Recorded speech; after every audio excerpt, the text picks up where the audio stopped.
Entrepreneurs solve problems.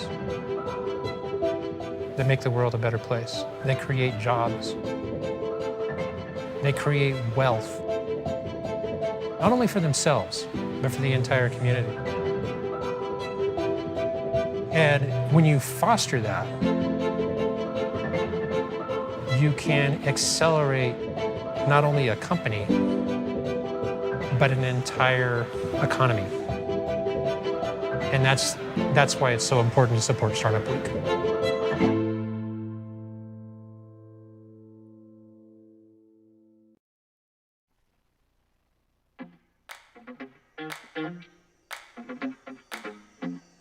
Welcome back, Boise Startup Week. We're excited to have you back for day 3 after an action-packed day 2. I'm still recovering a little bit from day 2. But today we have some exciting content for you. It's all about Youth Innovation Day and the pitch competition. Don, welcome back to the show. Thank you. I'm feeling very comfortable to jump these days.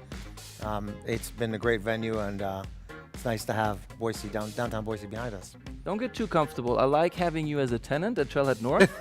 You tend to bring, for one, some rent income, but you also bring this new vibe to Trailhead. Okay, good, so don't get too comfortable. Okay.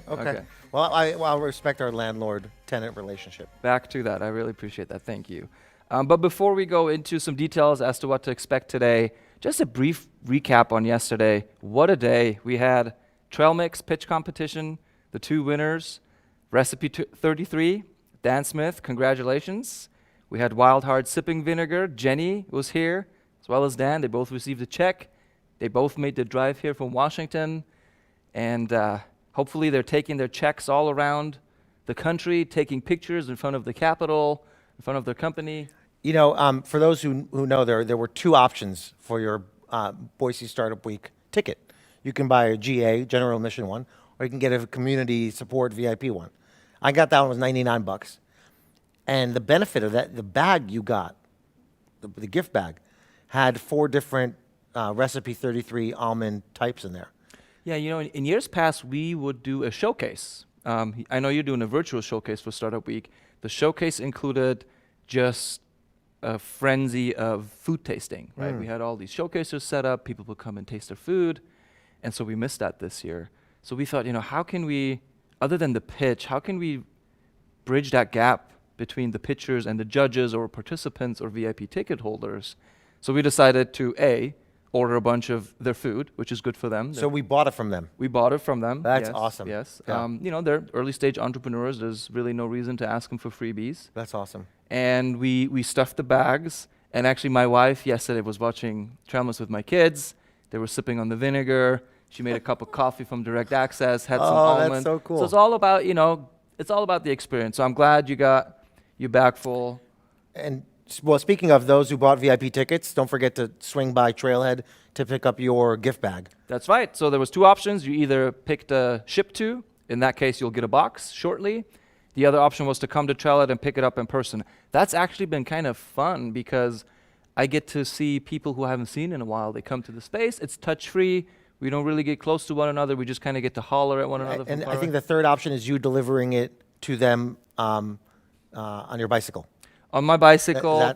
But the deal there is they do have to sign up for a membership at Trailhead. Okay. And since we did the free shirt giveaway yesterday, the shirt's already in the bag. So it's already taken care of. 2 other cool talks I want to point out. And for those of you who may wonder, you know, how does TM even know because he's sitting here all day talking to us? I went home last night and watched most of the footage. And 2 talks that stood out, Inclusive Idaho. That was a really good one, led by Kenton Lee, the track chair of the There was a lot of buzz about that one. Social Impact track. What I didn't know is they're a brand new nonprofit, and they sort of decided to form within a matter of hours.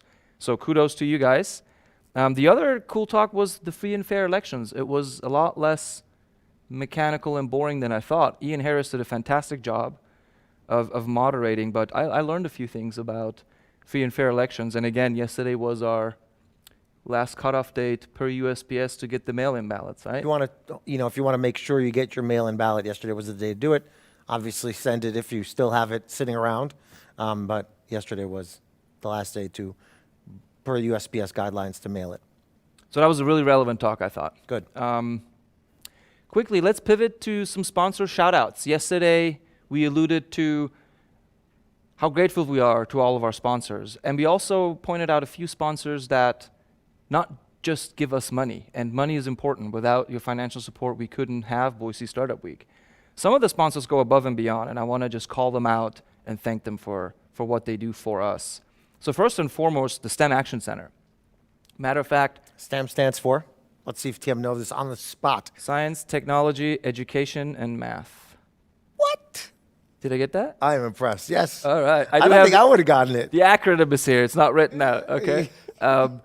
You would think I know. The STEM Action Center has been a supporter of Trailhead and Boise Startup Week Yeah. for years.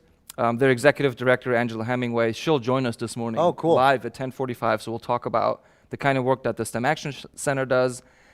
What they did for Startup Week this year and last year is they deployed a program that they have called the P3, Public-Private Partnership Program. Mm-hmm. The STEM Action Center put up $50,000 as a matching sponsorship fund for Startup Week. Wow. And so thank you. Thank you so much for that. Tim, I have a question about that. The other day I was at Trailhead North and I saw a class going on. Everybody was wearing masks. The desks were socially distanced. What was going on there? Good question. So what you saw is One Stone High School. Like many high schools and schools in general, they're struggling with the amount of rooms that they have available to hold classes and teach curriculum socially distanced and in a safe manner. And so they reached out to us. We call it the Learning Center at Trailhead North was vacant. We came to a really mutually beneficial deal. You know, they're going to pay us rent, and in return they get to use our space. That's cool. Yeah. So yeah, you'll see them, I think, through the end of November. They'll be Wonderful. there. Maybe future tenants over there. Absolutely. And One Stone is a very cool high school, alternative curriculum, very entrepreneurship focused. They're already a good match for Trailhead. So yeah, we'll make sure to plant some seeds and retain some of that talent right there. The next sponsor I want to point out, Albertsons, obviously our sponsor for Trailmix, not just a sponsor but also a partner. You saw the chef showcase by Kelly Suter. They also provided us 2 judges for Trailmix, which leads me to the next sponsor, Alturas Capital. A quick word before we jump into Alturas Capital. A quick word about Albertsons. For those who are from the East Coast, perhaps, and they don't know Albert, like me, they're like, oh, what? I've never heard of Albertsons. Why is Albertsons such a big deal? So they actually own more than just Albertsons as a supermarket. On the East Coast, one of their brands is Safeway, and I know and shop at Safeway in Washington, D.C. So I just found it interesting that, you know, like most big companies, there's multiple brands, and Albertsons is not the only one. I believe they own something like, I could get this wrong, but 14 other brands around the country. And it's a publicly traded company. It's publicly traded now, yes. That was a very recent move, actually, for the IPO, and we're really excited about that for Albertsons. But back to Alturas, you know, Blake Hansen has been a supporter of Trailhead and Boise Startup Week for years. Shout out, Blake. Shout out to Blake.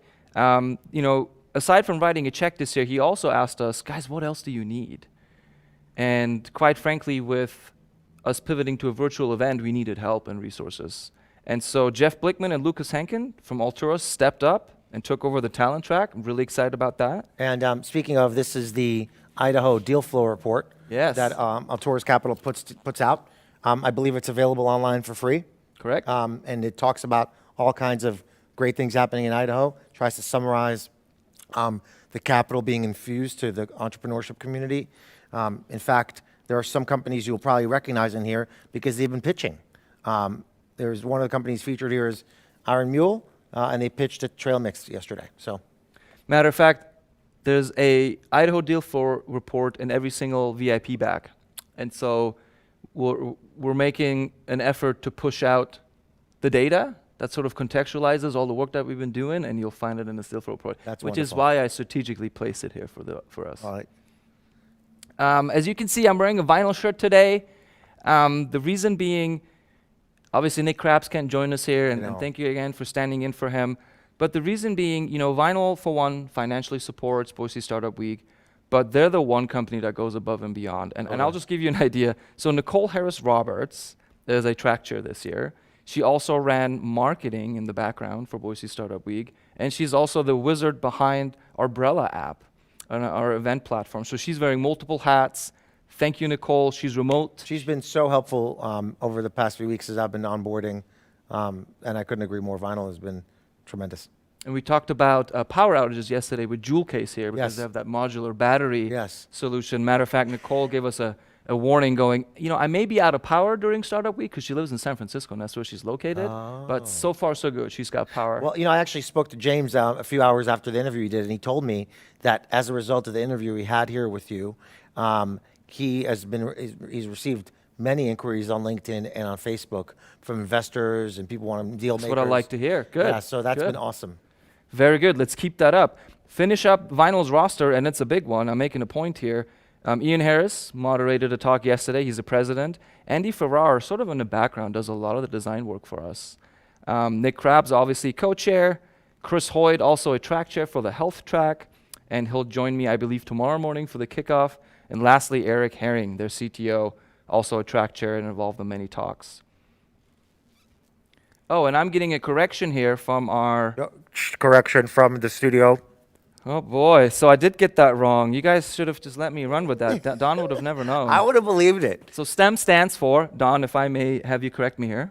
Science, technology, engineering, and math. Look, I work at Trailhead. I hope the E, I was hoping the E stands for entrepreneurship. No, but look, here's the deal, Tim. You got 75% of it right. So the glass is half full. Yeah, you Three did quarters well. full. You did well. You All did right. good. All right. One last thing I want to point out. Shout out Mark, by the way. Shout out to Mark. Shout out Mark. One last thing I want to point out is And Nick. yesterday we had an amazing response from all the attendees. Umbrella. Oh my God, dude. Yeah, the chat function Blowing is working. up. It's Blowing working. up. The chat functions, it's amazing because all the things you want to say when you're watching somebody speak, you can now say. You're not interrupting them. All the things, huh? Yeah. Okay. It could be something, a distraction. It could be a link. It can be a question. But it's just multiple channels as opposed to one channel. It's a many to many as opposed to one to many. And it's been awesome to see. And I've been just getting hit up on Umbrella. I got appointments all day today. I'm meeting people. I've got LinkedIn requests. How about you? Are you going through something similar? Oh, you know everybody. So. That too, but I am going through something similar. Now, I am not as active while you and I are here. I try to do it in the evening. I try Okay. to jump into the talks as much as I can. Okay. Nick is really quarterbacking that Yeah, for no, me Nick's been from doing his an awesome farm. job on Slack and the live chat. But what does excite me and quite frankly gives us validation. So when we organized Startup Week again as a virtual event this year, we recognize that the biggest loss in terms of format is going to be the in-person experience. We all go to events to network. We're all socially wired. We want to meet people and engage. And so Brella's chat function to us was sort of the replacement. It's not an exact replacement, but it gives you the ability to interact with other people. So I was really pleased to see all of you in the chat Umbrella yesterday. Please continue doing so. Again, go to boisestartupweek.org, register, follow the instructions, get yourself into Umbrella, find the talk, engage, and network. And so let's talk a little bit about today. We don't have too much more time, but I really want to highlight two main events on the schedule today. So the Youth Innovation Challenge, brand new event, reverse pitch competition for high school and college students, and they can win prize money. What they'll see is a number of problem statements from sponsors. There's going to be one from Trailhead as well about the future of work. We want these students to take those problem statements, take about 4 to 6 weeks, come up with a solution, pitch it, record themselves, and send it back to us and win prize money. Following that same thread of prize money, much like yesterday, we have a marquee event today, the 20K Pitch Comp. That's right. And Don, remind me, how many companies did apply for that? About 35. So we had 35 applicants. 35 applicants.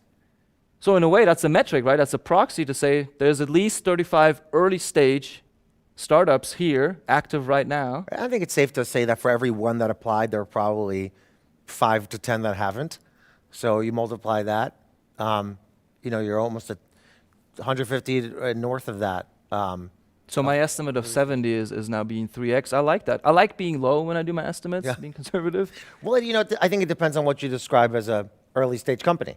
If it's an idea and it's just an app or it's not your full-time job, there's just different thresholds. And what the pitch competition allows people to do is it says, everything is fair game. You just have to be based in the area. You have to have some sort of product, and you got to be able to create a deck pitching it, and that's it. And my first big break was a pitch competition, and that's how the initial 25K I won ultimately led to almost $30 million in venture capital raised. So it is such an important part of early stage community support. Yeah, very meaningful to these startups, and I can't wait to see who wins and then what they do with the money. Hopefully we get them back next year and get to interview them, like we did with Washi, last year's winners as being interviewed. Kind of give us an update of what they did with the money, where they are now as a company. Is that a bidet company?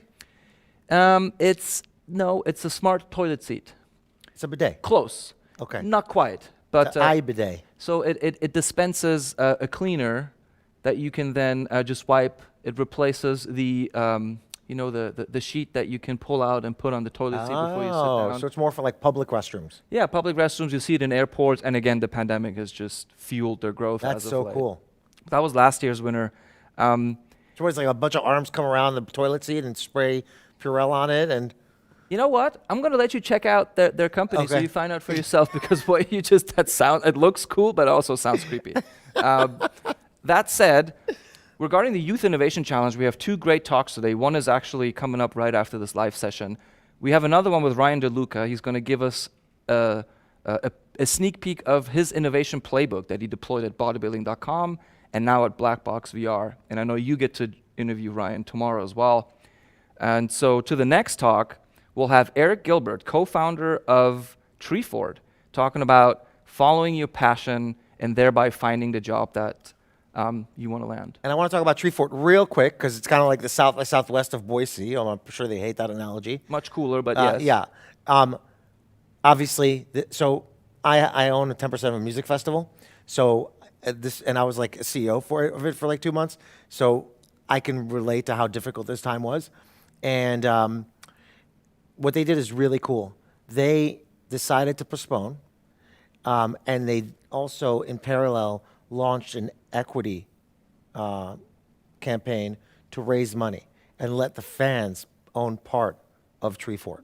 Can't wait to hear more about that. Megan is actually going to join us for a live session. Megan, co-founder of Treefort, and give us more insight into how that fundraising is going. Really want to give her a shout out and some more eyeballs on that fundraising campaign. Totally. Eric's talk is pretty cool because Eric ended up co-founding Treefort. Music is his passion, and he talks about how he sort of navigated his career, his professional career, to end up doing what he ultimately loves, which is music. So I can't wait for you to see that talk. Nick Krabs, our co-founder, is the host for that talk. But before we do, a quick word from our sponsors.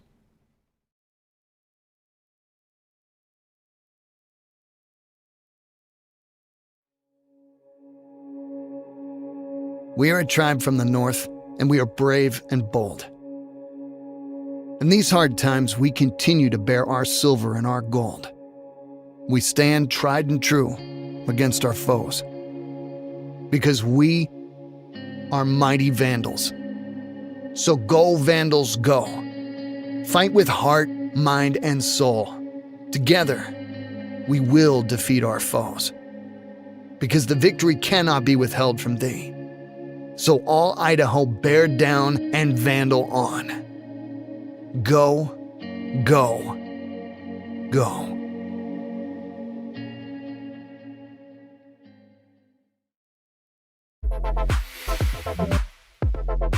I'm really excited today to be joined by Eric Gilbert, one of the co-founders of Treefort, who's decided to come down and chat with us today a little bit about finding your purpose.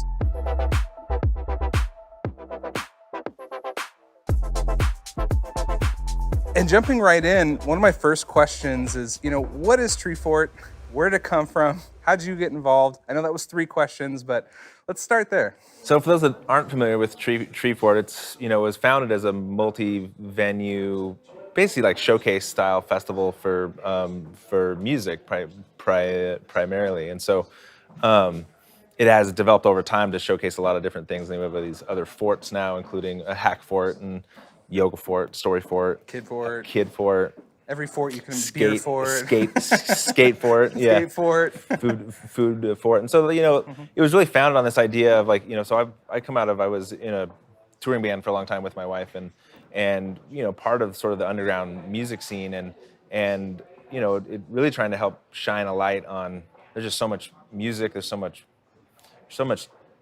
artistic talent in general that gets overlooked by sort of mainstream audiences, essentially. So it was sort of built on like, sort of a tasting menu from like a music standpoint, but for fans here in Boise, but then also in the region, just like trying to help create like a hub here in Boise and help sort of build the music scene up here, because historically a lot of young folks or people in general would move from here to seek, if they wanted to pursue music as To Portland or as a career. Seattle Yeah. or bigger markets for sure. Yeah, and my band was actually on a label out of Portland, and they were always like, "Come on, just move on over here." But we love living in Idaho, and really, sort of, as the internet was developing too, this was, just seeing that there's I mean, you can work from here. If you can work from here for doing other things, why can't this also be a music scene? And one of the things I've always loved about the music scene here is it's not,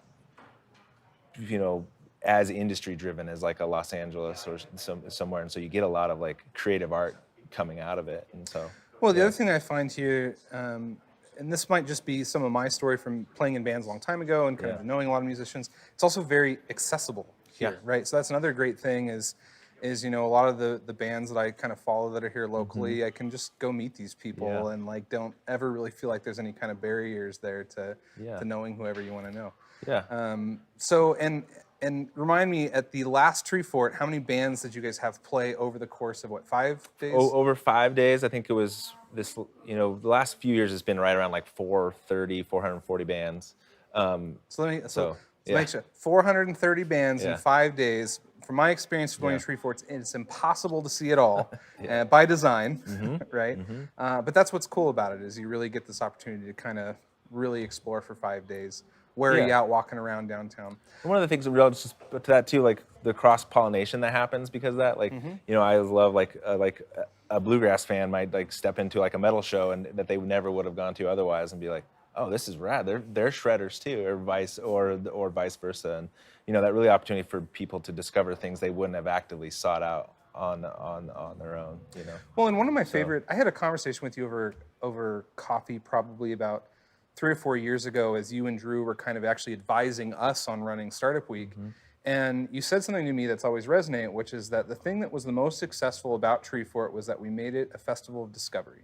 And I was like, ding, like, of course, right? The fact that's what experiential time out of your house is really for, is to be discovering new experiences, discovering new people, and discovering new ideas. So really love that about Tree Fort, and I love what you guys have built. So talk to me a little bit about how you got involved. Yeah. So I got involved, kind of, I was saying, is like I was part of the independent like music scene around the country for basically like from 2007 until, we started the festival in 2011, so to about 2012. My wife and I, we were living on the road in a van, like literally like I think 250 days out of the year, we were just playing shows in all the states all around, and we were, it was very do-it-yourself booking. Sure, yeah. Our own tours, sleeping on a lot of floors and stuff. But through that, we played a lot of festivals, kind of like Tree Fort. There was one in Denver called the Underground Music Showcase. There was Music Fest Northwest in Portland. There was CMJ in New York City, which was based on college radio stuff, and some others. But also, we played South by Southwest in 2010 for the first time, and we were the only Idaho band there. And I remember just leaving that, being like, there's like, just really wanting to take more Idaho acts there, just help, and because it was sort of a calling card of us for a long time as we were on the road. Everyone like, you're from Idaho, like what? There's musicians in Idaho. Yeah, exactly. What? I felt like we were more like geography teachers to folks than like about music. Just explain to them where Idaho was and stuff. And so it's neighbor of Iowa, right? Yeah, exactly.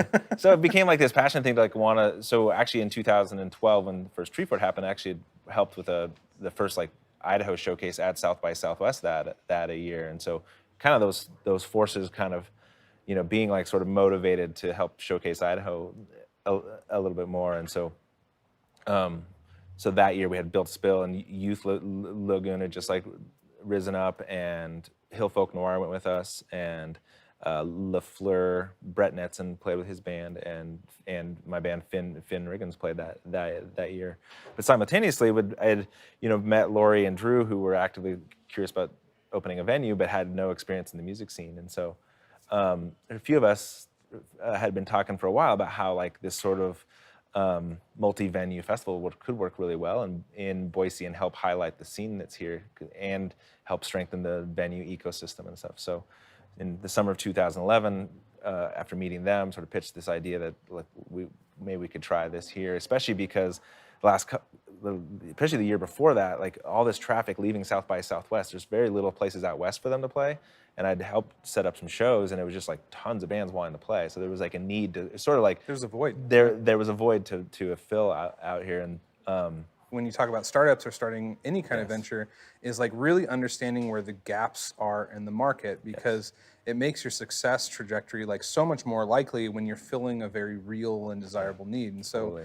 for you guys recognizing that, so South by Southwest happens, and then about 2 weeks later, your guys' event happens, and there's all these bands that are trying to, pick up their next shows and those tour dates. So well, and similarly from that void standpoint, is like something that Treefort's really like been passionate about, and it's something that I had the experience to bring to the table is make it very like artist centric. So I'd been an artist at a lot of these festivals, and it could really see the gaps in like what an artist would want from the experience. And some of those things are like artists, it's pretty well known that we've taken a different approach to like sponsorships and stuff, and like not having these big sponsors on the back of stages and stuff. That was something that, especially at South by Southwest, a lot of artists were getting really sick of. Like they didn't always want to be associated with all these other brands and stuff. And so, well, South by Southwest will take it to extreme. They'll just have like a sponsor rep come out and like Exactly. intro the band. Yeah. I mean, it's and it's all for sale. Yeah, and there's a line that's partially how sustainability is happening. So we're not like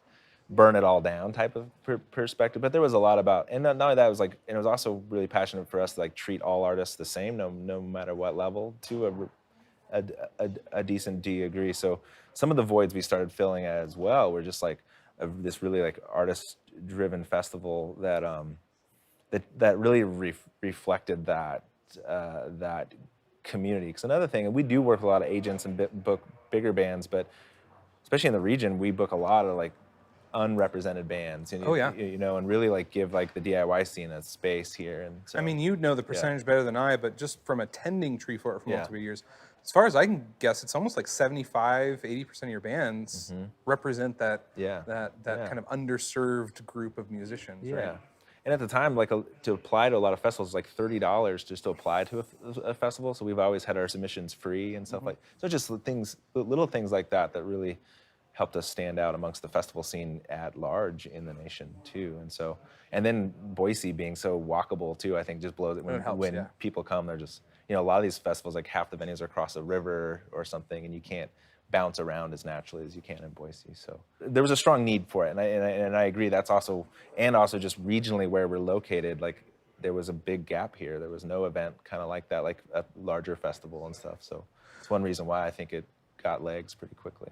And it did. So talk to me kind of about like the attendance numbers the first year to the attendance numbers of like give us a perception of like growth. Yeah.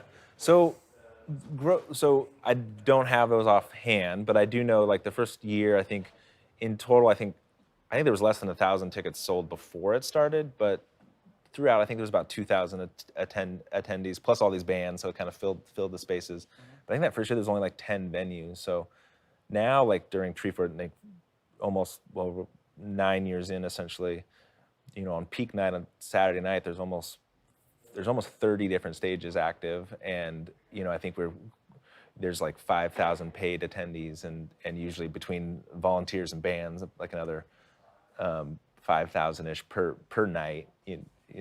So it's not like a Coachella huge, but it definitely. Well, it certainly adds up. I mean, over the course of the entire Treefort Festival, you guys have numbers that are. What's like the total number? Yeah. So what we've gotten is like from. There's a lot of different ways people can experience Treefort. So it's hard to count. It's hard to count, but the best way we have is like through like how many different unique visitors have been about 25,000. Yeah. So per year. Per year over the 5 days, and about 30% of those come from out of state too. So we get a lot of travelers, and there's this type of festival, this sort of like discovery multi-venue festival. They're fans of that style of festival. That we've had some travel from overseas, even as this being one of the premier festivals of that type. out there. So I don't know if Eventbrite still has this feature in its back end, but one year Drew was nice enough to show me the like plot point map of where everyone had bought tickets for Treefort. Yeah. And there was a lot of tickets that were purchased from other places in the Yeah. world, I mean, Japan and Switzerland and Yeah. lots in Europe. And so, you know, Cool. it was very cool to see people literally coming from all over the world to Boise, Idaho to come experience 430 bands, right? Yeah. So, you know, kind of pivoting this conversation a little bit, you know, I think a lot of times, like we all grow up being asked, what do you want to be when you grow up? And like weirdly enough, that's probably not the right question. The question probably is like, what problem do you want to solve when you grow up, right?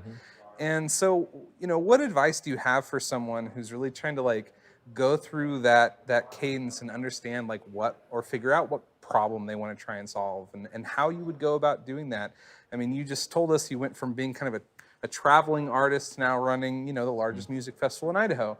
And so, you know, how did you make that transition? How did you find your purpose in that journey? Well, I think one thing I would share is that sometimes it may take time. You know, so for me, like I originally went to college as a chemical engineering major, and you know, and was in the engineering department at the University of Idaho for about a year and a half before I started taking some writing classes, and was, you know, had a growing fandom for music. And I just remember, actually, I'll share. There's this. I remember being in a chemical engineering lab with an older friend. I think he was 32 at the time, and Old. I know, Oh right? my Yeah, gosh. exactly. But I remember this moment really clearly, and because he was just like, he had just come back to school after following the Grateful Dead for a while, and I remember just it clicked in my head. I was like, whoa, so you can come back if things. I was like, cool, I'm gonna pivot and do what I really truly, you know, I was good at math and science and stuff, so I just sort of like on this sort of not sure what I wanted to do path, like a lot of kids are at that age, just chasing like, well, I want a good job, so I guess I'll go in engineering. So at that moment in time, I switched. I started taking a bunch of music classes, and you know, really started pursuing something that I was passionate about. So I started doing that, and then simultaneously, I joined the like student sound company on. So I started learning how to do sound. I ended up learning how to book shows. I became part of the student activity. So I started chasing that passion in every sort of nook and cranny that I could find it. And at the time, didn't realize I was building a resume that would be really applicable down the road. Down the road, yeah. You know, at the time, I was really frustrated there weren't more bands on campus that were cool, I guess. I was, you know, and so started chasing solving that problem. And then it was just really passionate about wanting to play in a band, and was really focused on that sort of narrow path of my own. But as I was navigating the sort of music community and music industry, I think there was a big, you know, I just noticed a lot of gaps that I wasn't excited about. You know, I didn't want to move to Los Angeles. I didn't want to buy cool clothes. There's a lot of things I didn't want to do with how that worked. I wanted to live in Idaho. So then it started becoming like, okay, how do I solve this puzzle, not only for myself, but maybe for others? Right. Well, also for your community, right? Yeah. Well, and you kind of touched on something too. I think, you know, all of us growing up, we heard the cliches of like follow your passions, right? And now that I'm a little bit older, I think I realize what that actually means. Like, it's not telling you just to like just run at something that like makes you happy or whatever. What it's really saying is that as long as you're moving, like driving towards goals, working on something that you find enjoyable, down the road, like the culmination of all that adds up. Yeah. It's when you kind of just like throw your hands up in the air and get frustrated and stop and don't want to do anything that, you know, those things don't come true, right? So like follow your passions is really more about just doing something as opposed to doing nothing, right? Yeah, and just like sometimes it's solving small problems. It's not, you know, eventually that'll culminate maybe in solving a bigger problem. But, and yeah, I would agree. Just like that's kind of my experience has been just taking life as it sort of comes and taking opportunity, saying yes a lot. That's another thing I think is really important. It's like just saying yes a lot to opportunities that, you know, and just seeing where they develop, and you know, so. And just learning a lot. I would say like, and this is sometimes harder to do by design, but if there is like a bigger problem you want to solve, learn all facets of it. So for me, like one reason I think I've been, you know, good at my job with helping start Treefort is I've set up the sound systems. I know how those run. I've played on the stage.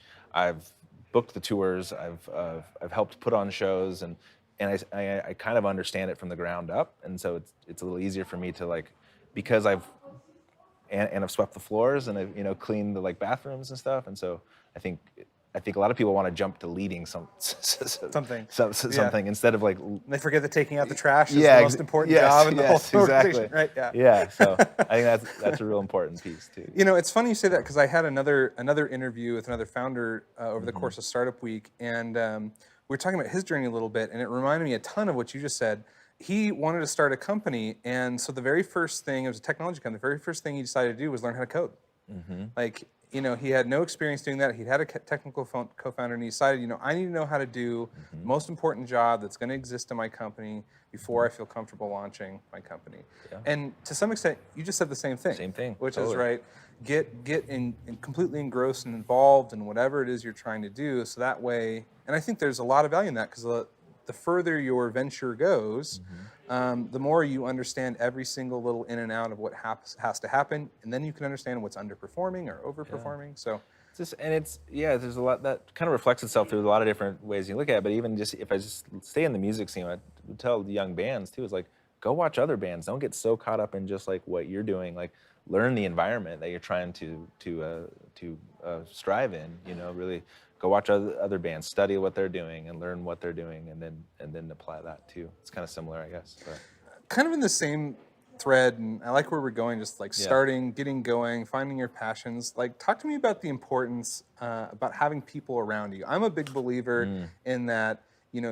Nothing great is ever done in life when you do it by yourself, right? Like, having people around you to do it with you is a huge part of the value, both for you personally and then whatever the output is. So talk to me a little bit about how that process went for you, because you have several co-founders of Tree Fort, and you guys have been working on this for a long time. You all still like each other. Yeah. That's like, yes. Bands have lasted way less than Tree Fort has. So. Totally.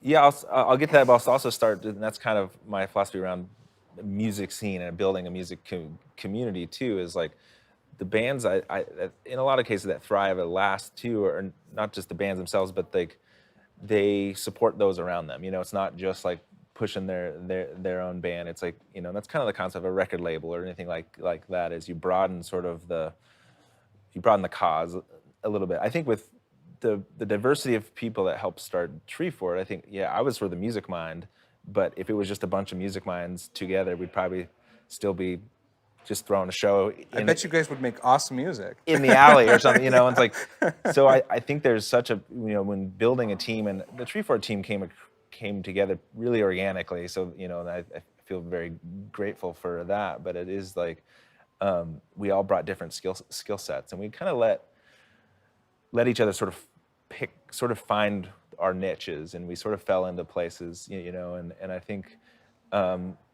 and also willing to help each other out and stuff. So, I mean, Tree Fort's success is definitely born on, and then that goes into these like broader layers of like the volunteer crew, and I think the way we've approached it has been very much like, cool, you want to help? Here's a shovel. Like, you decide where you want to dig, and so, and that just has born a lot of regenerative energy around how it's led. So. I don't know if I answered your question, but it does. I mean, I think the point maybe that I was trying to drive to a little bit is that, not to be too cliche and like quote a Steve Jobs quote. So I'm going to butcher it and say it wasn't Steve Jobs, but like, having people around you who are comfortable, who you feel you can be vulnerable with, who understand what the goals are, who have their own unique skill sets differing than you.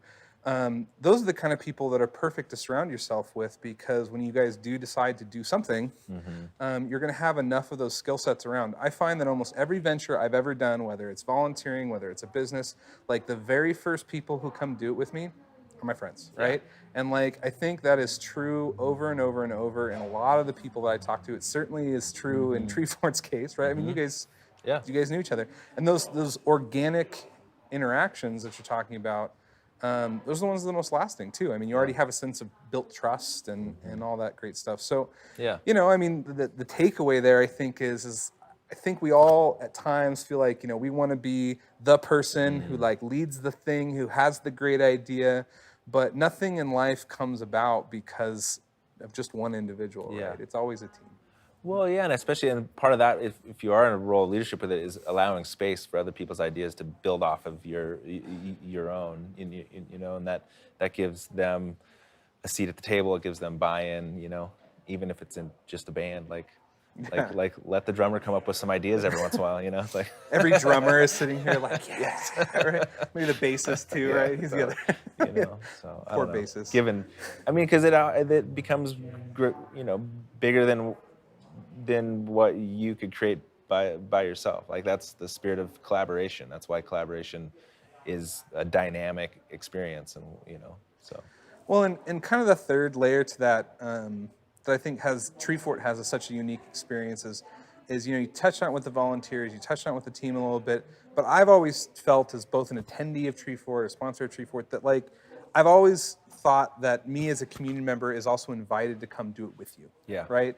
And so maybe we can close out kind of talking about the importance of like inviting your community to come be of service and to come participate, because that's always been the most rewarding part. Yeah, yeah. I think that some of the strength of Treefort has been a relatively small core leadership team that just has helped create the environment for those things to happen. Because of the flip side, if everyone's at the table, nothing gets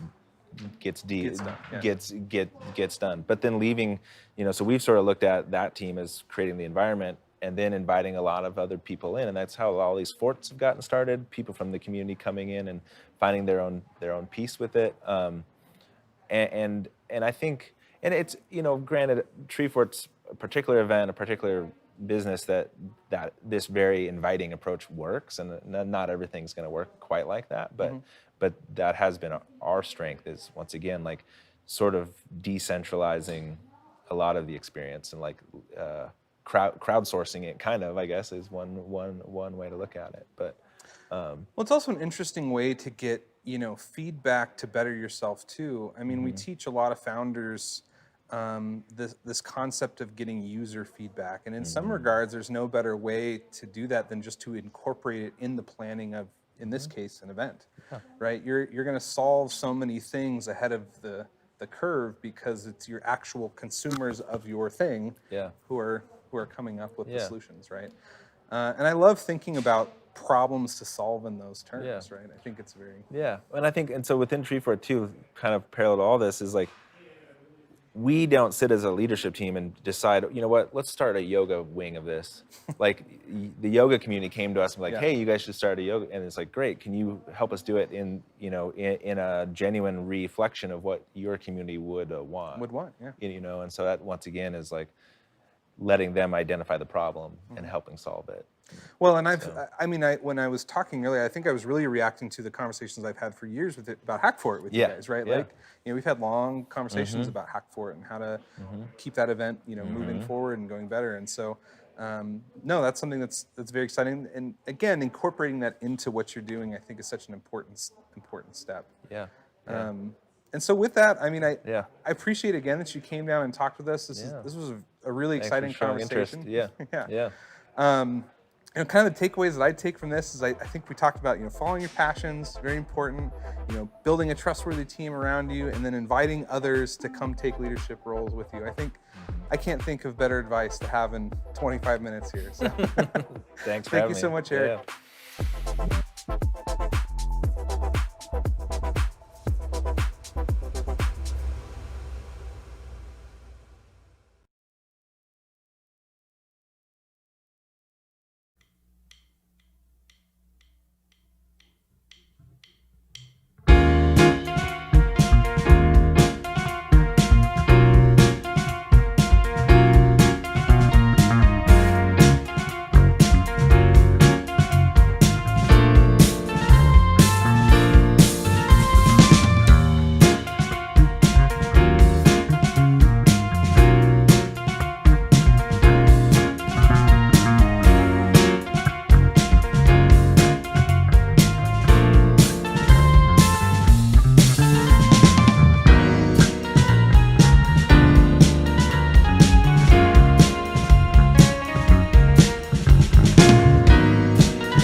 Hi everyone, I'm here with Ryan DeLuca, co-founder and CEO of Blackbox VR. As you can see, we're here at their Boise gym. It has a very futuristic and cool vibe to it. Thanks for having us. Yeah, thanks for coming. Appreciate it. Hey, look, I'm really excited to talk to you about the process of innovation and give our viewers a glimpse into Ryan DeLuca's playbook of innovation. Mm-hmm. But before we get into that, I'd like you to help us set the stage and set the table a little bit. Tell us about Blackbox VR, a little bit about the history, about the future, and about the product itself. So Blackbox VR is the first ever virtual reality workout experience. So basically you go inside virtual reality, do a full resistance-based workout with HIIT, high intensity interval training type of cardio while you're playing a game. That's the exciting part about it, is like it's no longer just a workout where you're just sitting there looking in the mirror, bored out of your mind, wishing that this was over.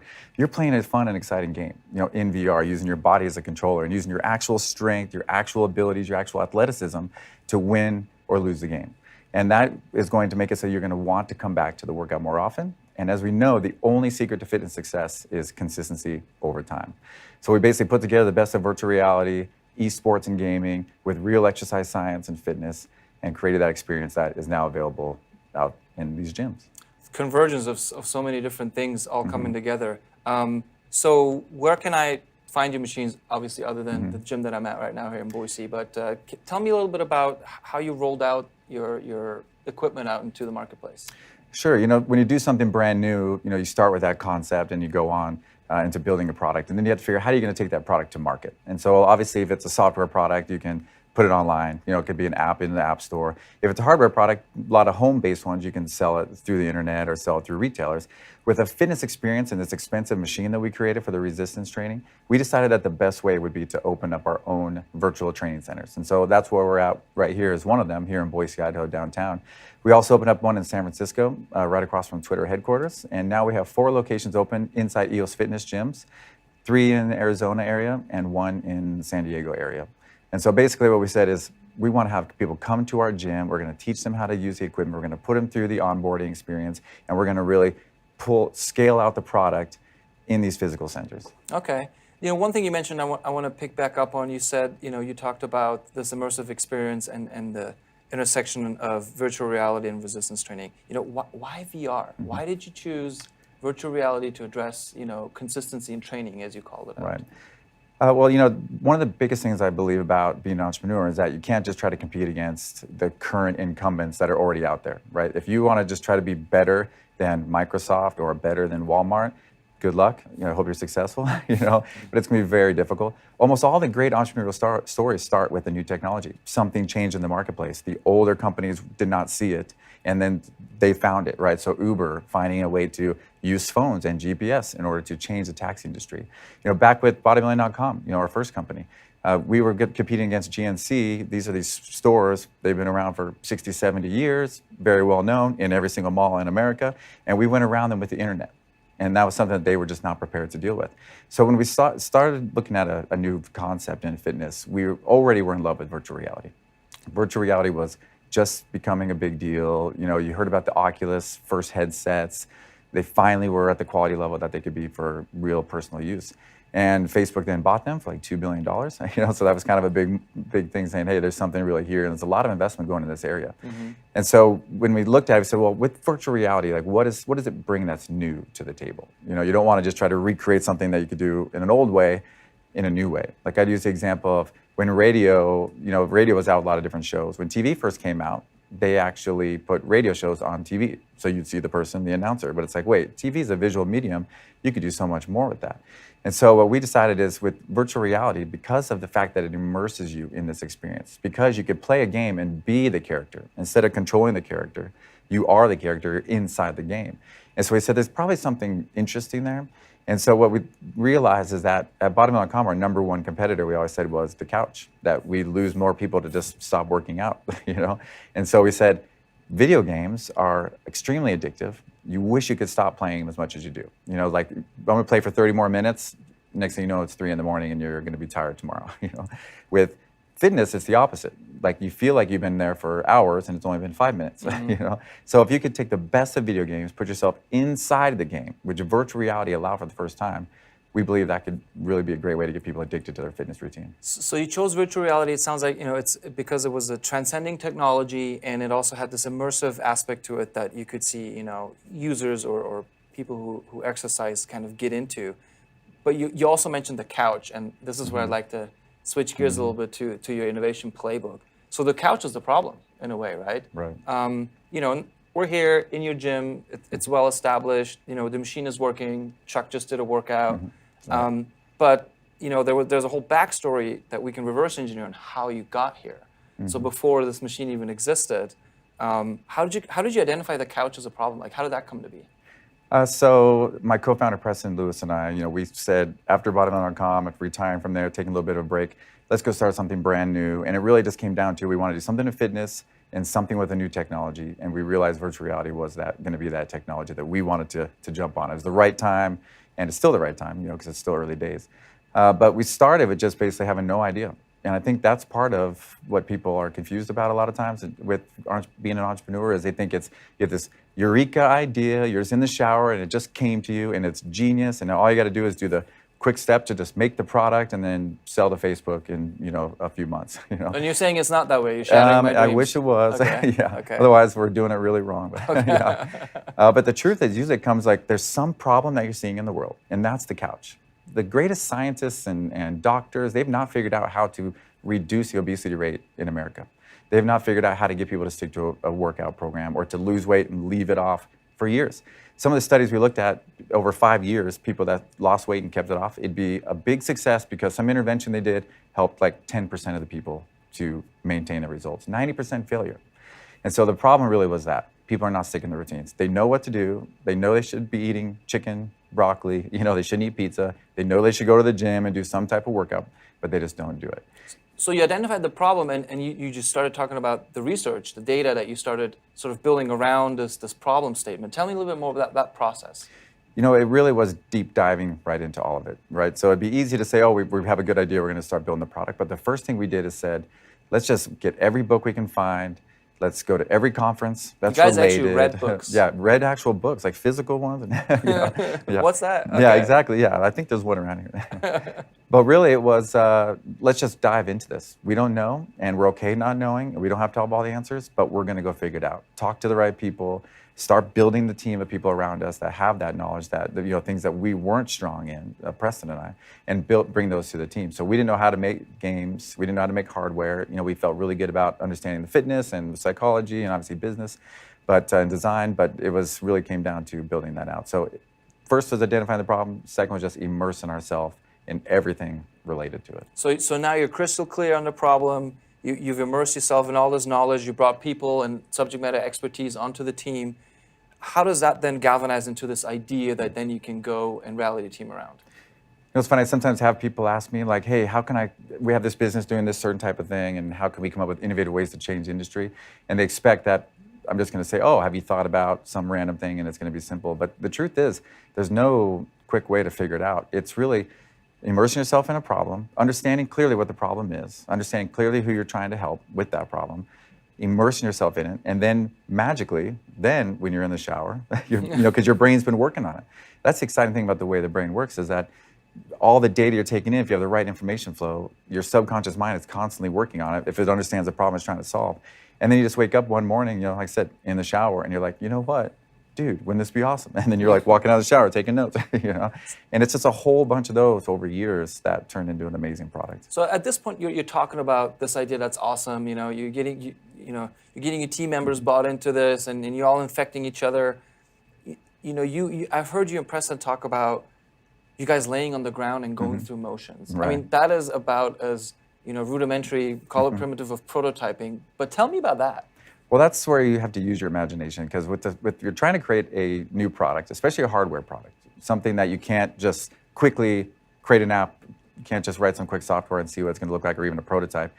It's very difficult. So you have to just really be able to say, okay, let's imagine that this product was like this. And then you go start to build the prototypes. And then it takes a lot of time because it's hardware, and you're going to get it back and see some things are wrong. But yeah, the very first things we started doing was, we knew we wanted to do resistance training inside of virtual reality. We wanted that to be the workout program because that's the most effective for building lean mass, for losing fat, for longevity and health, and all these metabolic diseases. So we said, let's do that. So we would literally lay down on the floor and say, imagine you're like pretending you're lifting this thing up and you have these weights and what kind of game could you play? And it was all just totally just brainstorming and fun, but we really just immersed ourselves into that problem and just iterated on that. Okay, so it sounds like then the technical problem, in theory, you had solved by crossing virtual reality and resistance training. And so from the customer side, the whole gamification and fitness and health, at what point did you start talking to potential users? Like, did you involve them early on, later in kind of the idea stage, or when? You know, we tried to talk to users as much as we could in the very beginning to understand the problem and understand how they would perceive this type of solution. But first, we just use the product for ourselves. And we've been working out our whole life. Fitness is very important to us. And we said, if we're going to make a product that we're going to have other people use, we need to quit the regular gym. And this was like a big day, like a few years ago. We just said, we're quitting the gym forever. We're never going back to a regular gym. We're going to use our own product, eat our own dog food type of thing. And it's amazing how much of a sense of urgency that creates, because now when you're using it as a real user versus as a person creating it, you look at it in an entirely different way, because you're like, oh, I need this, or I don't like this, or this thing broke, now I can't work out, now I'm very upset, personally versus just as a product developer. Well, so you and your team, you guys are positioned as good arbiters, I would think, because you're passionate about the thing that you're trying to build, the problem that you're trying to solve. And so, point being, oftentimes I see entrepreneurs cherry picking certain ideas because they're shiny or they have the promise of a big return. And when the passion isn't there, you kind of find yourself, or they find themselves in situations like you did, but then lacks the fuel of the passion to kind of move them forward. Right. And so, with all that, how did you build the first one? What did it look like? Was it jerry-rigged? Did you go to Home Depot? Kind of give us an idea of that prototype. It was, it's funny looking back because it was very rudimentary, very simple, but that's how you have to develop a product. Is a lot of people want to create this perfect product and get it all done, but you really just got to create that MVP, the minimal viable product that can actually go to market and be used for this use case. And so we just got some really simple benchtop prototypes of the machine where we can actually just kind of pull on it and see how it felt. We had started developing the game, because there was no game that obviously would work together with this. So we, when we try to look for machines or games that could just work, that we could just adapt this to, but there was nothing. And so then we said, we're going to have to create that game, and it's just going in there and playing around. Hey, we have a random idea. Let's go and make it the cheapest way possible. The game's ugly. They call it gray boxing because it's like instead of actual bad guys coming at you, it's just a bunch of like refrigerator-looking boxes moving around, right? You don't spend any time on how it looks. Gray boxing. Okay, I didn't know that. All right. And in video games, they do that a lot. And so the point is, now let's see how it feels. Well, I don't really like the way this game feels, or I like this part. Something just like a eureka little moment of saying, oh, this was actually better than I thought, or man, that'd be really nice. And then you just keep iterating in that way. And then once you eventually start bringing in those beta testers, then you get the real juice. You're getting to the fallacy of assuming too much and thinking that you know everything and you are the arbiter until you actually use the damn thing, right? Oh, yeah. Well, that's what's crazy. They say as soon as you have somebody use your actual product, it's very eye-opening, because you know it so well. Like, why don't they understand it the same way? And especially if you're doing something brand new. If you were going to create something that's already out there, people understand how it works. It's not that big a deal. Something brand new, they're bringing all of their life perception and opinions into this. Somebody's really into fitness, they think it should be like this. Somebody's really into VR. Somebody doesn't understand games at all. And there's all sorts of different So people you're on that educating spectrum. and you're evangelizing as you're releasing the product itself. So isn't this also about just breaking stuff? It's like this process that you're talking about. Are you looking to break the machine and see its flaws? And Oh yeah, all the time. And we have broken it a few times, but we wanted us to be the ones breaking it. I always joke like I somehow have this ability to find problems and have bad things happen to me. Like in the game, something broke, and this is not working, But I'm always like, I'm totally fine with that. I want to be the first beta tester. Our team should be the first beta testers, so we can find the problems before it goes to market, And then that seems to help quite a bit. okay, and so you guys break stuff, you iterate, you take feedback into account, your own feedback and some user feedback. Where is product development as we sit here today in terms of your overall machine? We're pretty far along. So, obviously we have a commercial product. We've been in the market for over a year now when we first opened in San Francisco. And it really was the goal of doing that was just to make sure that we could learn as fast as possible. Get out there with real users, people that are paying. How's the marketing? How's the business model? Like, there's so many aspects to it. And so from a product development perspective, we've released the product, but of course you're never done, right? It's constant iteration, and you get this feedback from real users, which is so valuable. I think one of the biggest things as an entrepreneur also is not having such a big ego that you can't throw away something that you were like 100% sure was going to work. If it's not going to work, then you got to be willing to change it. But that was a lot of the reason why in the beginning we just said we don't know, and we're not going to pretend like we know, because the more you stick your heels in, the more you're going to want to stick to those things. We just said, we'll figure it out, and we'll get that data, iterate, and repeat. And so look, you've had a history as an entrepreneur, right? You mentioned bodybuilding.com earlier. When I think about, kids out of high school, kids out of college, or even people in their early careers thinking about, I want to find the problem, right? I'm going to look around in my own life, around me, my family, my work life, and find the problem. What kind of advice would you give, the younger generation as they look for problems? What sort of, when you early on, and you were very young when you started your first company. Right, yeah, right out of high school. Right out of high school. Kind of tell me about the Ryan DeLuca in those days, and what was the impetus to get you to solve a problem back then? And I'll say this because, so many of us and the younger generation, we're sort of conditioned to run away from problems. It's like if a problem occurs, like there's two kinds of people. There's the one that, great, they run towards us, and there's those that, tuck their tail and walk away. But what would you say about the early Ryan DeLuca? I mean, I definitely think find something you are passionate about. Like you said, if you're coming to it looking at like you just want to make money. I want to make money. I want to sell a company. I want to be successful and important. It's just not going to happen, right? With bodybuilding.com, I fell in love with just bodybuilding in general. Like when I was 14 years old, that was going to be my thing. Like some people sports, some people music. I was going to be a guy that was in good shape, and I was going to go and compete in competitions and things like that. And I just read every magazine, like I was obsessed with it. And then when this magical thing, the internet, came out, this was like 94, 95. 1900s. I just couldn't believe that now, instead of just seeing people in these magazines, I could actually talk to other people. And it was very intimidating to talk to people at the gym. Some big guy over there lifted really heavy. I was like scared. I didn't want to ask me questions, but I so wanted to know like what he was doing. Now all of a sudden, the internet, I could send messages to people, and they would write back on these little mailing lists and things like that, and eventually forums. And so for me, it was, man, wouldn't it be great if I had this site that had all this great unbiased content, easy to connect with people through forums, and this is before social networks and before even MySpace and stuff. If there was like videos to teach me how to do all this stuff, so I knew I was doing it correctly.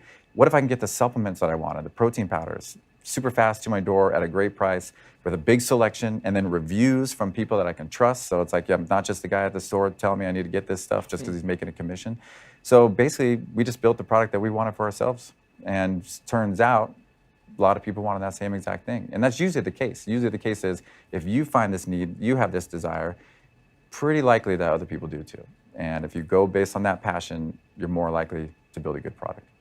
It's interesting you bring that up. We're talking to Eric from Treefort, and he was telling us about sort of the culmination of experiences and passions that he had, and how those like led him to be a part of Treefort. You're talking about the early days of you wanting to be a bodybuilder, and you go compete. But then the internet comes along, and sort of the two merge into something else, and you find a business. And so I think there's just so many golden nuggets in that's a journey. You didn't set out. I mean, bodybuilding was your passion, but you wanted to be the guy, right? And so that leading to a business, I think, is encouraging because we all have passions. And I mean, who's to say that back then, as a 14-year-old, if someone would have told you, this could be what you do for a living later on, bodybuilding. You probably wouldn't believe that. So that's very inspiring. And thank you for sharing that part of the entrepreneurial journey as well. And I think putting it together with new technology, like I said, it's like if you're you're passionate about this certain thing, trying to figure out where it's going. Look at all the different technologies that are out there. There's tons of great books and resources and places that you could find that type of information, and just really dig into one of them and say, how could this? It may not be obvious how cryptocurrency could affect automobiles or something, right, that you care about. But there's probably something in there, maybe not, but go investigate it. Drones and AI and AR and VR, obviously. There's so many new technologies these days. years ago, it's funny, probably like 18 years ago, a long time ago, I went and spoke to some Boise State students who are all now very much older, double their age. But they rose their hand as I was telling them about the story about bottom.com, how the internet started. Like, hey, frustrating part is that all the ideas have been taken. There's nothing new. And this is before Facebook. This is before Uber. This is before almost everything that's out there now. Point, right? Yeah. And we're still at that point. Things are changing so fast, and the big companies are not looking at it. They're not, I mean, the Microsofts and the Facebooks and the Googles, obviously, but you don't want to compete in those areas. In the areas you're passionate about, these smaller niche areas, they're not looking at this stuff. Let me pull on that string. Open. So what kind of industries or technologies, what excites you? What if you had, if you woke up tomorrow, you had all the time in the world, the startup, was passé, what other problems are you excited about solving? You know what I would say is AR right now. So that's not a problem, right? But augmented reality, when the Apple glasses finally come out in the next couple of years, they're for sure working on it. They've been buying companies. They've been eating up that whole industry. It's going to change everything. Like we're going to have the screens everywhere. We're going to have data that we can't even imagine. If I was somebody trying to get into something right now, I would try to figure out how to use augmented reality to solve that next problem. But to go to your original question, when I was at bottom.com, people would always talk to me like, hey, you guys built this huge company and you're an entrepreneur and you come up with all these ideas. What are the other bunch of things you would do? And I almost felt bad because I had no idea. Like I didn't have an answer. I'm like, well, I'm not sure. But I think that goes back to, it's not just well, have you thought about, and genius idea comes Mic out. drop and And leave. everyone's like, oh my gosh, that blew my mind. That just doesn't happen. The truth is, once we left bottom.com, Preston and I just started saying, hey, we identified this technology, we identified this problem, here's our expertise and our passion, let's just go tackle that. And now I look back and say, if you would have told the Ryan at bottom.com that we'd be doing virtual reality fitness and all these games and all this fun stuff, I would never have been able to guess that. But that's what happened. Very cool. I think that's a good place to end it. I want to thank you for your time. Thanks for having us here at the studio. And good luck with Black Box VR. I appreciate it. Let's get you in there right now. All right, let's do it. All right.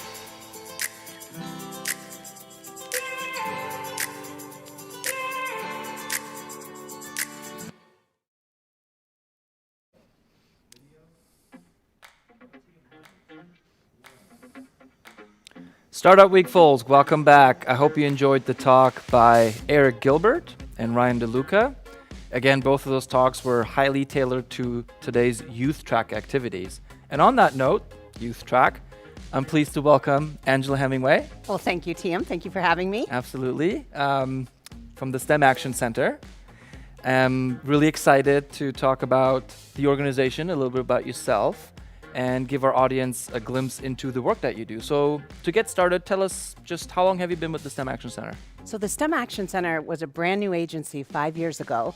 It's an agency under the Office of the Governor, and we are tasked with mindfully connecting youth and educators with business and industry here in Idaho so that we can fill that talent pipeline that we know our businesses and industries so desperately need here. So talent pipeline, that seems to be sort of the core of what your work is addressing. So why is that something the governor in the state of Idaho would care about? Well, it's actually business and industry that came to the governor and to legislators and said, we are really lacking a workforce. As of today, there's about 7,000 unfilled STEM jobs in Idaho. Wait. 7,000? 7,000 STEM job openings today. And those jobs are wide and they are varied. Everything from fisheries and forestry and food science to things like nursing, plumbing, electrician, natural resources. There are just so many STEM jobs and possibilities here in Idaho. We have to create the awareness and interest in our youth so that they consider a STEM career, and we have awesome careers here in Idaho that they might move into as they finish their post-secondary experience. I will want to take a little bit of a dive into, because you just mentioned some job verticals I wouldn't have considered to be STEM jobs, but I want to talk about that. Tell us a little bit about the work that you do to achieve that mission, to plant those seeds in the youth, to then foster the kind of talent we need to build a healthy economy. Absolutely. So I was a high school and college teacher for a lot of years. I'm a microbiologist by training, and when I was in my high school classroom, I had this awesome research course, right? And I figured every student would want to study microbiology, but I had a group of students who came to me and said, Hemingway, we want to build a robot and we want to enter the first robotics competition. And I said, oh my gosh, I know a lot about genetic code, but I know nothing about coding in Java or C++, about building or engineering a robot. And so teachers get at these crossroads when students come to us with these fabulous ideas that are beyond our knowledge and expertise. And so teachers then have a choice. The easy choice is to tell a student, no, we can't do that. I don't know how to do that. I can't help you. Or we can go look in the community and we can find mentors from business and industry and say, listen, I have these kids, these students that really want to build this robot and I can't help them. And so bringing in business and industry into the classroom is such a fabulous opportunity for not only the educator to learn side by side with the industry professional, but for those students to have those experiences and really connect to a business professional and start thinking about their life, after high school. Mm-hmm. So really, it's also, well, not also, but it sounds like you're really empowering and enabling the educator Exactly, as your gateway and to these that's kids. where it starts. We educators often, high school, middle school educators, we can have as many as 200 students a day. So our influence can really be broad and deep. But I'm not necessarily the one that should be talking to students about computer science or engineering because what I know about that, I've read online. Right? I went makes to. two of us. I graduated high school and I went to college to become a teacher. Love it. I absolutely loved teaching, but I did struggle trying to coach those students as they're moving forward. And so we create these cool experiences. For example, we have educators in drone programs, 3D printing, virtual and augmented reality, computer science, just opportunities that they can then take back to their classroom and expose students to these potential jobs that exist. So from a design thinking point of view, it sounds like you yourself were a teacher. You experienced those pain points of being approached by your students wanting to know about a subject that you weren't, a subject matter expert in. Exactly right. And so you experience those pain points, and now you get to actually solve for those pain points with the STEM Action Center. Tell me a little bit about the one program. I don't know what it's called, but there's a program where educators, teachers get to do, I believe it's an internship or an apprenticeship over the summer. What's that all about? So awesome. Tell So me. again, this kind of came from an idea that just we know that there's a lot of educators that haven't had private sector, business, or industry experience. So what we've created is a 5-week program. Those teachers are actually paid to go into business and industry and work on a project for 5 weeks. They then can take that learning back to their classroom and use words that educators don't often use. So for example, in a lab setting, my students would work in small groups. I would know they were doing collaboration and teamwork, and they were networking and all these terms that business and industry wants these students to have, but I didn't use those words with those students. And so educators start to pick up some of the language that's used in business, can translate that back into the classroom, giving students kind of this recognition as they move into the pipeline that, yeah, I've done critical and creative thinking, I've done problem solving, I've worked in networks, I can clearly communicate. So an awesome opportunity. So if there's business and industry that want to host some of our fabulous educators from throughout the state, look up our teacher externship program, 5 weeks in the summer. We've had over 40 educators go through the program in the last 2 summers. 40, okay. Only 40. We had That's over a lot. 40 signed up, but then COVID hit and our numbers got reduced this summer. But man, giving a teacher that experience in business, really they can take that and translate that in such unique ways into their classrooms. I mean, supporting our teachers, pre, during, post-pandemic, it's something we all can get behind. So it sounds like it's a continuous education almost for your teachers, but they get real hands-on experience in private industry and they get paid for it. Correct. Yeah. Well, I might have to rethink my career and think about teaching then. That sounds like Or a pretty maybe good. you just need a teacher extern for the summer. There you go. Let's talk about that. So it's called the externship. Yes, teacher That's why I couldn't externship remember program. because it's kind of a Yes. internship versus externship. Very cool. Let's talk about some of the verticals you just mentioned. You mentioned nursing, you mentioned food science. Earlier, I got quizzed by my co-host about what STEM stands for. I butchered the E. I think I called it entrepreneurship as opposed to engineering. It could be either. Could be either, right? That's just my startup hat putting on. I wanted it to mean entrepreneurship. But, what about food science? How does food science fall under STEM, for example? Well, so I think people that have been into food science, be it, fermentologists that are potentially making beer or wine, working in the cheese industry, we've got a number, especially in Twin Falls, you're talking Chobani and Cliff Bar and some of these other amazing companies that really do require food scientists to be able to be there to sample product, to make sure the product is safe, to create new products. Such an awesome opportunity for students if they're interested in helping kind of feed the world. And I know you guys have quite a few food strands or presentations that you're. Food's a big part of Boise Startup. It is. Everything from, when you're thinking STEM, from food to water, communication, transportation, natural resources. I mean, the youth of today are going to solve those big world problems that are building up now. They have such a phenomenal opportunity, and that's why the STEM Action Center is such a strong supporter of the youth track, because we recognize they are the innovators, the entrepreneurs, they are the problem solvers of the future that really are going to tackle things like COVID and healthcare. I mean, you name it, and the youth of today are going to solve those problems and challenges during their lifetime, and you and I are both going to benefit from that. So we're just so excited to be part of Boise Startup Week, and especially this youth track. We're really grateful to have you on board. And you bring up the Youth Innovation Challenge. What you're talking about is really going to unfold within the Youth Innovation Challenge. We have a number of sponsors and partners who provided us with so-called problem statements.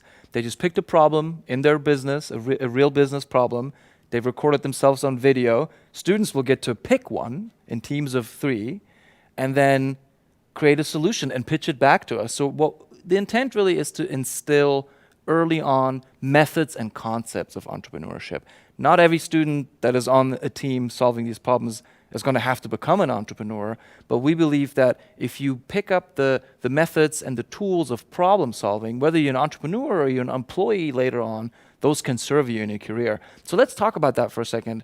I know that, when I think about 7,000 STEM jobs, right, on surface, my brain is going to go to, okay, how many college grads are we pumping out between Boise State, U of I, ISU, CWI that can fill those STEM jobs? Is that really the only path to get a 4-year degree or a master's to go after those STEM jobs, or are there alternative paths? There are definitely alternative paths, and I think that is a misconception that when you say STEM, you mean 4-year degree. Okay. A high school student now, there are some phenomenal apprenticeships that a high school student can graduate with industry experience and a high school diploma. One thing that is absolutely necessary is youth, they have to graduate high school or get a GED. That's going to open so many pathways. So that's the foundation to That move is on. the foundation. Right now, only 80% of our students graduate high school. We have got to get that number up really significantly, because that's the first step and the pathway into a good job, especially a good job here in Idaho. So everything from apprenticeship to military experience, that's another one that entering the military that you could bring so back that some counts towards- phenomenal okay. experience. Absolutely. And there's a variety of different certification programs. So right now, CNAs are in really, really high need. All sorts of IT and tech support that might need a 9-month degree.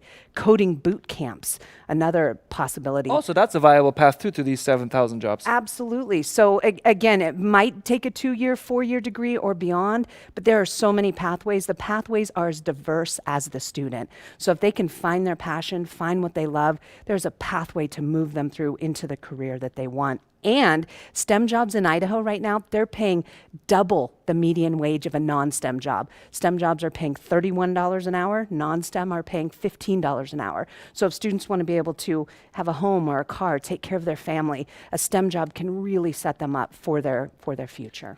Some of the things that come to mind is, the affordable housing. I know the city and Mayor McLean are putting initiatives in place to ensure that we can have affordable housing available, again, to build a startup ecosystem. For us to attract and retain people, we have to make sure that there's housing available to them. But what you're saying is you can, I guess what I'm saying is you can make sure that there's affordable housing, but there's another side of that coin is make sure people earn more so they can afford those houses. Exactly So it's right. double then compared to a non-STEM job, correct, in Idaho. And I think right now some of the biggest job openings that we have are certainly in computer science and in healthcare. And so those are two areas that companies really are struggling to find the workforce that we need. And I always say, if you don't like any of the jobs that currently exist, start your own company, right? Create that job that you want, run the company that you want. And that's what we love about the Boise Startup Week theme.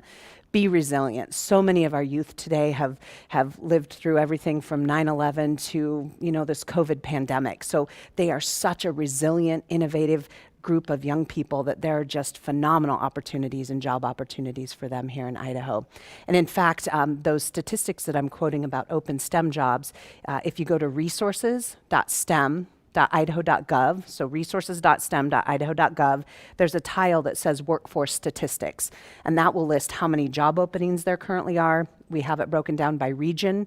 There's also a map on there that students You can filter, but based on where you are. you can filter based on region, based on what you're interested in, and also based on what level of education you would like to attain. And can you drill down to the actual employer and the job itself? Not to that level. When you're ready to get to that level, you'd shift over to Idaho Department of Labor website. Oh, so there is a solution. It's just There to is a shift over. solution, yeah. So some great data and statistics out there. It also lists the top jobs, top 10 jobs in Idaho, the top 5 STEM jobs. Again, top 5 STEM jobs in healthcare, computer science. We've got to percolate that pipeline because we know our business and industry, they need them. Percolating the pipeline. I'm going to add that to our list of one-liners here. Thank you, Mark. My cameraman is on it. You brought up one program that I learned about through the STEM Action Center. Actually, Finia Din, one of your employees, made me aware of the registered apprenticeship program. And the way it sort of manifested itself at Trailhead is one of our tenants, Coding Dojo, also a sponsor of Startup Week. Shout out to Coding Dojo at this point, who runs a coding boot camp, has signed up with the Department of Labor.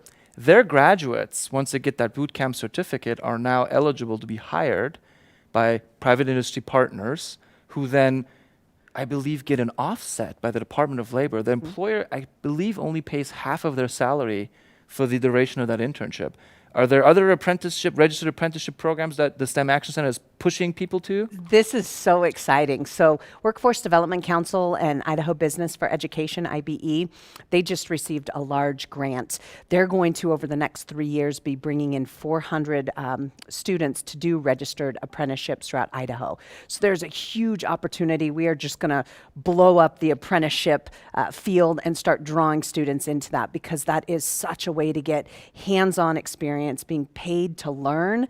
What a phenomenal opportunity. So yes, stay tuned. That is rolling out now. Behind the scenes is going on, and they're going to start pulling in students into the registered apprenticeships throughout Idaho. Let us know how Startup Week and Trella can help with that initiative. As you know, I grew up in Germany. Apprenticeships are a big part of how that economy runs and how talent is curated to fill the jobs that are needed. So I'm very familiar with apprenticeships. I know in the States we're still trying to, as you said, we're going to blow it up here in the state of Idaho. We are. Great, Yep. great.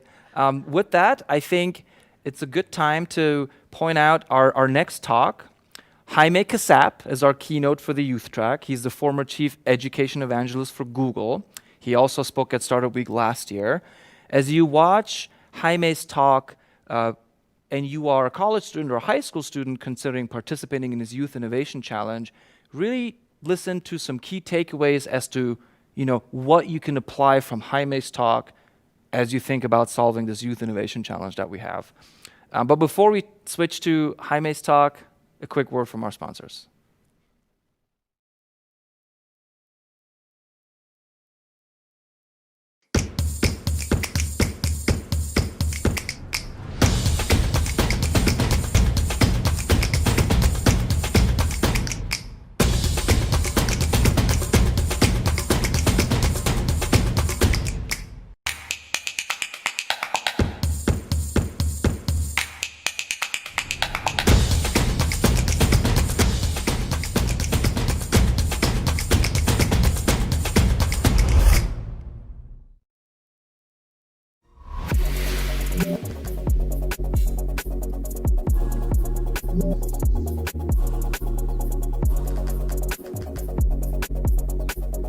We're very excited today to be joined by Jamie Casap. Jamie served as the Chief Education Evangelist at Google for more than 14 years and was the second member of the Google for Education team. In that time, Jamie launched Google's G Suite tool in higher education and K-12. He also launched Chromebook into education and was the creator of the Google for Education Transformation Framework, a holistic approach to education transformation. Thank you so much for joining us. I know that was a very abridged intro. A lot of times I like to start these off by just kind of giving you a chance to talk to us about, who you are and what you've been up to. Yeah. Thanks very much for having me. So all that stuff is right? So I was chief education evangelist at Google for 14 years. We kind of launched technology in education by accident. I was meeting with the CIO at Arizona State University, asking him what his biggest problem was. And at the time in 2006, it was email. And we had just launched a product called Google for Your Domain, which was take your stuff and put it on top of Gmail. And said, hey, we got this product. And we're like, next thing you know, we're launching Google Apps for Education into the university space. And I fell in love. And I actually, one of those weird things that never happens at Google, which is I went from the engineering team, I was in the engineering side of the house, to the enterprise side of the house, right? So, which is, I don't know if it's ever been done or since done in history, right? Which is this idea is Google's an engineering company. But I wanted to be on the enterprise side because I wanted to be out there working with customers and clients and people and educators about what we could do with these tools. So officially left the engineering team, went to the enterprise side, and two of us launched Google Apps for Education. Then I had a crazy idea of launching it into K-12 because I saw so much technology starting to be used. The iPad had just come out, schools were buying them. And then a couple years later, I had a really crazy idea, and I pitched the idea to Sundar and the team around launching Chromebooks into education. Chromebook was a thing, but it was supposed to be for consumers and it was supposed to be for the business side. And I kind of pitched the idea of launching in education. And so I did that for a couple of years. And, my job at Google has always been to work across all the different teams that are doing ththings in education and then kind of think about what's next. I was there for 14 and a half years through a bunch of different things, and mostly because 14 and a half years later, none of the people that I grew up with there were still there. Google had turned into a big company. They were bringing in lots of outside people coming in. Larry and Sergey left, and it was just time for me to go find something else to do. So I'm still doing what I was doing at Google, except now I'm doing it on my own, and I'm working with organizations, startups. I'm working with tech companies. I just had a call today with a publishing company to get them to focus on and think about how we do diversity, inclusion, and equity in education, both in higher ed and in K-12. So I'm working with a number of universities. I'm having fun. Well, and this is something that wasn't just your job at Google, right? This is your passion. This is your drive. This is what you live for. And, I heard you talk at one point at length, which we probably won't get into too far in this call, but the charter school that you helped start in Phoenix. And, that's near and dear to me, my heart. I'm a product of one of those kinds of schools. I sit on the school board of one of those kind of schools. And, maybe you could just tell us a little bit about that school. Yeah, so here's a surprising fact. It's actually not a charter school. It's a regular high school inside the Phoenix Union School District. We wanted to create a charter environment inside the system, right? Like at the end of the day, we're not changing the system. We're not changing 97% of it, right? There's only so many charter schools you can build. My kid my 5-year-old goes to a Montessori charter school. Yesterday was her first day.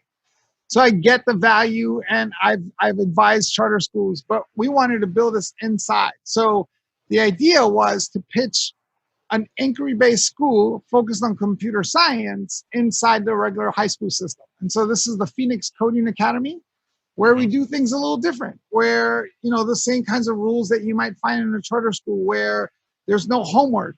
There's that we're trying to get rid of, we got rid of grades, or we converted work into grades at the end of the year, as opposed to giving grades out throughout the whole year. We are trying to get rid of grade levels. Like we're trying to do it so that a student joins the school in 9th grade, and then let's figure out what team they belong on, right? And we're opening up for people like me to go in and teach And that's I kind of taught- that argument about proficiency, right? Yeah, Like proficiency right, exactly. versus the factory model. I think Yeah. that kind of actually leads us really well into the first question I had for you, Yeah. which is that there's a lot of discussion about our education system and it isn't working or it's broken.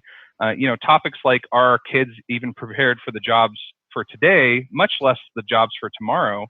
How should we be assessing our current education system? Is it broken?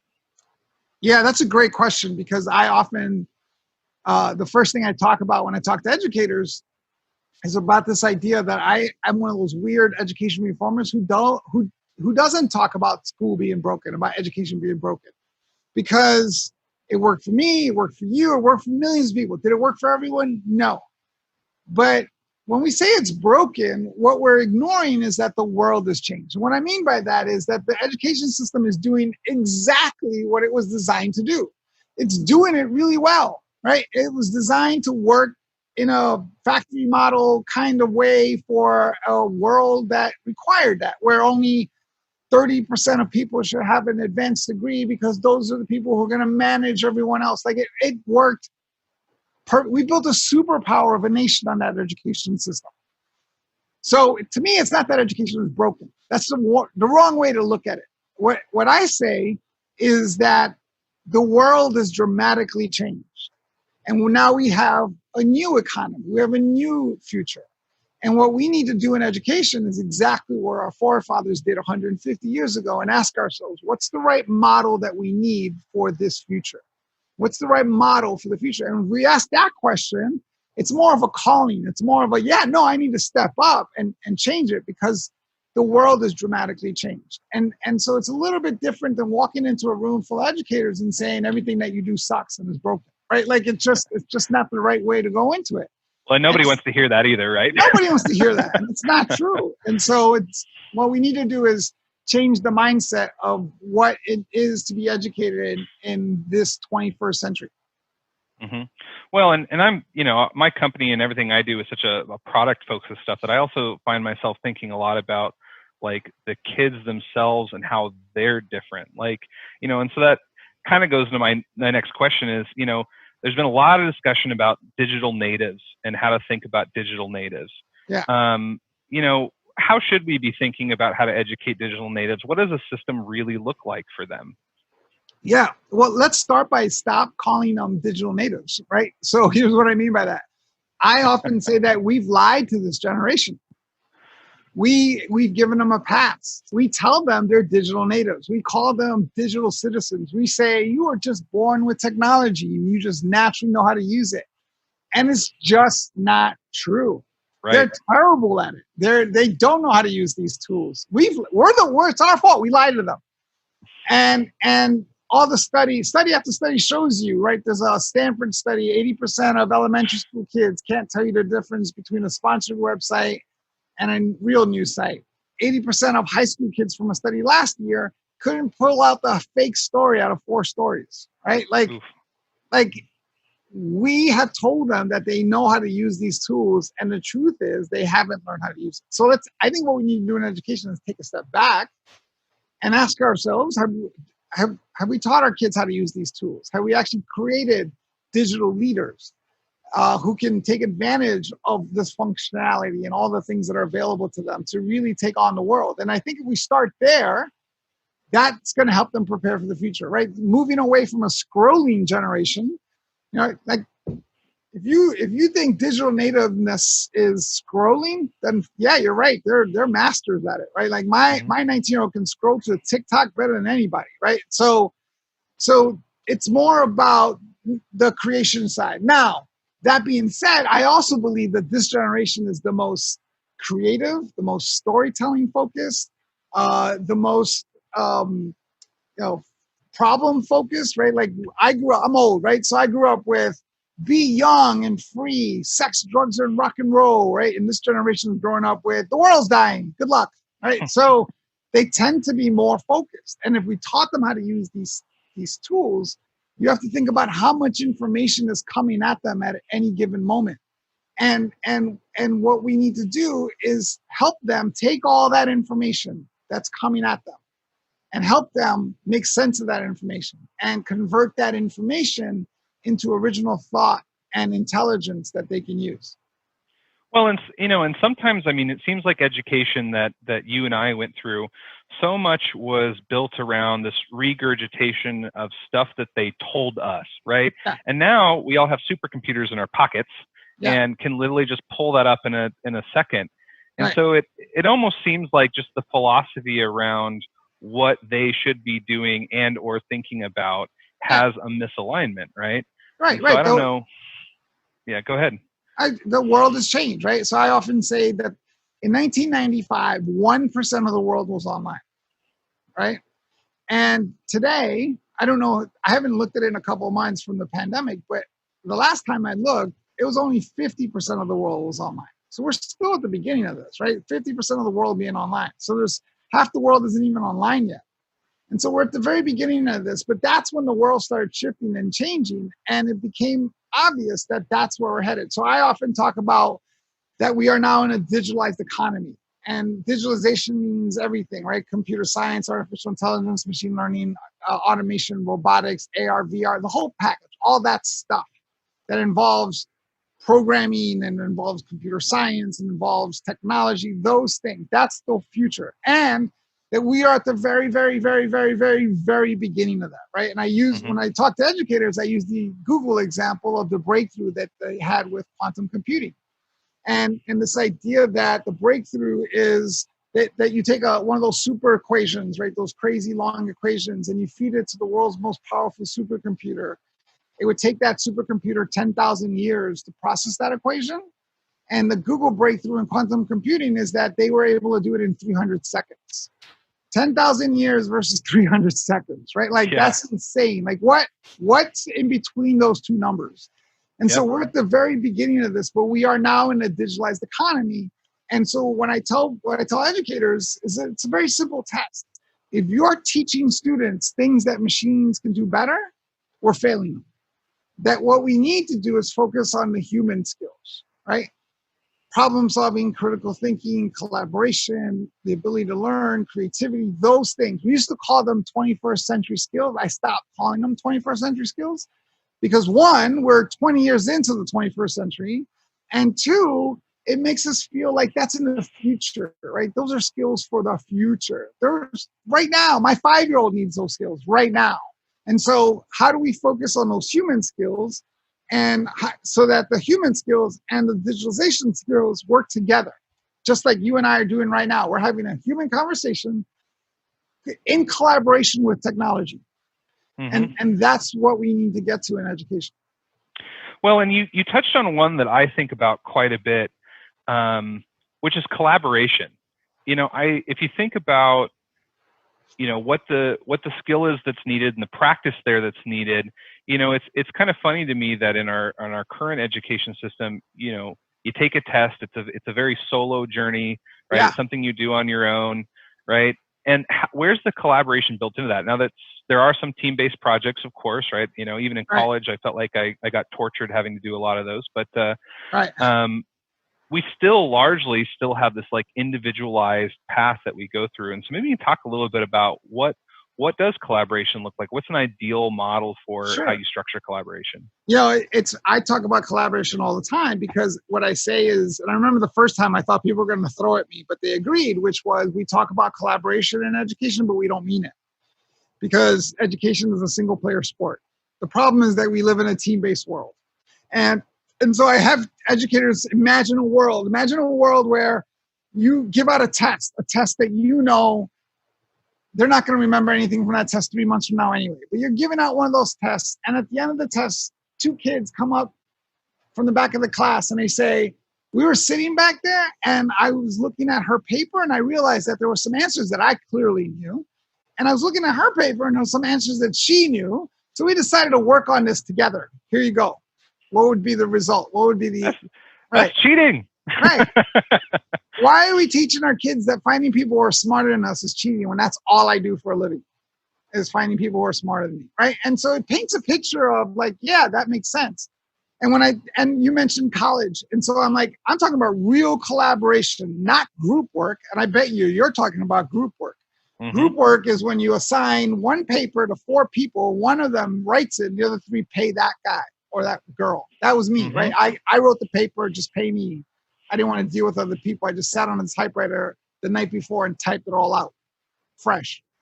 And so that's group work. That's not collaboration is like a basketball team, right? Collaboration is having different players together that have different skill sets and different strengths working together. That's collaboration, right?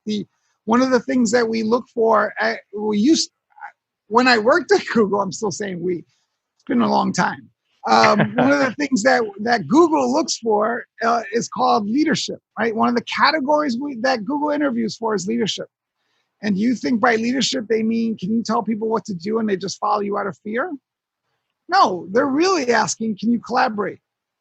Can you influence? Can you motivate? Can you get a team going? Can you step back and let someone else lead? Real collaboration, the ability to listen, to ask questions, the ability to change your mind, the ability to look at data and make a determination, the ability to build consensus, right? Like that's real collaboration. And it starts with understanding who's on the team. And in the school, in the Phoenix Coding Academy, one of the things that we did is we assess the students when they come in, not for skills, but for where they fit on a team dynamic, so that we're not putting 4 big picture people together and nobody's going to get anything done, right? That we're putting the right kinds of teams together, just like in sports, to work on a project together. Well, and so much about leadership is not about this top-down function. It's about elevating others to do the best work that they can. And that's a very hard skill to learn when you're playing a single-player sport, right? When it's all about you and your own success and can you get the grade and can you, right? It's almost impossible to then create a leader who has to start thinking we. And, right? and there's a way of doing both, right? Like, if you had a regular job, you get a performance review. The performance review is based on how you did with others. You as an individual get graded for it, but it's still based on what you did with others. So there's a way to do both. Oh yeah, especially that's true in technology firms where so little is produced in a vacuum. I mean, almost nothing really, and so that's especially true there. And something that I've kind of been thinking about as we talk about this. We can imagine an ideal scenario where our collaboration is great. We're creating great leaders. They're getting the digital skills that we're going to stop calling them digital natives because they need to be taught it. Right. But let's just say at a high school level, so they've gone from kindergarten through high school now. Like, what's the big question moving forward that we need kids to be answering, or what skill is it that they need to be leaving high school with? Because I feel like that there's some shift there too about like what goal are we driving towards. Sure. That's great, because I'm on a kick recently to even this whole concept that you find in education today. Like there's themes that develop in education, like 21st century skills, and then they stick around forever.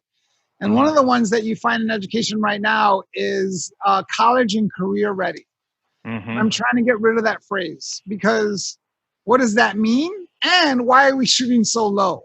Like, what we should be doing in education is helping generate scientists and leaders and policymakers and change agents and inventors and entrepreneurs and all this other stuff like that. And if they can't do that, then they should get a job, right? Like that's the job should be the backup plan, right? And so we got to level up the expectation that we have from students overall. But one of the things that I get quoted on all the time is this idea that one thing that we can do right now is stop asking kids what they want to be when they grow up. Stop asking students what they want to be when they grow up, because that question doesn't make sense anymore.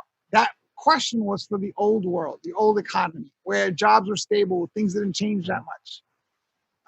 That's not true today, right? I got 4 friends that are working in industries and on jobs that you don't even know about, right? Like we have jobs are shifting and changing constantly. So the question that I ask students instead is, what problem do you want to solve, right? What's the problem? I just mentioned that this is a problem solving generation. What's the problem that you want to solve? That's question number 1. There's 3 questions and they're all as important as the next. What problem do you want to solve? Number 2, how do you want to solve it? And that's an important question. How do you want to take your talents, your gifts, your experiences and solve that problem? Because if a student goes up to an adult and says, I want to solve climate change, that adult might say, oh, climate change, let me compute that. Oh, you need to go study STEM. You need to be a scientist. You need to be a researcher. You need a degree in global sustainable development. And in reality, what if they are an amazing storyteller or an amazing photographer?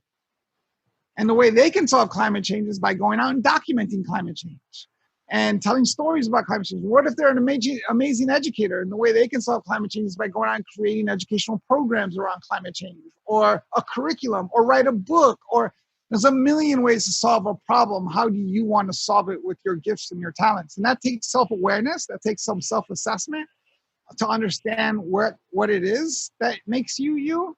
And then the third question is, what do you need to know to solve that problem? What are the knowledge, the skills, and the abilities you need to have to solve that problem? And how do you start building those knowledge, skills, and abilities? And what's important about that is, when I graduated, I could never have prepared to work at Google for 14 years. When I graduated high school, when I graduated college, when I graduated graduate school, Google didn't exist, right? And so there's no way for me to prepare for a company or a place that didn't exist. And so what I think we should focus on, like you mentioned, are skills, right? And if you think about the problem you want to solve, and you think about how you want to solve it, and then you think about what you need to know, let's say they are a photographer, and the first job that pops up after they go through all this is a job taking pictures of used cars in a car lot. That's the first job that pops up. Most people might think, well, that job's not relevant. That job's not in line with, the person wanting to study climate change or wanting to get into solving climate change. But the skill certainly does, right? Learning how to take pictures, learning how to work in a business world, learning what angles look like, learning how to sell an idea. All those skills that you're developing in a job like that completely apply to being a photographer, taking pictures of climate change in the future, right? So that's how we need to focus on it. Well, and I love that, because part of the reason this has been in my thinking for a little while is there's a school here that's it's a free to attend private school, partially funded by Micron and Albertsons and a handful of the other companies that are here in Boise, called One Stone. It started as an after-school program, and then it turned into a high school. And they do a lot of really great stuff, from like reverse pitches with industry, like really getting people involved in that level. But one of the coolest things about them is the biggest metric for if a kid can graduate beyond grades and the kind of the normal stuff is if they have taken the time to answer their why statement. And I was like, of course, that makes so much sense. Is how can you send them off in the world without some sense of the next most important thing that they want to do and go tackle and solve in the world? That's like honestly the seeds of how you make change makers, right? People have to want to solve a problem, right, to go do great things. By the way, it's actually it's not that complicated. It's actually what makes us humans, right? Like Daniel Pink wrote the book Drive. I've become friends with him since that, but he wrote the book Drive, and that's where the idea came from, right? The same three things motivate all human beings: purpose, autonomy, mastery. You have to have all three, right? And when you think about the questions, purpose is what problem you want to solve. Autonomy is how do you want to solve it.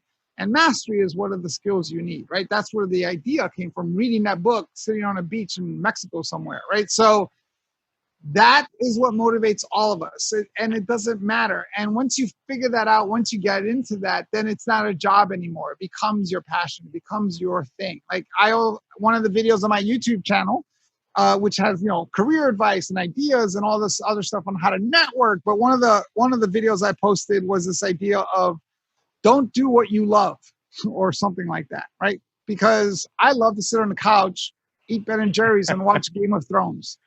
There's like two jobs for that, right? You and me both. Right. That's just like two jobs. I hate some of the work that I have to do in my passion, right? Like Michael Phelps hates swimming to win the gold medals that he wins, right? Like I hate having to get on an airplane at 3 o'clock in the morning and fly to Montana and to speak to educators about education and watch the Super Bowl on a 32-inch, 1985 television set in the Best Western. There's nothing I love about that, but the purpose is what drives me. And so that's the wrong advice. Find something you love to do and find a way to make money. No, find a passion, something that burns you, something that you want to spend lots of hours trying to solve. Well, it's something that I talk about. Like I gave a speech at a graduation last year, and I was talking about this kind of similar idea, and I also said something to integrate into it is, figure out how to help other people. Like make people the center of your why statement and the reason why you're moving forward, because you'll sleep well every single night you go to bed like a baby when you know that your drive and your mission, the thing that you're doing with your day, advances others around you and helps others around you. And so that's kind of the other thing, is like bringing the people centric. It's not about making the quickest buck or whatever. It's about how you help other people. Now, the truth is the results is you largely will be successful, because, that's by helping other people, you are creating opportunity, right? So anyways, these are great thoughts. I'm really enjoying this back and forth, but kind of bring it to a local level here. Yeah. We have this private school here that I think is a great model. We have a couple charter schools. Something that's different in Idaho is our charter schools are actually a part of the public school system. Right. So that's pretty cool in the sense that they're not usually off on their own. It does happen from time to time. But for Idaho, which ranks 49th out of 50 in per student funding and regular flirts with being dead last, what are our low-hanging fruit? What are the things as entrepreneurs, as parents, as business leaders, community members that we can advocate for and that we can do to try and help these systems and set up our future leaders for success? Yeah, that metric is always an interesting metric. I feel like there's like 10 states that are 49th. It just always sounds that way. I think the first thing you do is dive into that metric a little bit, right? What does that metric mean? What are we measuring there? And student spending in what? Student spending in textbooks, student spending in buildings, student spending in teacher salaries. Like, what does that mean? Because these things matter on an individual level as well, right? So no matter what resources you have, are you spending those resources in the right way, right? Like, you take a place like New York, that's number one. I think there's like $30,000 a kid. What are they spending their money on versus, Boise or Idaho or Arizona, where it's like $7,000 a student or $6,000 a student? Like, is that student in New York getting a better education than the student in Boise? Like, I don't know. And so what are those metrics? And so for me, the low hanging fruit is to sit and come up with a list of things that you want to measure. I often hear all the time from people, you're going to Boise. Oh, you got to go check out this school. This is an excellent school. You love it there and you should go see it. And my response is always, why is it excellent? Why is it such a great school? And the response is always, their test scores are high. Mm-hmm. That's not my metric. Are kids happy there? Do they show up early? Do they stay late? Or do they show up at 7:59 and 53 seconds so that they don't have to be there another minute? Like that to me is a kid showing up at 7 to work on a project and staying till 6 because they're passionate about the project they're working on. That's a metric. Right? So how do we measure stuff matters. And so I think the low hanging fruit is to sit and make a decision. What do we want to measure? And how do we measure problem solving skills and collaboration skills and critical thinking skills? And once we figure that part out, then we can talk about, how do we fund that? What's the right way to fund that? At what level? So that we're not spending a whole bunch of money on things that we might not need. As I said earlier, like this idea that if we're teaching kids stuff that machines can do better, we're not serving them well. So it doesn't matter how much you spend if you're not spending it on the right stuff. No, that's great advice. I mean, I think that when I hear about statistics of what we are currently measuring, and this isn't just an Idaho thing. This seems like it's somewhat nationwide, right? I hear like go on rates. So how many kids go on to college, which is interesting because sometimes solving problems doesn't require colleges, right? That's a true thing. Right. Although college is great. You hear about test scores, of course, standardized test scores, which back to the system being designed for the factory model, like a standardized test is a lot like a function of the factory, right? Sure. And so that's another kind of interesting one. And then funding, like those are the three things I see we measure. But I've never seen a measure of how well our kids are collaborating. Have you? I've never seen that. No. No. And the tools are out there. Just because it's hard to do doesn't mean that you shouldn't do it. So look, at the end of the day, this is choice. It's will, right? What are we willing to do? What are we willing as a community to do? And a basic understanding that this is an investment, right? Like we can get into all the numbers. Like if you, for every dollar that you spend in education, you're not spending $4 in a prison system, right? For every $5 you spend in education, you're not spending, $9 in social services, right? Like there are real numbers out there of looking at education as an investment to our community, especially for this next generation, because this is the problem-solving generation. They're the ones who are going to have to solve a lot of our problems. And so what the least we can do after effing up the world so badly for so long is give them the right resources and funding and skills to help us fix it. Yeah, we can't leave them helpless. 100%.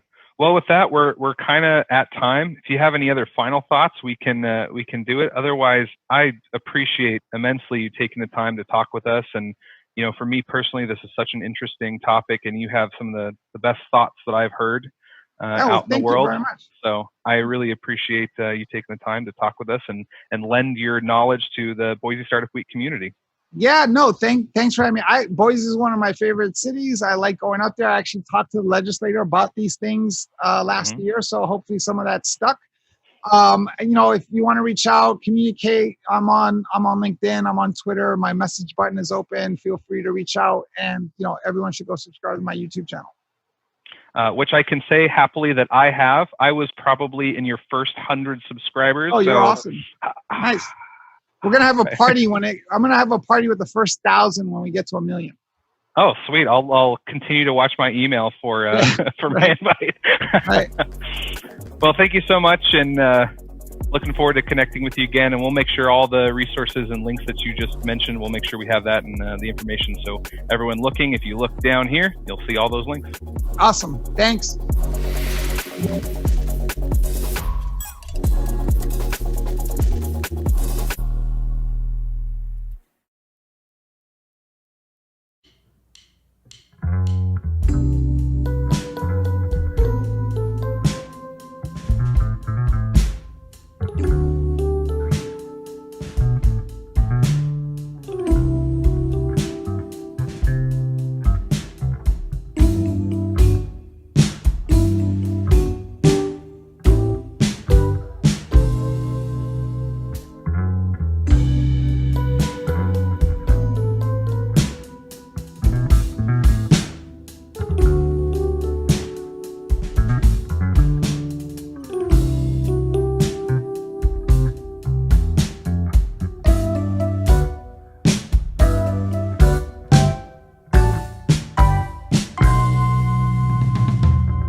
Welcome back, everyone. Happy Startup Week to all of you.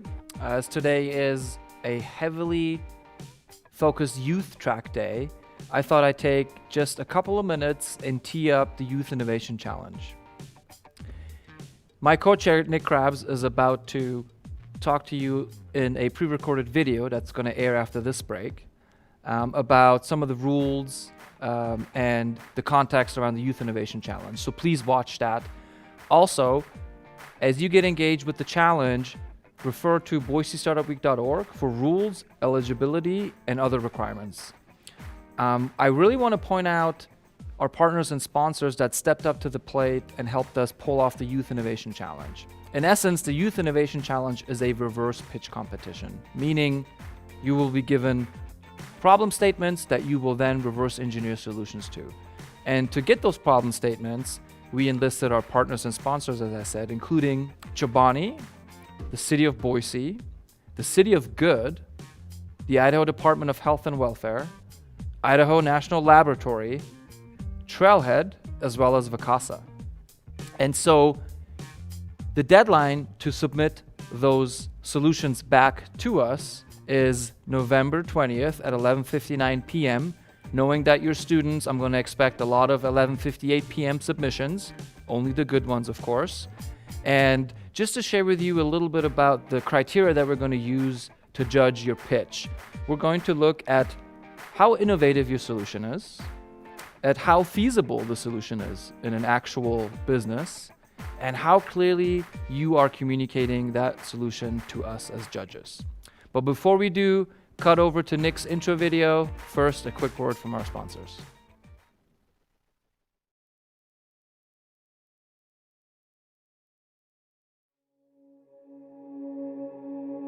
We are a tribe from the north, and we are brave and bold.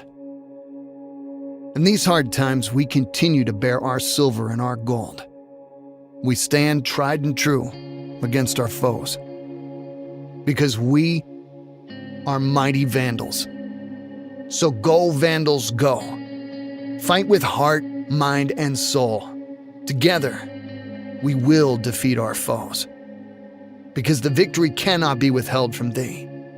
So all Idaho, bear down and Vandal on. Go, go, go.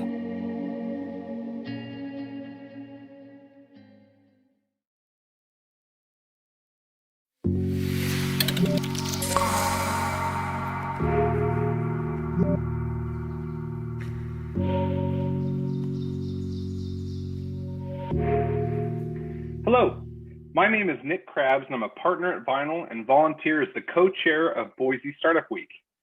In addition to providing great content for the youth track, this year we wanted to try something a little different. It's a chance to hear from you and hear your great ideas. That's why we've collected a series of real problems from Chobani, INL, the City of Good, Trailhead, the Idaho Department of Health and Welfare, Casa, and the City of Boise. We offer this as an opportunity for all college and high school students currently enrolled in the state of Idaho. It's your chance to pick a problem and compete for $3,000 of scholarships and cash prizes per team. Here's what you need to do. Step 1, organize yourself into teams of 2 or 3 people. Step 2, go to boisestartupweek.org and navigate to the Youth Innovation Challenge under the Participate tab in our main navigation. From there, you can view all of the problem videos, or if you're watching live, we'll play them right after this. Step 3, pick a problem you and your team want to try and solve. Step 4, spend few hours researching why this is a problem and become as close to an expert as you can. Step 5, brainstorm and whiteboard a solution. And be sure to think through all the different edge cases that could derail your solution. Step 6, record an 8 to 12 minute presentation of your solution and remember to include every team member in the video. Step 7, submit your videos before 11:59 p.m. on November 20th via Google Forms at boisestartupweek.org on the Youth Innovation Challenge page. We'll be judging based on 3 criteria: how innovative your solution is, how feasible, and most importantly, how clearly and effectively you and your team communicate this idea. That's it. We're really excited to hear your ideas and award prizes to both college and high school teams. Good luck and be resilient.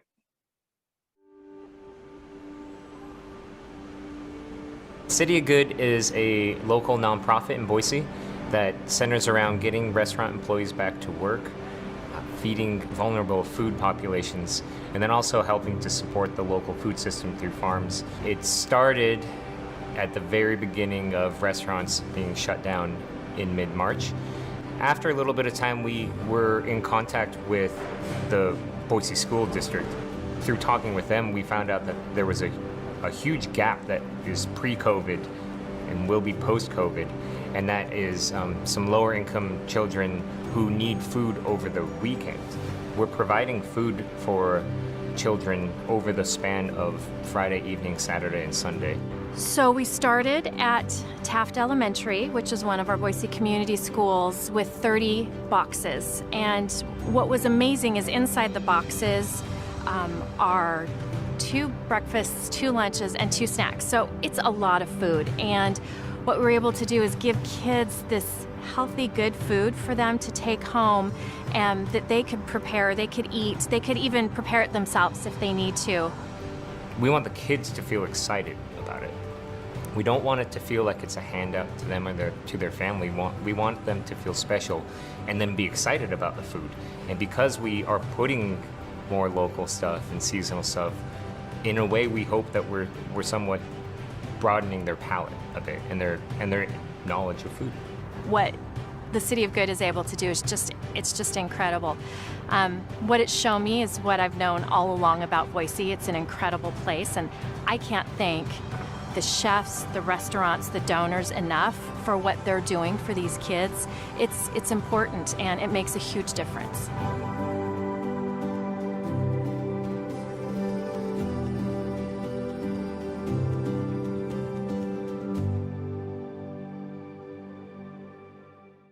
Hi, this is Kathy with City of Good, and I have a challenge for each of you. You've just watched our video, so you understand our model about how we're feeding food insecure kids locally grown fresh produce. Right now, we create 900 meals every Friday, and those get packaged into 170 different weekend fuel kits. We give those out to kids ages 8 to 18. We're excited by the fact that the food inside is nutrient dense and locally produced, and we're excited by the fact that those meals are being created by restaurants that are at risk of closing during the pandemic.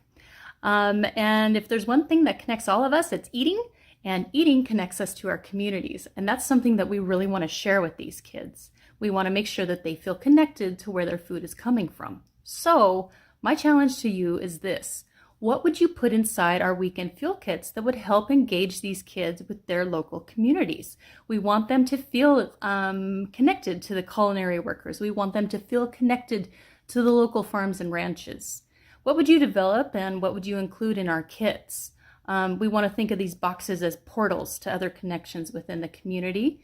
So how would you make that happen? What kind of support would you need from us? What kind of support would you need from your local community? And would you ultimately want to measure your outcomes, and how would you do that?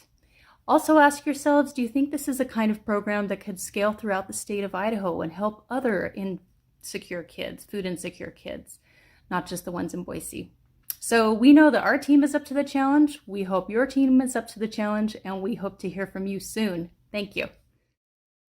Hi, I'm Mayor Lauren McLean of the City of Boise, and I'm excited to present a civic challenge that I feel is a great topic for this Boise Startup Week, and something our city currently needs creative minds like yours to think about. Recent forecasts estimate that Boise, by 2040, will be welcoming 50,000 new people. And I'm sure many of you know that already residents are struggling to find places to live at the price that they can afford. So I have this for you, because housing affordability is incredibly important to this administration and city, because we're the most livable city in the country, but part of that, in order to be the most livable city in the country, requires that we have homes for everyone. So I would like your bright ideas on how we can encourage, incentivize, partner in ensuring that there are homes at every price point in the city of Boise, so that those of you who work here are able to find a place to live here. I really look forward to seeing the solutions that you come up with. This is a big, big topic around the country, of course, but here in Boise especially. So we need innovative solutions, new eyes and brains put onto the topic, and I'm really looking forward to seeing what comes out of it through the challenge in the weeks and months to come. Take care, and thanks so much for thinking about this one. Hi there, I'm Allison Uten, the Community Relations Director for Chobani. And as a food company, we care deeply about the fate of the hungry in America. We've spent much of this year pivoting our giving and really focusing in on food insecurity coast to coast. Due to the pandemic, Feeding America estimates that 54 million Americans will face hunger this year. That includes more than 18 million children. And as we've seen, both hunger and the pandemic are disproportionately affecting brown and Black communities. So my question to you, you bright and brilliant students, is this: how can we inspire the private and public sectors to come together, to join forces and to join Chobani in finding a solution for this growing problem? I can't wait to hear your suggestions. Hi guys, Tim Rostica here, submitting a problem statement for the Youth Innovation Challenge on behalf of Trailhead. The topic I'd like you to think about is the future of work. And to narrow the scope, think about how the pandemic has changed our behavior as consumers, as professionals, as teachers, and as students. Where and how we work has drastically changed, and it's continuing to change as the pandemic continues to unfold globally. And so in this shifting behavior by us as to where we live and how we get our work done arise a number of different opportunities. That is what I want you to focus on. In this new world of where and how we perform work, find opportunities for unmet needs. These are needs of the future that consumers may not already have, but will develop over time. They may be existing needs that aren't being met currently. I'd like you to keep an open mind with respect to the actual vertical that you choose to solve the problem in, but center it around the future of work. Happy problem solving. Hi, I'm Elizabeth Johnston, and I'm the Senior Research Coordinator for Vacasa. I've worked at Vacasa for 6 years now to the month, and I'm very proud to be helping kick off the reverse pitch competition on their behalf. I'm even more excited to be here presenting this to you because I myself am a Boise State grad. Got my shirt on, so go Broncos. I was lucky enough to attend Boise State University, and I still live in the area. It's a great university, so congrats to all of you that are attending there. So I'm very excited to see what your creative minds are going to come up with in response to our challenge. So here it is. The short-term rental industry has grown exponentially over the past 10 plus years, and now many municipalities are playing catch-up with regulations. While Vacasa is in full support of fair, transparent, and enforceable rules for property owners and managers to follow, the industry is quite fragmented, and many governments and renters don't distinguish between professionally managed and owner-managed rentals. For example, there are major differences between renting out a second home as part of a business and an owner renting out a spare room at their primary residence. In 2017, the governor of Idaho signed House Bill 216, which forbids cities or counties from banning short-term vacation rentals, but does allow local governments to regulate them with regards to health, safety, and welfare. In recent years, several cities in Idaho have explored ways to add regulations, but they've mostly stalled without support from voters or local businesses and individuals that rely on short-term rentals for income. So here's our question to you. How would you suggest a city regulate vacation rentals, both owner-operated and professionally managed properties, in an equitable and enforceable way that complies with state law? One that preserves an owner's ability to earn income from their property, but also the tax revenue and jobs that short-term rentals bring to an area. This is a complex topic, but we are excited to hear your forward-thinking ideas and proposals. So get out there, Good luck, and most of all, go Broncos! Thank you. Hi, I'm Andrew Masters, and I'm the CIO for Idaho's Department of Health and Welfare. I have a challenge to present that provides an opportunity to dramatically improve medical drug research and ultimately healthcare. This challenge is a great fit for the startup mindset, as it requires both creativity and skepticism to really develop and deliver a well-thought-out approach. So the average cost of getting a new drug to market is $1.3 billion, and only 1 in 5 drugs that are tested in people are successful and approved. Drug companies don't have unlimited funds, so they must prioritize and select only a handful of drugs they have on the shelf based on their potential for approval and commercial success. One means of dramatically improving and reducing these costs is to make more data available so drug companies can better understand and be better informed about drugs' potential by conducting virtual studies. I think you'll be excited about the challenge. I know I am. So the challenge is I'm looking to have you describe the technology incentives that allow every individual to choose to donate their data to research, much in the same way that we donate our organs. But you don't have to die. So some questions to think about. What are some of the ways that would make it easy for individuals to provide their data and do that in a way that's anonymized and secure? What are the incentives for individuals to participate? Healthy data from individuals is just as valuable to research as it is for them to obtain data from chronically ill patients. So how do you engage people and get them to continue to provide their data throughout their life? How can the public be informed about what's the process, and so they can better understand how to actually do that? Just similar to the way that we today know that we can just indicate on our driver's license that we choose to donate our organs. So how would we do that? Where would the data be aggregated, and how would it be made available? Who would pay those costs, and why? So I'm excited to hear really your creative and innovative thoughts about how we might address this challenge and be the catalyst for improving drug research and healthcare. Thank you for considering this challenge, and I believe it is important to all of us. Hi, my name's Jim Keating, and I'm calling from the Idaho National Lab. I've got a challenge for you, and it has to do with plastic. The problem of plastic in nature, particularly in our oceans, is a serious global problem. Every minute, about 1 dump truck load of plastic goes into our oceans and waterways, ruining beaches, hurting wildlife, and contaminating our food supply. Of all the plastic ever made, about half was made in the past 15 years. We don't know what to do with all this plastic once we're finished with it, so it just accumulates. But eliminating all plastic from our lives is neither feasible nor desirable. Plastic has a lot of benefits. Keeps our food fresh, it's sterile, it's durable, it can take any shape or form. As a material, it's versatile and cost-effective. So it's widely used in just about every industry. So we're not going to get rid of it.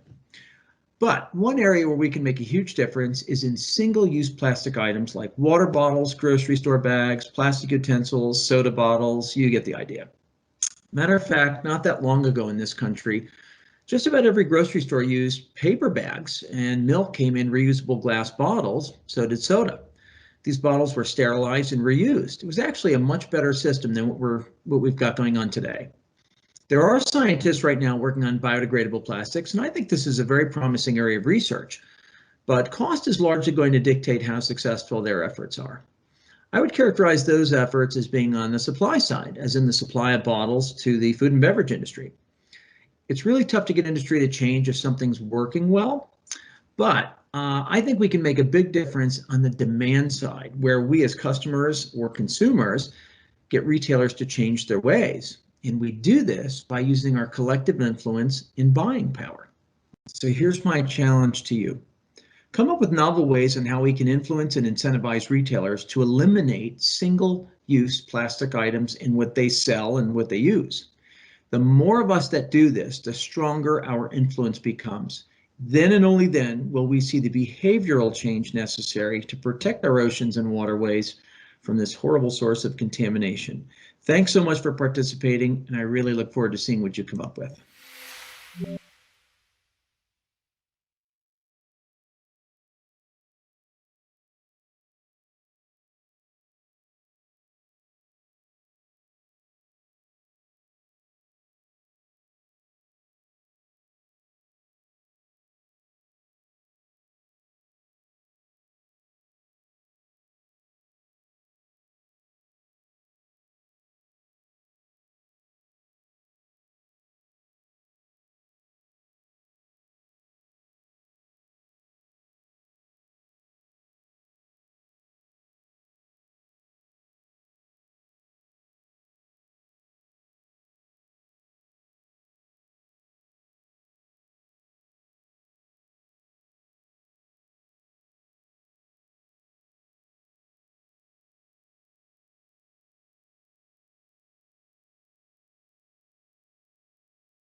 Welcome back to Boise Startup Week. If you were looking for Tim and Nick, you get a treat today. I'm George Tanner from the University of Idaho. I'm the Entrepreneurship Director at U of I, and I'm joined today by Karen Appelgren. And Karen is the Program Manager at the Idaho Department of Commerce. And we're going to talk to you a little bit today about the Grow Track that we are co-chairing. And we haven't seen each other in months now. Karen and I have worked together for a long time and have worked together at Boise Startup Week in the past. But because of the COVID situation, we haven't connected in a long time, so it's great to see you today and get to co-host this live session and talk a little bit about what we're doing. So welcome. Thank you. George and I actually first met prior to our Grow Track collaboration when one of my sons was attending University of Idaho. And you were Vandals. Yeah, go Vandals. And for those of you who are with other schools, raw to those schools too. Ever the diplomat. Well, I'm now with Department of Commerce. And so tell us about that. So I started September 15th. I had previously been with Zions Bank for almost 7 years, directing the Business Resource Center there, working with entrepreneurs all over the state, helping small businesses to start, grow, and get financing. And then I just felt like I wanted a bigger impact, and Department of Commerce allows me to work with businesses all over the state, introduce them to all of the resources that are available. And at Commerce, we have departments like International to help companies with trade. We have business incentives to help companies who are expanding to take advantage of tax credits and other opportunities. And there's a segment on Grow Track for with my colleague Carmen with iGEM grants too that I'm looking forward to. And what have you been up to at U of I? It's been an unusual year, obviously. But commenting on your new position, it's really great that you're at Commerce. In the past, a lot of your work with Zions was centered in the startup, small business area.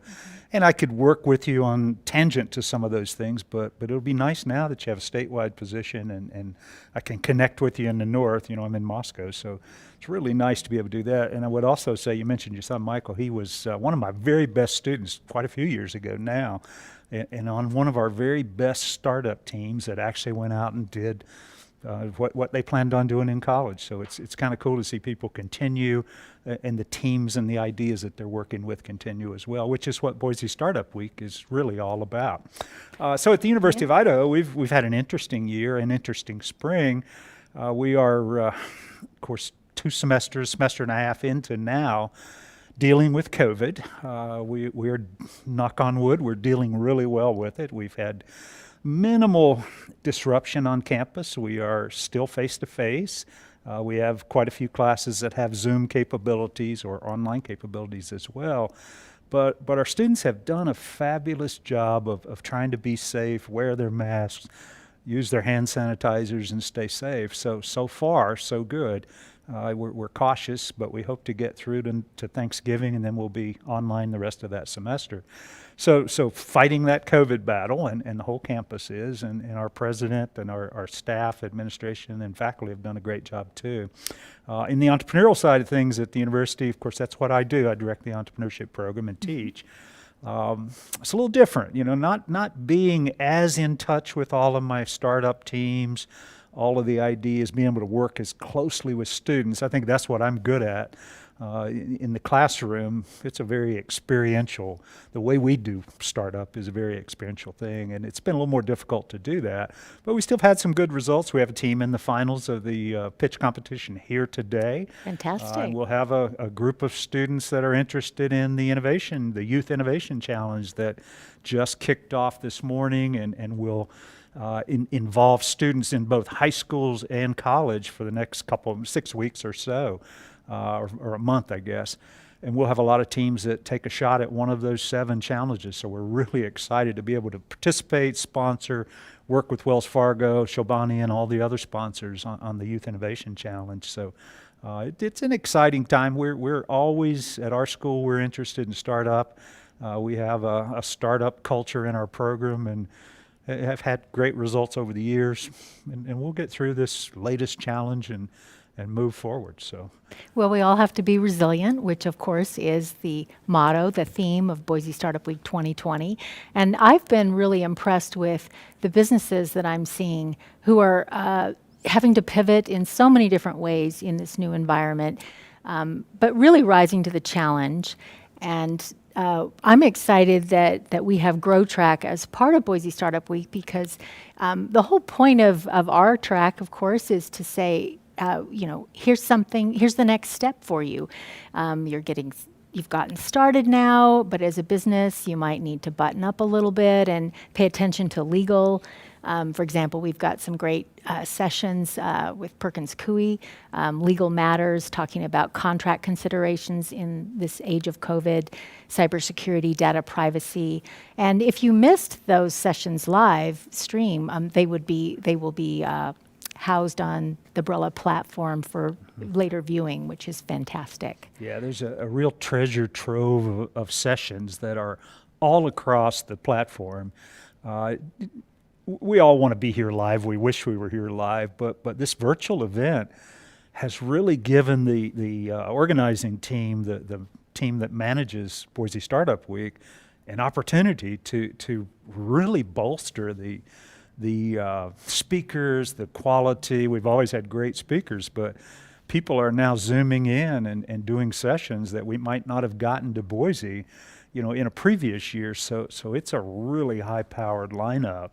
And I encourage everyone to jump in and watch the rest of them, pick out the ones you can watch, but also to come back to it and use all of the videos, all of the events. I mentioned the Youth Innovation Challenges. Those are just opening, and we've got weeks to work on some of that for young people that want to get involved in the startup world, in the problem-solving world.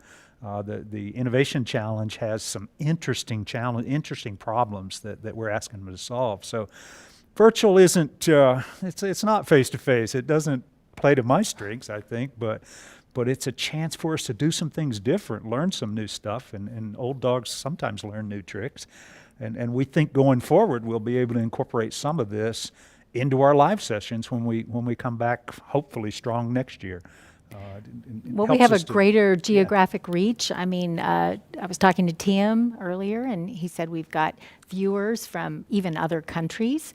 And of course, across the state of Idaho. Yeah, not just an Idaho event or a Treasure Valley event, but a global event, which is pretty cool. So it also makes me nervous being on camera.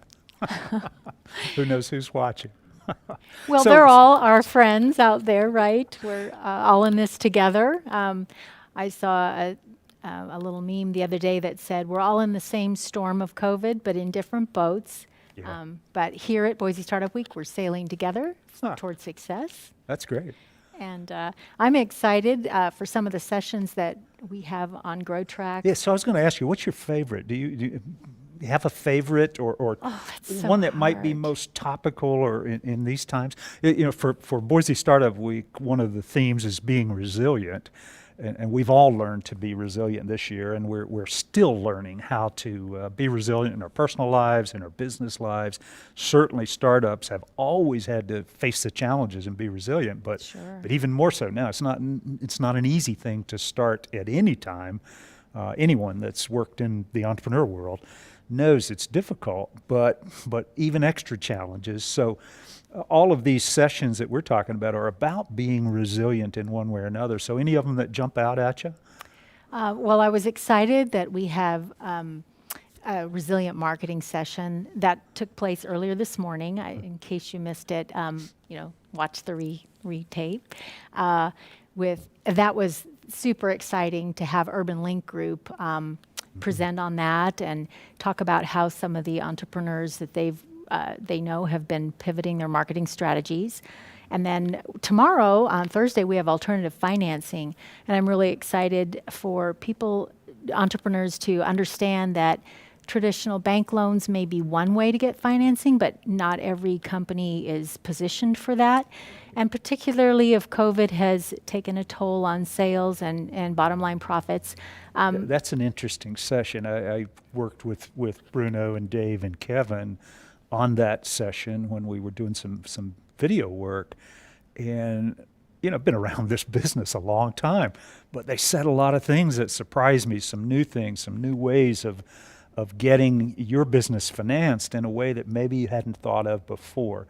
And certainly for new entrepreneurs, and I deal with young entrepreneurs who are always new entrepreneurs, new startups, financing's always critical, and it's hard. It's difficult to, we run out of what we talk about being the 3 F's, the friends, the family, and the fools that'll help you come up with the cash to do what you need to do.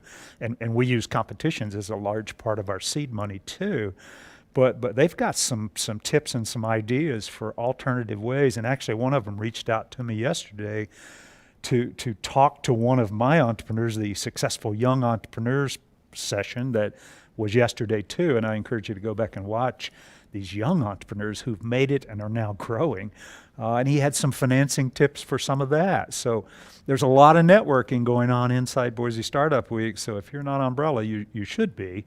And you should be joining the sessions, joining the chat rooms, reaching out and talking to the speakers or people that are in the sessions. There's a lot of help out there.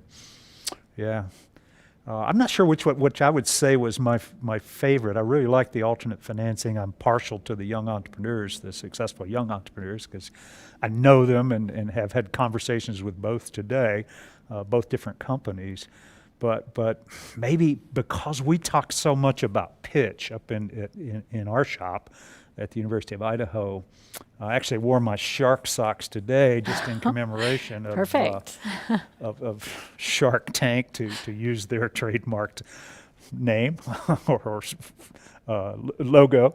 But we pitch. Our slogan is "Life's a pitch," and we truly believe that. I like that. That's the first time I've heard that. Sometimes people don't like that. The president didn't like that so much when I started saying it, but it's true. If you're a young entrepreneur, you're pitching all the time, and I don't care what you do. Got to have an entrepreneurial mindset, and you got to learn to pitch. And so anytime I hear someone talk about pitching, and we have a pitching with excellence speaker, Kirsten Holmberg, Yeah, coming Kirsten. up at 1 o'clock today. 1 o'clock today. Yes. So just a great session. She's a real pro, and I would encourage you to take a look at that. So her pitch talk is really worth looking at. And then the hidden gems, that's the Idaho-based one, right? Right. It's different resources that business owners may not know about, or entrepreneurs who are starting out. We have one of my colleagues from Department of Commerce will be on there, Jerry Miller. And then we have the SBA is on there, Tech Help. PTAC. PTAC, right, Idaho PTAC. And we're throwing around these acronyms, and a lot of our audience probably wonders, well, what does that stand for? Well, you'll have to tune in and watch. Yeah. That's what I'm going to say. I think one of the things that you should come away from Boise Startup Week with, and just the ecosystem that we all live in here in Idaho. I'm 300 miles north, you're down here, but we connect easily. Obviously, we connect on Zoom a lot. But the whole ecosystem from Pocatello to Boise to Moscow to Sandpoint to wherever, we're all in this thing together. It's a small state. It's huge geographically. I drove down yesterday. It's a long way down. Sure. But it's a very small state, and we're all in this thing together, and we connect very easily. So I think that's a real positive in the startup world and in the grow world. And I also think that just looking through all of these speakers, particularly hidden gems, but they're scattered all across the events, across the schedule.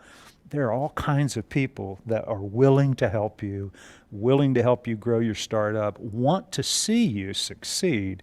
And that does happen in other places. I've been a lot of places, worked in this business in a lot of places, but it's different in Idaho. It's a nice environment, a nice tight little ecosystem. We're not self-contained. We're connected to other markets. We have money coming in from Seattle or Portland or Chicago, wherever it is. We reach out in lots of ways, but there's a nice little Idaho ecosystem for entrepreneurs. And I think this conference it's been around a while, but it's incredible this year. And I think anyone watching can take advantage of a lot of different expertise that's just waiting for you to reach out. They're giving you information, but they're also willing to talk to you. And I think that's important for us to push that message out there for people. Exactly. And I was thinking today about Washi. They were a pitch competition winner last year. Yeah. And they're on our grow track. Already growing. Yes, growing. And that's why, what was it, 3 years ago, we decided to join Boise Startup Week with Grow Track. But of course, we'd worked together before, University of Idaho and some of the other community partners on some business events to try to educate entrepreneurs about everything from financing to marketing. So it's just exciting to watch companies that started out and now they're in a place where they're really getting traction. Yeah. And I have thrilling. no greater thrill. We always want to, as a teacher, you want to see your students go out and do well and then tell you about it. But when you have a startup that actually spins out of college, not an easy thing to do. 22-year-olds aren't ready to start businesses most of the time, but some of them they're just tough. They're resilient, Yes, and they that's do the it. word. And when they do it, and then they succeed and they grow and they fight through the challenges, and they take the time to tell you, hey, this really helped, or can you still help me do this? And we still do. You know, we stay with our student teams that have turned into real businesses. I guess that's what I look at in my teaching career. That's a success. You know, you don't always know when you touch a life, but when you touch a startup, that touches a lot of people, and I love doing that. Karen, I guess we're out of time. I could think about 10 other things to talk about, but we're going to bump up against our next segment. So let me give you, for all of you out there, thank you for tuning in to Karen and I. And again, it's great to see you and talk to you again. We will transition into our next speaker. Dr. Tommy Ahlquist is with us today. Really pleased to have him speak to you today. And he's going to talk about something that's fascinating to me and really important to all of us, and that's the future of work. So I encourage you to tune into that. But first, quick word from our sponsors.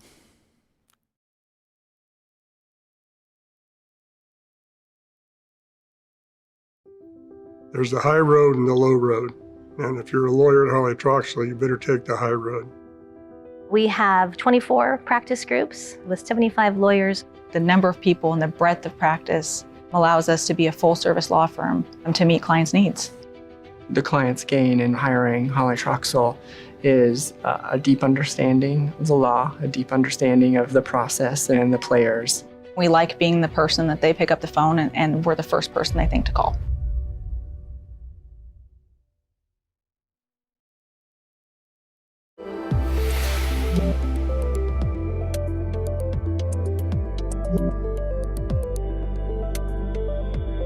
Tommy, welcome. Thanks, Jack. It's great to be with you. I appreciate it. Great to have you here. Well, Tommy, we're 6 months into this thing. Help us figure this out. You know, what insights do you have into the trends of companies returning to office? Yeah, so I think a couple things. One, I think, first of all, on the COVID front, actually, just before I hopped on with you this morning, I had Tina Upson, our director that runs Crush the Curve in here. It's evolving every day, technology and the ability for us to do better surveillance and better testing. And maybe we can get into that a little bit in a bit. But I do think we're going to need to figure out how to stay at work and how to navigate the next year so that we don't have further disruptions. And I'm really proud of her and our team. We have this little team, but literally, Jack, they're working with Texas. This morning, we signed a contract with the city of Memphis, and we've figured out a way to do surveillance. And the issue is trying to lower costs for people, because even though if you're a restaurant or you're a business or you're a school or you're a dorm, whatever you are, you want to do the right thing and try to stay open, but you can't afford to test people frequently at $100 a test. And so actually just this morning, we came up with a new program where it'll be $4 a person to do surveillance testing. And we're going to launch that. But so the point is, it's always changing. COVID, there's so much information and misinformation out there.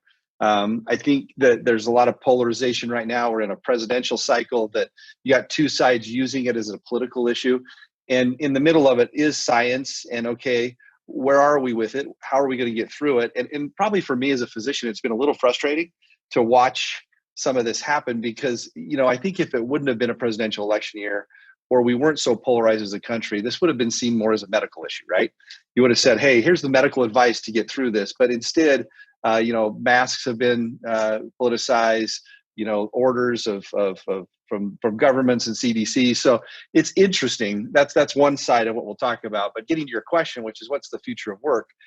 I think we were all a little taken back when that stay-at-home order happened across the country last spring. None of us had ever seen anything like it, and immediately I was really proud of the private sector. Like overnight for most companies, I know for your company, for our company, we quickly adapted. Everyone was at home on laptops, so we tried to stay productive.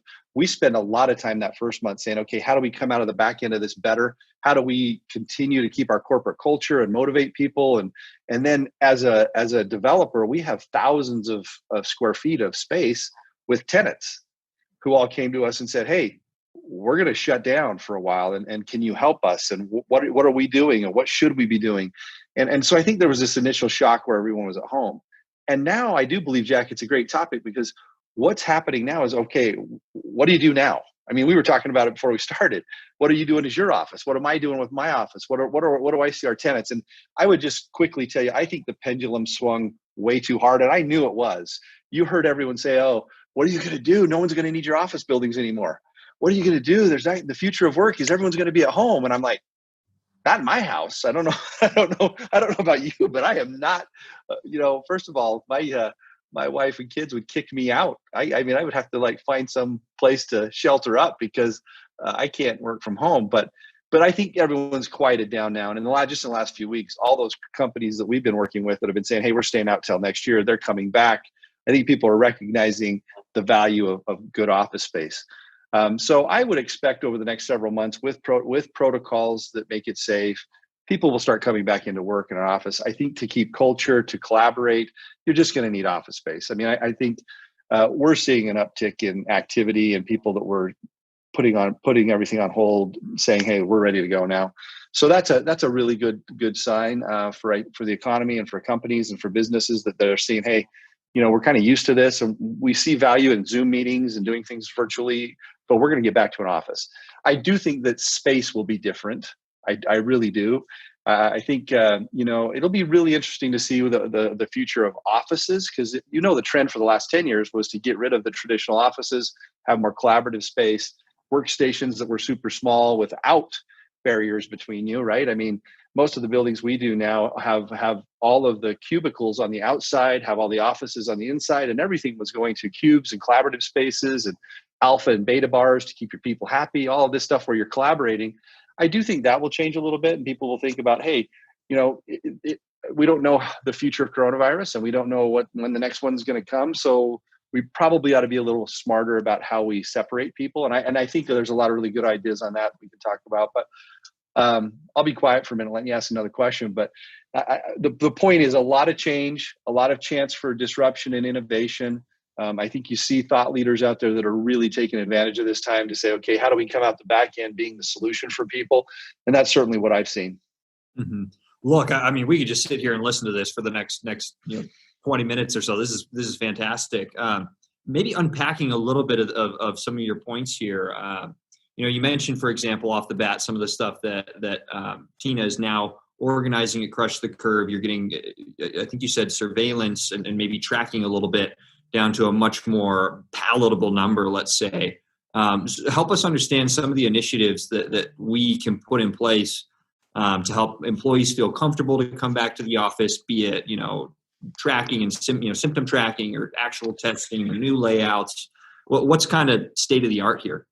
Yeah, so great question. And when people had these protocols to go back to work or school or whatever, they spent a lot of time talking about surveillance and tracking. And I think that was great. I don't want this to sound negative.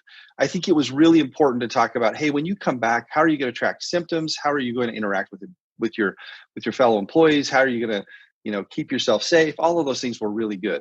But what we didn't spend enough time on was saying, okay, when it goes bad, right? When someone's sick or exposed you, what are you going to do as a company? What are you going to do as a college dorm? What are you going to do as a football team? And that part of it, we have been completely let down by our country, nationally, by the season. You come every level of leadership, there is millions of dollars out there to solve that question. And yet those solutions, that money has not hit us. So businesses have been left saying, gosh, what do I do?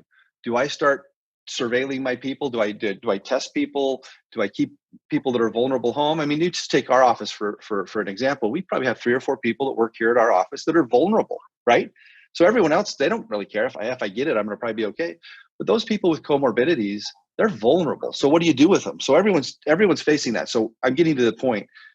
We have been working just desperately to try to solve that one question, which is when you're a company or a dorm or a school or whatever, how can you quickly test everyone so that you can find out if there's any positives? And it's going to be more important, Jack, when you get into October, November, when you have the flu, you have strep throat, you have the common cold, and you're going to have a bunch of people with symptoms that aren't COVID. How are you going to distinguish between COVID and non-COVID as we get through the next 6 to 8 to 10 months until you get a vaccine? It's going to be important to be able to pool tests and to be able to screen people for a price that doesn't cripple you as a company. Because at $100 a pop and with turnaround times of 7 or 8 or 9 days, you just can't, it's just not, it was never feasible. So what we're going to launch right now is basically you can put 20 samples into one vial and you screen.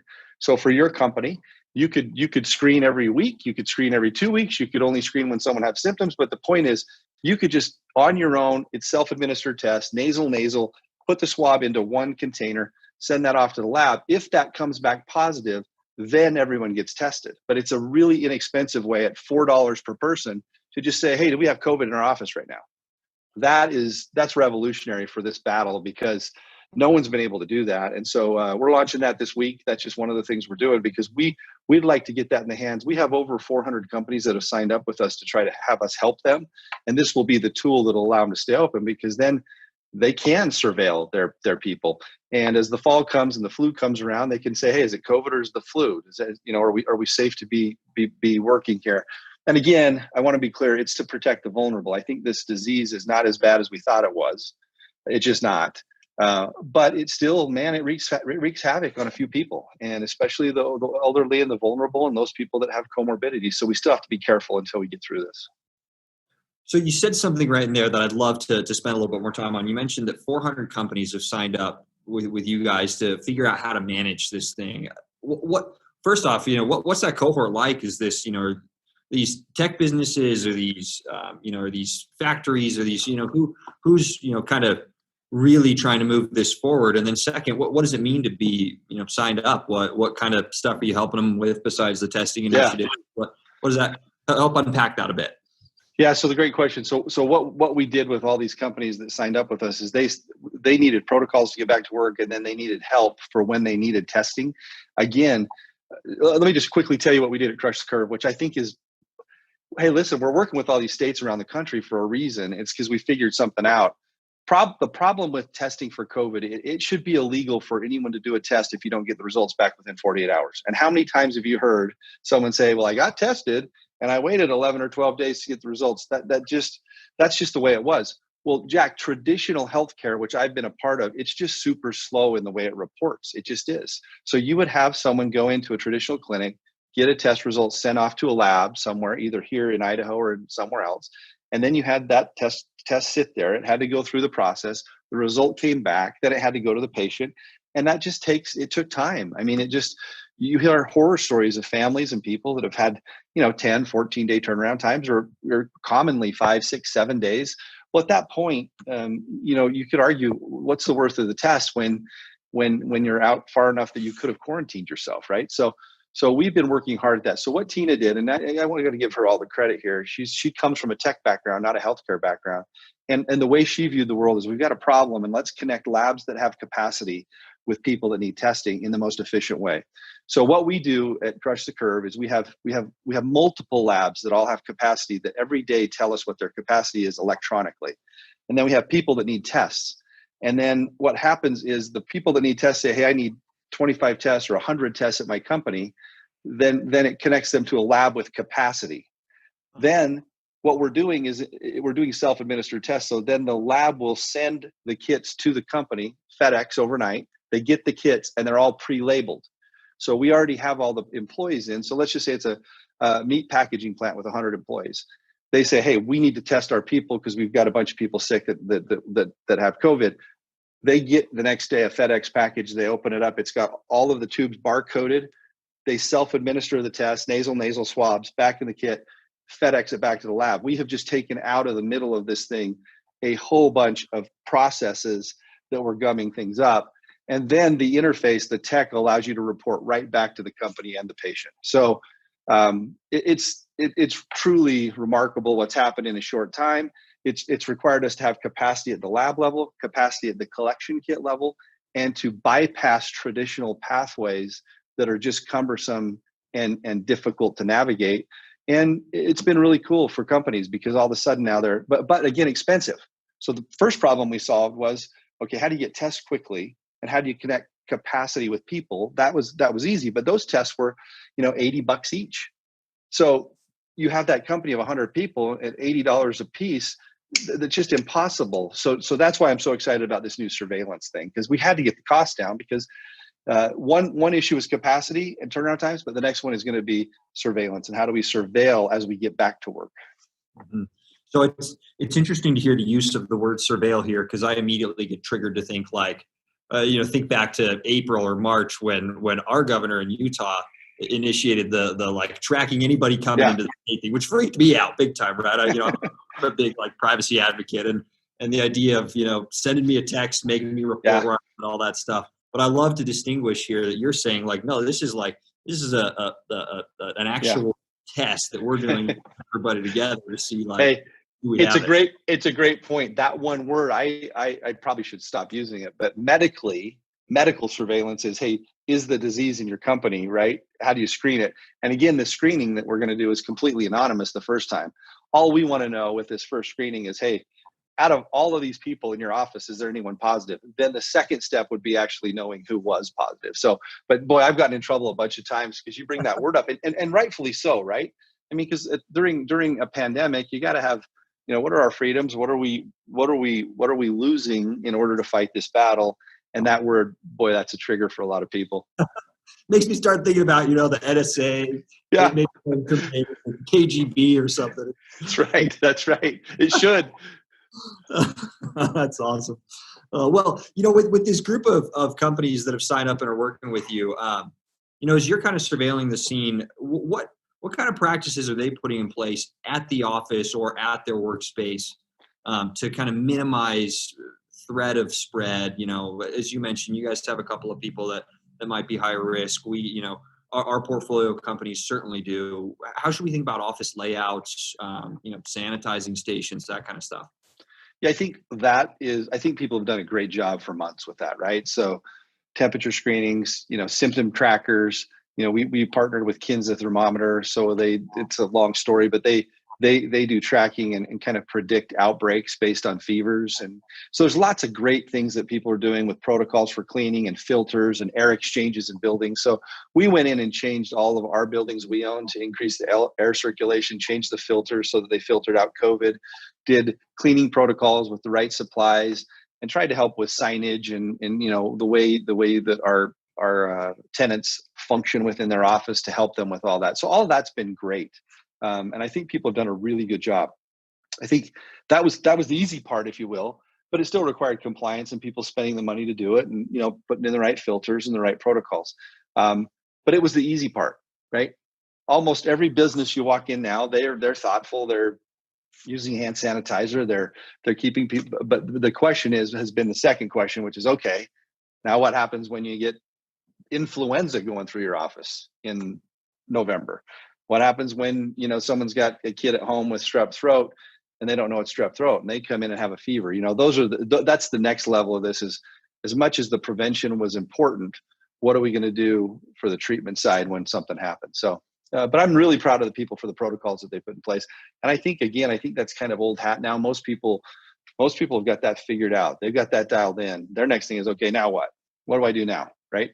And the only other thing I'll tell you, Jack, is I'm shocked we had a spike this summer. I'm shocked.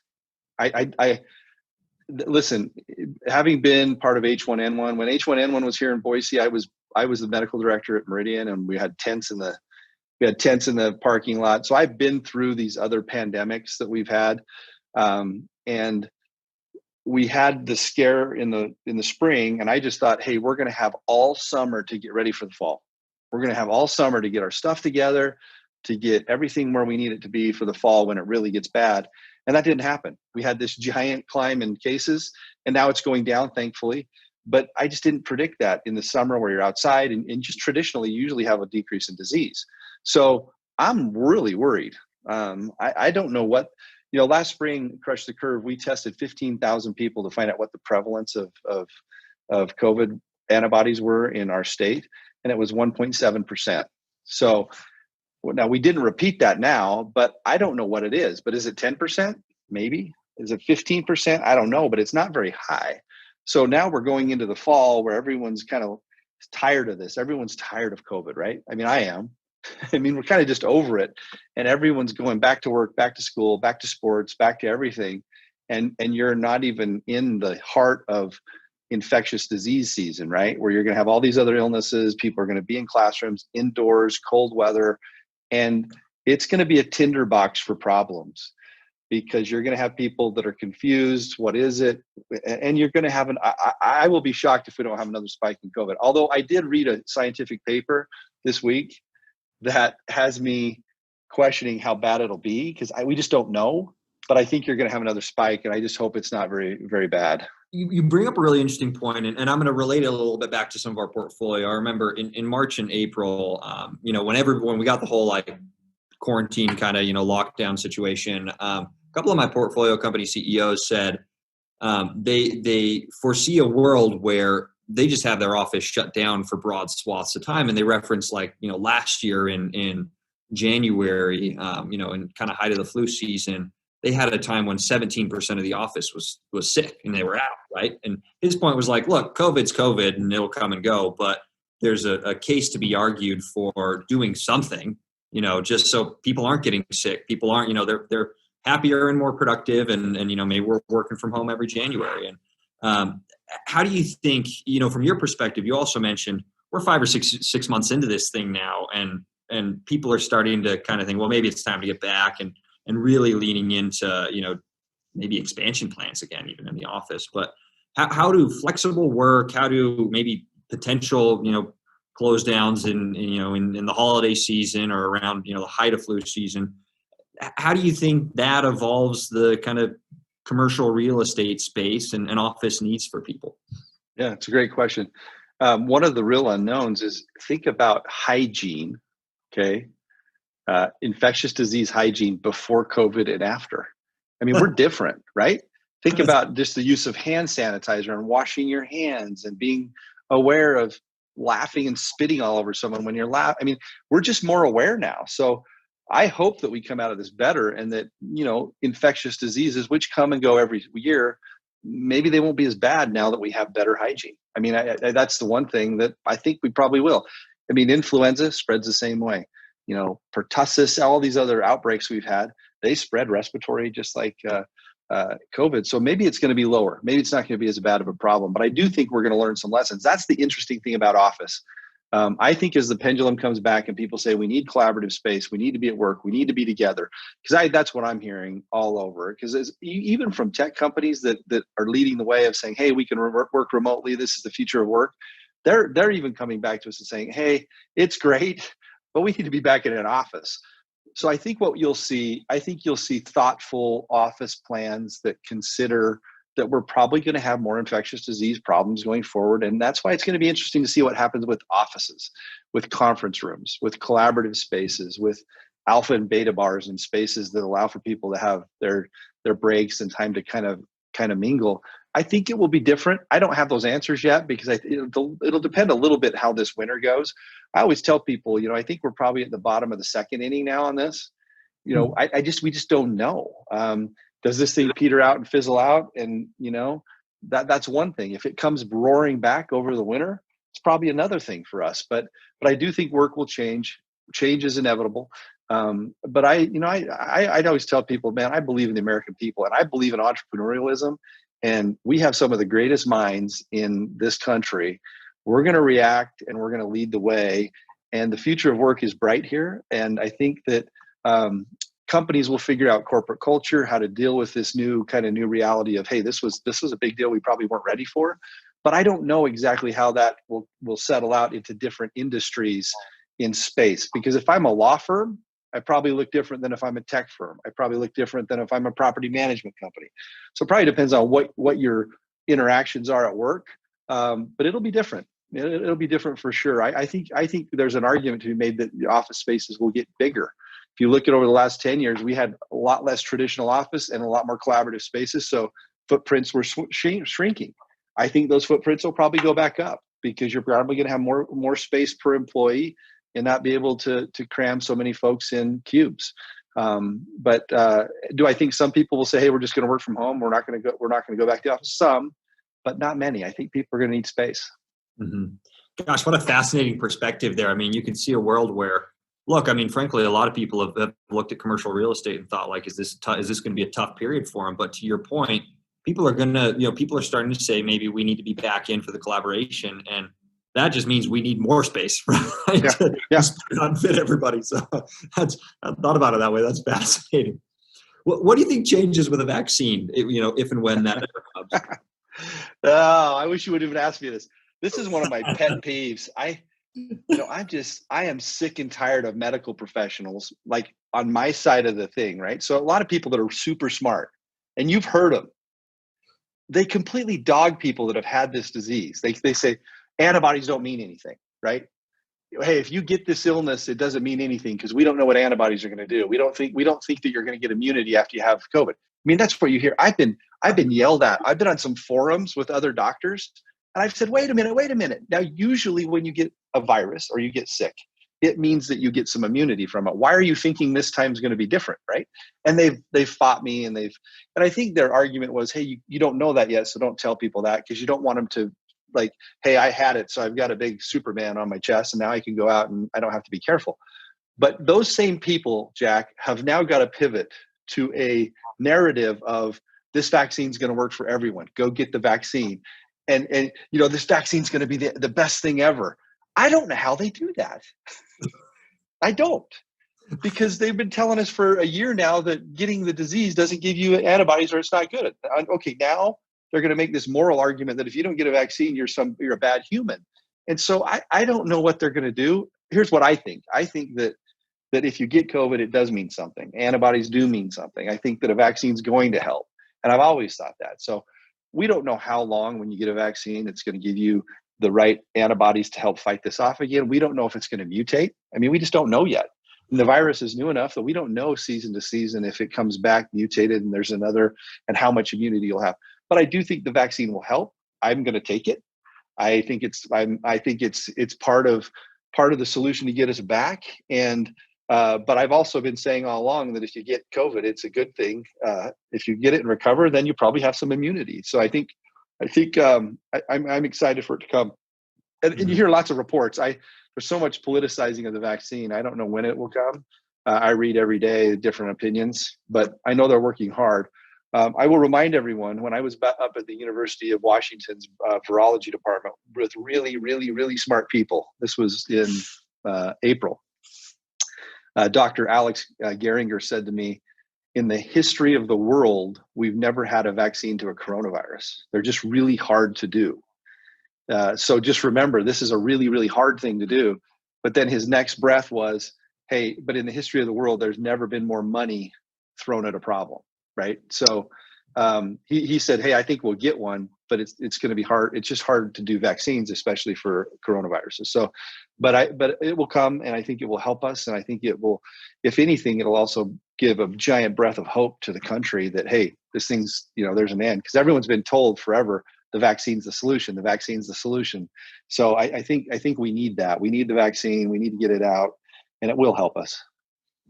I love that. It's interesting to hear all the people you're interfacing with, all the initiatives you have going on. For somebody like me and maybe some of our audience today, it's a little bit daunting to think about, well, what part do I play in this, right? How can I help out? How can I mobilize some of my meager resources and be a benefit here? So for the audience, what can anybody listening do to get involved? Stay informed. There's so much misinformation. I think we need really good people that actually look at science, kind of sift through the politics, stay calm. All right. I mean, we're going to get through this. If anyone went through the last recession, there were a lot of unknowns with that one that we didn't control. This is a virus. It will go away. It's going to get figured out. We shouldn't overreact either way. Masks are good in the right situation. Vaccines are good. They won't be perfect. But I think stay informed and be a voice of reason in a time when everything is just so politicized. There is still truth in the world. I love that. Well, look, we're winding down to a close here. This has been fantastic. And maybe with our last 30 seconds or minute or so, you've got all these big facelift projects you've done for the Treasure Valley. What's next on the plate? What else should we be anticipating? We've got a lot going on at 10 Mile on the freeway. We got a lot going on at Eagle View Landing with several new buildings downtown. We've got another big building we've proposed. So we'll continue doing commercial development. We're really excited with the Salzer Health stuff. We have to lower costs for people in Idaho for healthcare. And I'm super excited about Salzer transparency. I'm a big believer that if we can get patients in their hand transparency of cost and provide quality of care, that we can bring that down. So we've got a lot going on, but it's all good stuff. And I just love every day you come to work here. I'm surrounded by people that are just motivated to go change the world. And it's really fun to be part of what's happening. Tommy, this is fantastic. Thank you so much for your time and for your ongoing support of Idaho in general. It's such a privilege to have you with us today. So thank you again to Thanks, all. Jack. Thanks for tuning in, and you can find Tommy on his LinkedIn profile.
Entrepreneurs solve problems. They make the world a better place. They create jobs. They create wealth, not only for themselves, but for the entire community. And when you foster that, you can accelerate not only a company, but an entire economy. And that's why it's so important to support Startup Week.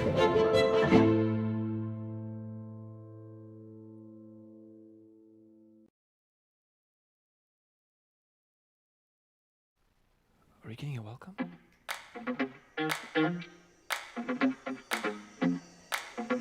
Welcome back to Boise Startup Week. Coming to you live from our headquarters here in downtown Boise at Jump. Yeah, I gotta stop for a second.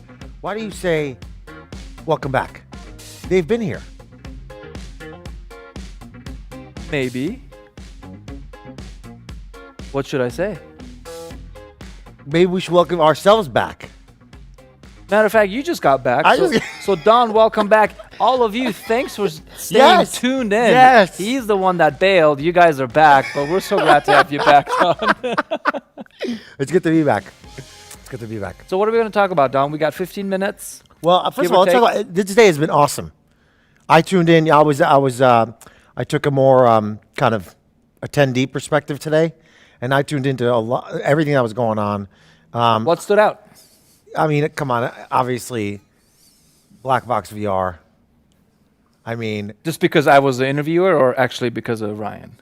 Ryan's very handsome, and I can't compete with that. Okay. You don't have to say anyone. You guys put together the total package. Okay. But I'm a gamer.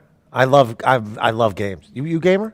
A little bit. Mostly with the kids. I play Battlefront with my son just to pretend I'm cool. So it's just like that's cool. Like, I mean, I can just imagine what kind of impact that company can have on. Well, at first when he talked about the intersection of gaming and health and fitness, in my mind, they couldn't be more on the opposite end of the spectrum. Totally. But they found a way to kind of merge the two, which I think in general, technologies get really interesting when they're sort of being merged and you're on the cusp of both of them. 1 + 1 = 3 kind of thing. Yeah. Shout out Boise, because Boise State has a esports program. A really good one, as a matter of fact. Yeah. Have you been to their location at Venture College? I haven't. If you've seen other esports arenas, top notch, right here in downtown Boise, just 2 blocks away from Trailhead. So cool. Yeah. Cool. What else did you like today? I was really excited about having Karen and George here during their live session. I think Jaime Casap's talk was very engaging. He's a repeat. He's done Boise Startup Week, I think, this is his 2nd or 3rd year. And so really excited about what's ahead. Diane Bevins is going to come down from the Women's Small Business Center, and she's going to bring her new director down with her. But to be perfectly honest, I am saving a lot of my excitement for the 20K pitch comp. I'm going to be honest here. I have previewed almost all of the content at Boise Startup Week with the exception of the 20K pitch comp. I was there the day of. I caught one pitch by Toby, I believe, who has a pretty cool startup idea that he's already implementing in Nigeria. But I haven't seen any of the other pitches, so I'm really curious to see who's going to win. I get to sort of take on that spectator view a little bit for a change, and I'm looking forward to that. Well, speaking of the pitch competition, tomorrow from 2 to 5, all of our entrepreneurs, or I should say 2/3 of the entrepreneurs who participated in the pitch competition, will be part of the virtual showcase. Tell me about that, Don. So obviously virtual showcase. Why are we doing that this year? Yeah, so for anybody who's ever been to a trade show, and sorry to just dumb things on for a second, but basically a trade show is where you as an attendee can go and you can go visit with potential vendors, potential folks you want to do business with, and they have a table. They have it's like the student union when you went to school. There's a table and the clubs are trying to promote you to join. It's basically the same thing except with, businesses. And unfortunately that wasn't possible with COVID. And then I thought back to, when I started my company in 10 years ago, these events were so important in getting out there to get talent, get customers, Get customers. That was one of the big ones. So I used to walk trade show floors Yes. and look for leads. Yes. I can't tell you the number of people that I know in sales that are really hurting not being able to get out Right. and hit the road and see people face to face. Absolutely. So providing an avenue to connect with potential investors, potential partners, potential employees, potential, advisors and mentors is really important for us to do. So we said, let's do a showcase. Let's bring all the applicants and give them the opportunity to participate virtually. When you came up with that, I got to tell you, I was super excited for a selfish reason, and that was Trailmix really thrived off of our showcase.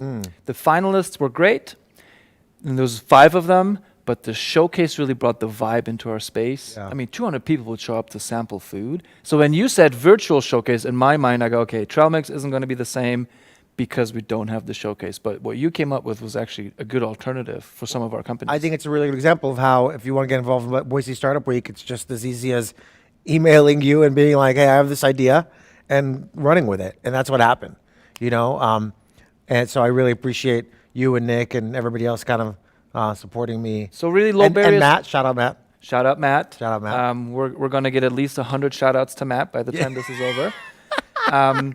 Which I'm in full support of, by the way. But tell me a little bit about the barriers to entry. So if I'm a business, I wanted to be a part of the showcase. Yeah. How hard was it? All you have to do is make sure you respond to one of my 20 emails. One of the 20?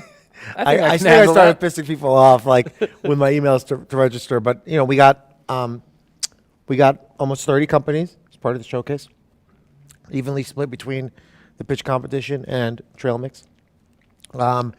And we'll have winners there, including Dan Smith from Recipe 33, the No Mess almond with flavor infused. So for those who either watched the pitch competition for Trailmix yesterday and saw the winners get their check, Or watch today's, or the ones that are going to watch today, if they see an entrepreneur, they want to talk to them, their idea is cool, their product is cool, they go here? They go Umbrella, and if the production team can go ahead and switch us over to, we actually have it open. You're going to do a show and So tell? we'll do a show. We'll do a little demo. Let's It do takes that. me back to my days of pitching.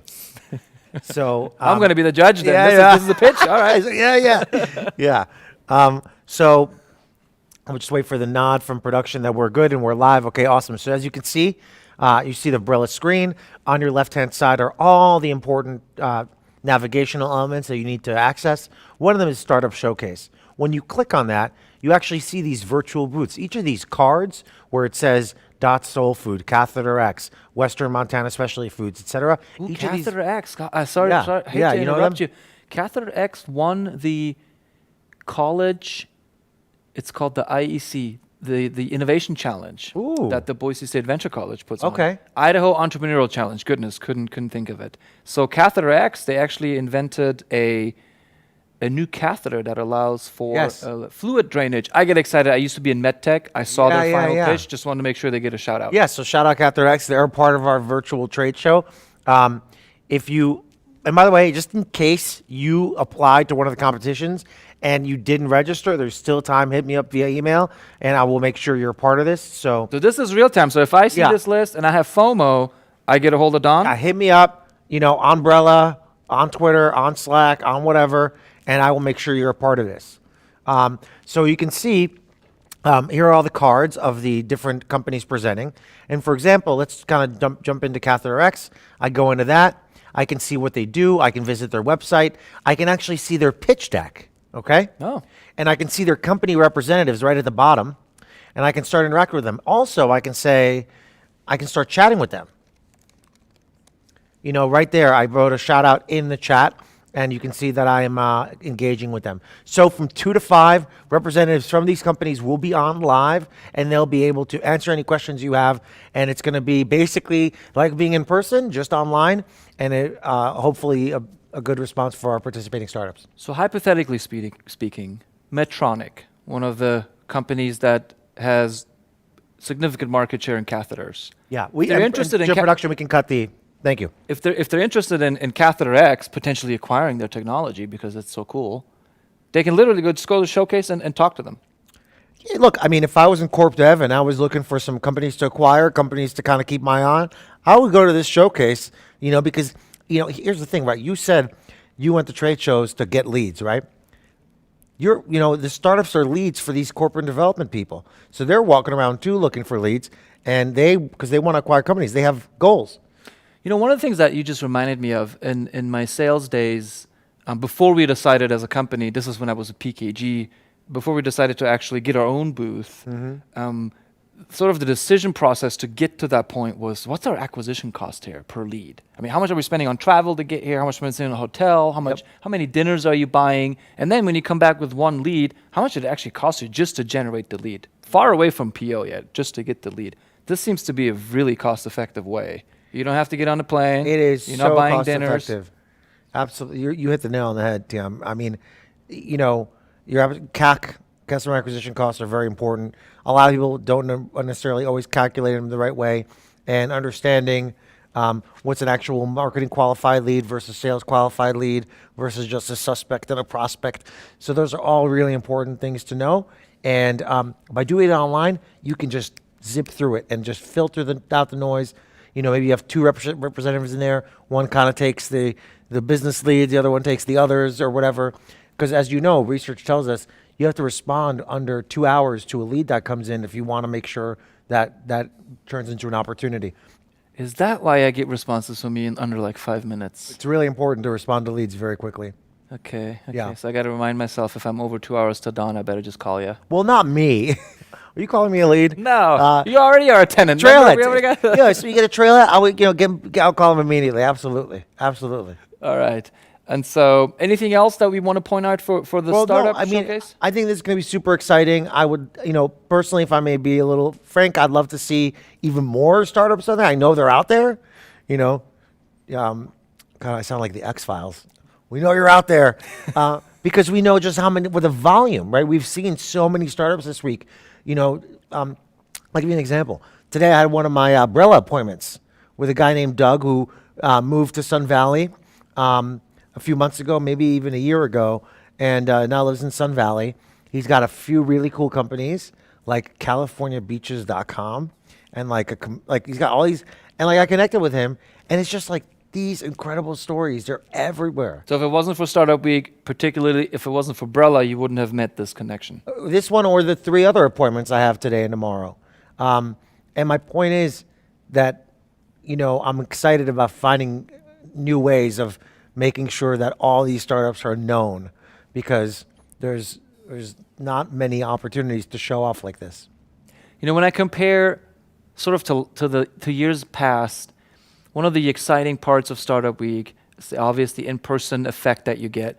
We would watch the Trailmix pitch competition and the 20K pitch comp, and then the attendees would just flood the presenters afterwards. That's right. Q&A, Yep. You corner them, form a line, hopefully you have term sheets you can present them with.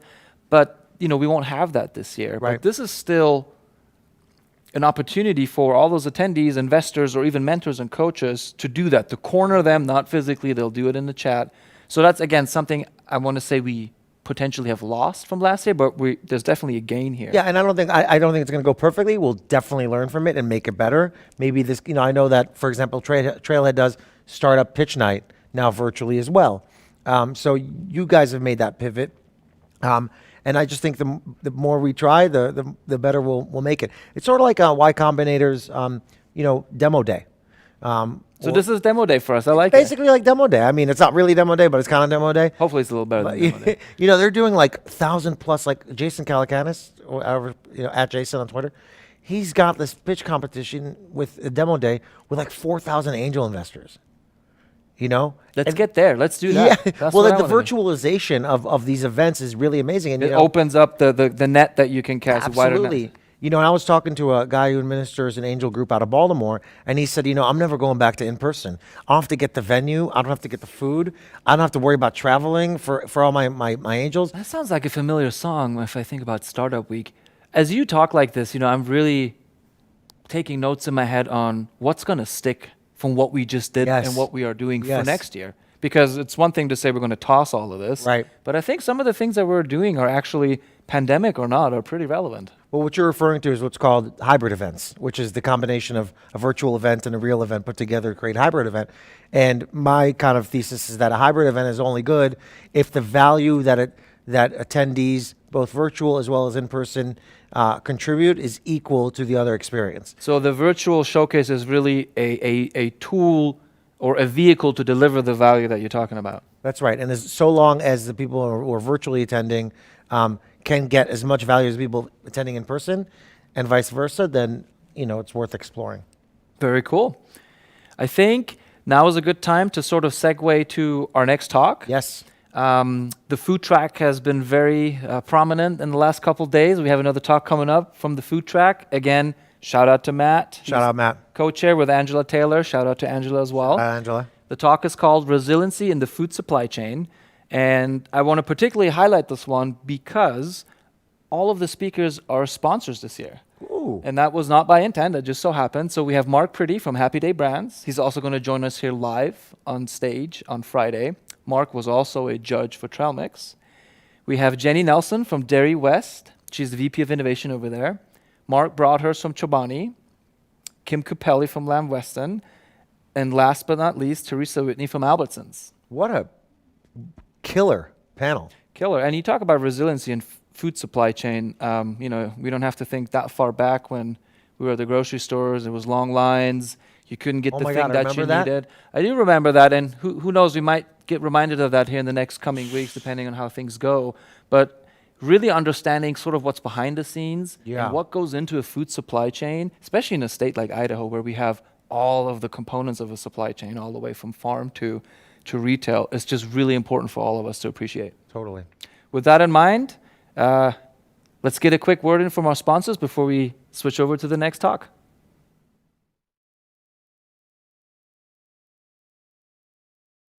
Here's to the risk takers, the ceiling breakers, the ones who lay it all on the line, the men and women driven by a higher calling, to those who work sun up to sundown and beyond, to those driven to reach for the stars and achieve their dreams, to small business owners everywhere, those who work to change their world for the better. We honor you. We're Bank of Idaho, committed to community like you.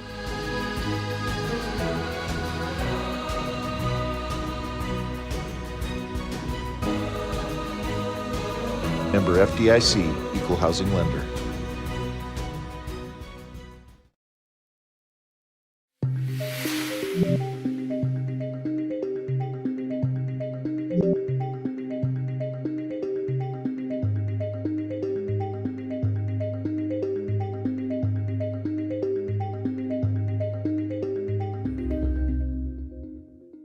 The first panelist I want to introduce is Teresa Whitney. Hi, Teresa. Teresa is the Vice President of Marketing and Merchandising at Albertsons Companies. She has a long history in marketing and sales management and a deep understanding and expertise in the area supply chain.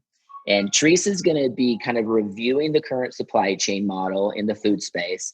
And we're going to follow up with her presentation with the other panelists. And then from there, we're just going to have a good time and have some conversations. So on that note, welcome, Teresa, and we're grateful to have you and excited for you to kind of give us the overall landscape. Well, thank you, Mark. It's really great to be here and great to talk to all of you virtually. Really, to kick things off, I really have to set the stage. And to do that, I have to take you back 7 months when the food world was really turned on its head. Dine-in restaurants were closed. There was panic buying across the nation, toilet paper shortages, empty grocery shelves, meat shortages, and workers across our nation either furloughed or moved to a remote work environment. It was really an anxious time for all of our customers and industry professionals. And at the end of the day, our goal was to provide an essential service in a safe environment. Today, I really want to walk you through what we saw in the food industry during this time and how the swift changes in the market impacted our food supply chain and how we're approaching the future. So on the first slide that you'll see up there, you can see that early on in the pandemic, we saw a sharp change in shopper behavior trends, including a major shift in the trip frequency reduction, and also saw an increase in the size of those baskets at retail locations. This rapid change in behavior was due to consumer demand shift in their purchase location. consumers historically spent almost 50% of their food budget outside of the home in restaurants or on-the-go options. And that switched almost overnight to eating at home 100%. That fundamentally changed what we saw in our increased demand in that consumer packaged good products. Cooking from scratch items and that stock up behavior really started to increase. As the months have passed, we have seen many customers have fallen into a more stable shopping behavior. And as you can see on the slide, almost 57% of those surveyed in a recent poll by the Advantage Sales and Marketing team have indicated that they continue to plan more cooking from home occasions in the coming months. The outlook continues to show that customers will be maintaining these behaviors for their foreseeable future. It's also important to know that there will be constant change as new challenges present themselves. The continued economic pressure from those that are impacted by job loss reinforce the need for them to want to save money in uncertain times. That's also made an impact on the types of items that the customers are purchasing. Changes in the normal life events are now taking on new looks. Think about virtual return to school. What does holiday entertaining look like? How are those gathering sizes going to continue to influence this food supply? We've also seen a fascinating shift in the speed of customer adoption on online grocery purchasing, and it's really created a new avenue for customers to meet their food needs. So to really understand that customer shift, I want to switch gears a little bit and talk about how that consumer demand shift really impacted the supply chain. As you look at the supply chain, on the next slide, you'll see that it's really important to understand that the change has been different over time. From March to June, we saw heavy impact based on those demand and consumer shift changes. Starting in July, the impacts for the supply chain really started to shift and was more around production capabilities, supply interruptions, really had a larger influence in the overall supply chain impacts. Let's start with consumer demand. Now, we talked about how influential the consumer demand shift was to the overall supply. Supply was not ready for the rapid change early on, but they've adapted and evolved, and they're starting to anticipate the demand change, and really it's improving the supply chain stability now. Production capacity was one of the key influences in the supply chain health. Manufacturers, such as Mark, really struggled to keep up with those consumer demand changes for retail-ready packages. Just so you know, it varies by manufacturer, but a large number of major manufacturers supply almost 50% of their products to restaurant and food service establishment. When that demand diminished to almost zero, manufacturers really had to shift to alternate outlets for their food and address the size and the varieties.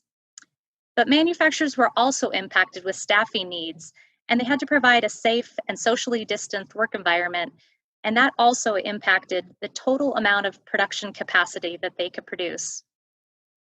Raw materials were another huge hurdle in the supply chain. As consumers stocked up at historic rates, the actual raw materials started to diminish. For example, last year, each year canned tomatoes are produced. They're packaged once a year in late summer. Last year's crop was produced based on historic demand.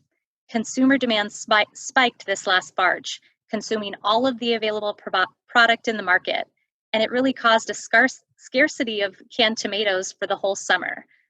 We're getting back into tomatoes, but it was a rough time. Transportation was also a huge hurdle for us. The demand for packaged products occurred at the same time across the entire nation, putting a stress on our transportation system.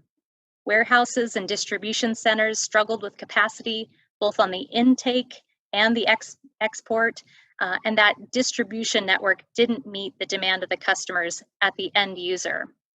Warehouse facilities also had to keep in mind for social distancing, and facilities had to look at their overall output and take that into consideration.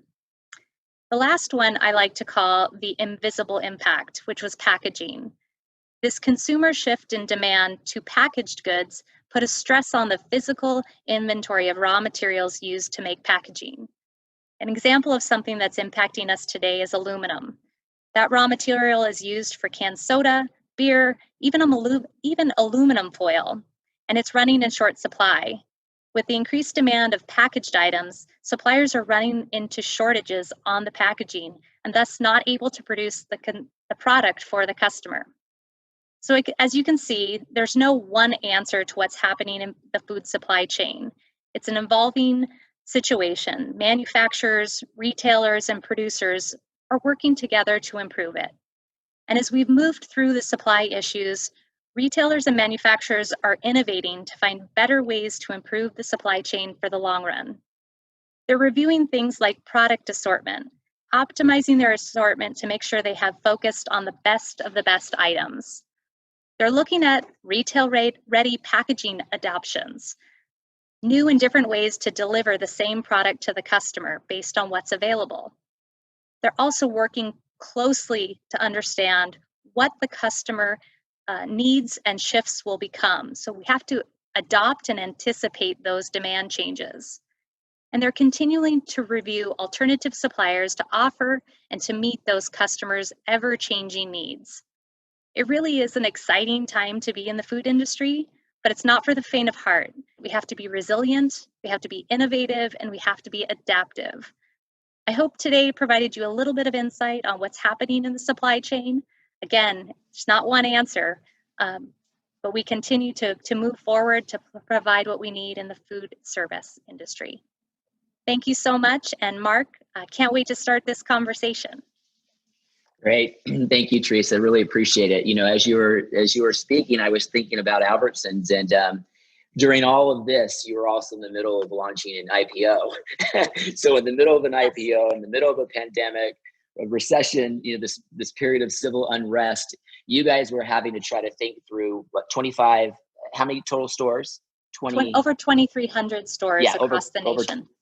Over 2,300 stores how to deal with just that not only that overall supply chain, but how to localize each one of those kind of areas. And I remember a discussion that we had as it related to how you brought in some of your local partners. Yes. One of them was Gaston's Bakery. Can you just tell us a little bit about that? Because I think it would be important, mostly for young budding entrepreneurs to kind of hear how you went about trying to figure out that supply chain and how you looked at some of those local companies as an asset that could really, fill those shelves for you. Yeah, Mark, that's a great example. So early on in the pandemic, we quickly realized that people were deciding they wanted to bake again, and they were no longer gluten-free. They were back on the gluten. And so flour, baking, sugar, yeast was essentially hard to find, unavailable in the marketplace. We turned to the relationships that we have with some of our local suppliers to help us meet those customer needs. So our, at the time, bakery sales manager had a great relationship with Gaston's. They had a wonderful conversation that, hey, I've got a mill. I'm able to package and supply you flour. Is that something you would be interested in? And immediately our answer was yes. We wanted to find a way to meet the customer's need because they were telling us they wanted flour and we wanted to be able to provide that for them. So we partnered with them for weekly deliveries really early on and was able to get those on the shelves and provide them for our customers. And it's actually something that now we're going to be continuing to carry even after the pandemic goes on. And even now that the flour supply has returned to normal, we feel like those local partnerships are really important, and we wanted to thank them and support them throughout the year. Yeah, wonderful. Thank you for that. I know that was a big deal for Gaston's as a local company, so appreciate everything Albertsons did.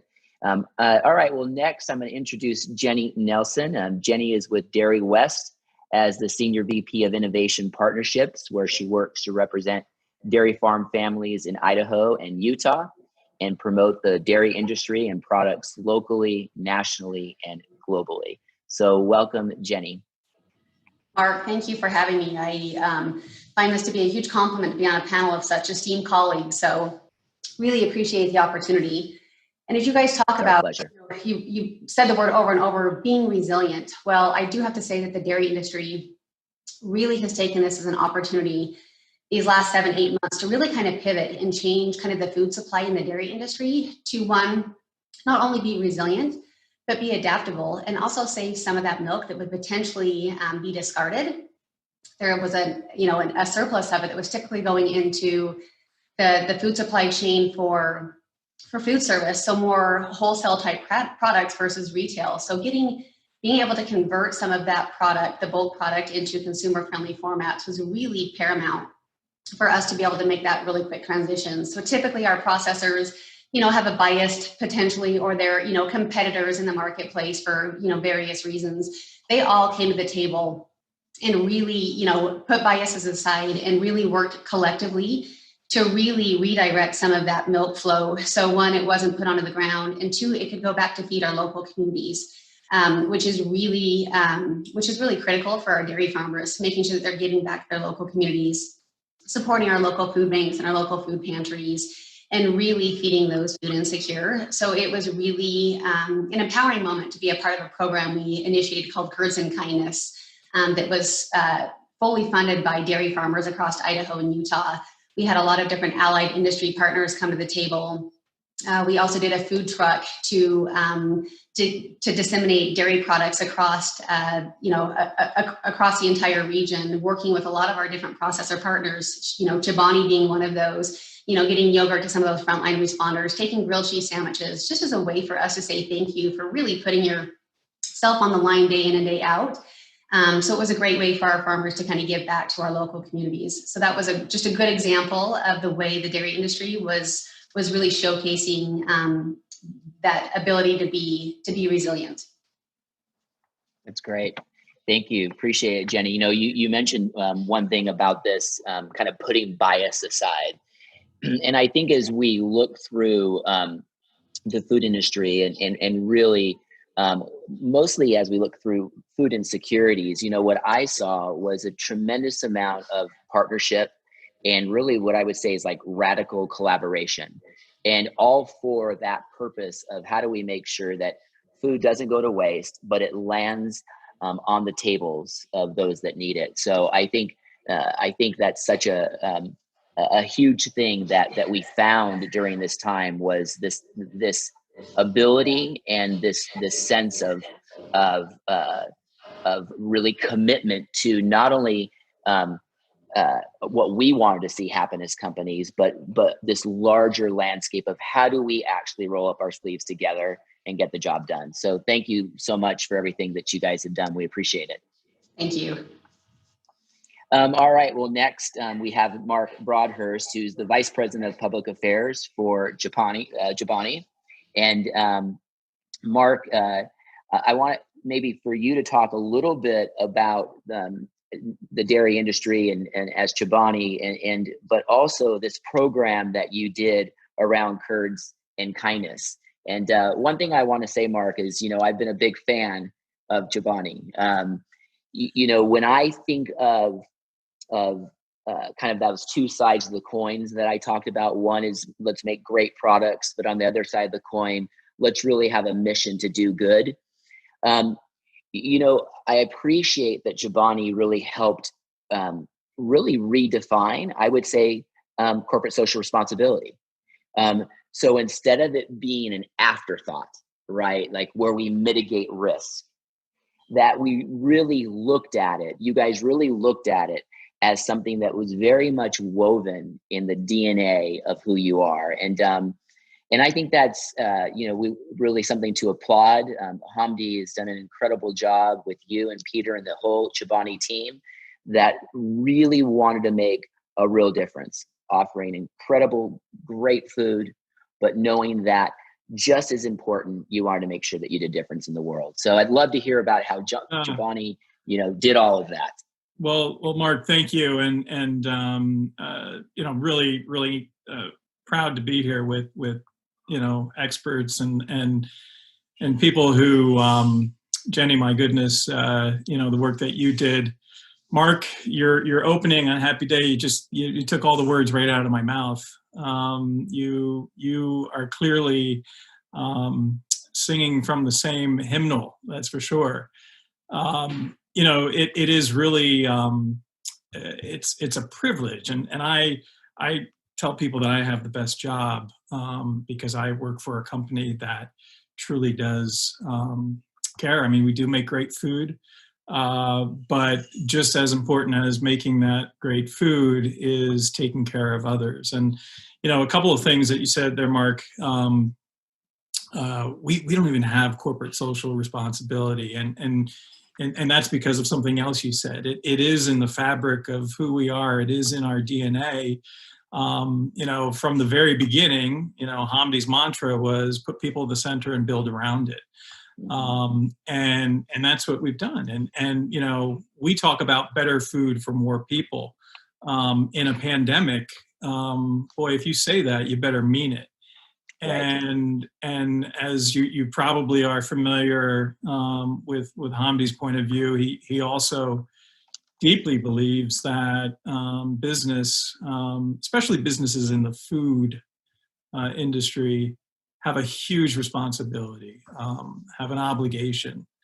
And I love the subject matter in the conversation because I just think there are so many learnings, and you can kind of put it into a little compartment to say, oh well, how do companies and how do organizations behave in a pandemic? Okay, fine, you can do that, and there are great examples of good and bad, but it's really more than that, because I think one of the things that happened throughout this is consumers also changed the way Teresa, as you indicated, the way they shop, the way they think.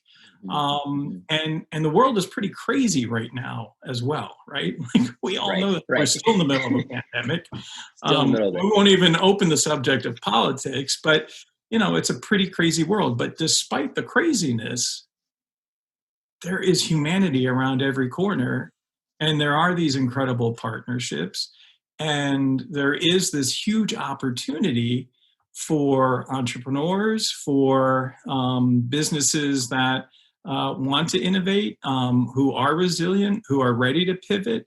And I think there's already been some great examples discussed here today, and I'm sure there will be more. With Courage and Kindness, that what an awesome concept. And as you mentioned the tomato example, I was wishing dairy had the same problem, but dairy does not have that problem, right? And Jenny mentioned that in the beginning. We saw dumping, which as a dairy processor we can't stand, but there's only so much that we can do.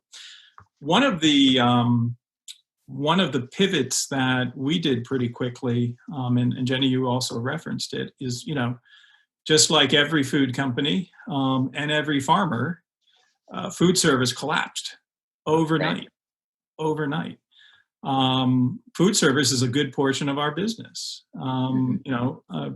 People don't normally think about it. They think about the Chobani you can buy at Albertsons, but airlines, hotels, schools, other institutions, there's a lot of Chobani all across the country. And that stopped almost immediately. So what we could have done is we could have shut down that side of our business. But we didn't do that.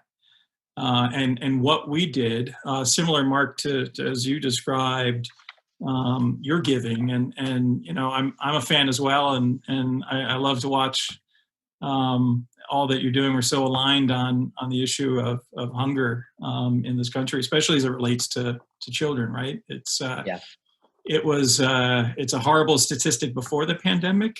It's even worse now, and we've still got a long way to go. But instead of turning off our food service business, what we did is we kept the milk flowing. We continued to make yogurt, and we partnered with Feeding America and others like Dairy West. New York State had a program as well called Nourish New York. We've been involved in some of the USDA work, but we donated upwards of 7 million cups to food banks from coast to coast. So just about every day there was a truckload out of Twin Falls or upstate New York. And when I say a truckload of yogurt, that's about 125,000 cups of yogurt going to a food bank across the country. And we were there as well. So we did a number of the drive-throughs, and I think many of us probably did those, or else you saw the photos, you saw pictures on TV where thousands of people were lining up. Just incredible, just incredible. And so we shifted some of that business to taking care of New York City, which still needs a lot of help. But first responders, the elderly, absolutely hospitals, some of the work we did with Jenny, we're really proud of that. Another pivot for us, which was kind of interesting, was schools. So right before the pandemic hit, in fact, Hamdi was scheduled to go to Washington. We were going to do some advocacy on the subject of school lunch shaming. I remember that. Yeah. Child nutrition. Yeah. Yeah. And everything shut down. And so, it's like, okay, what are we going to do?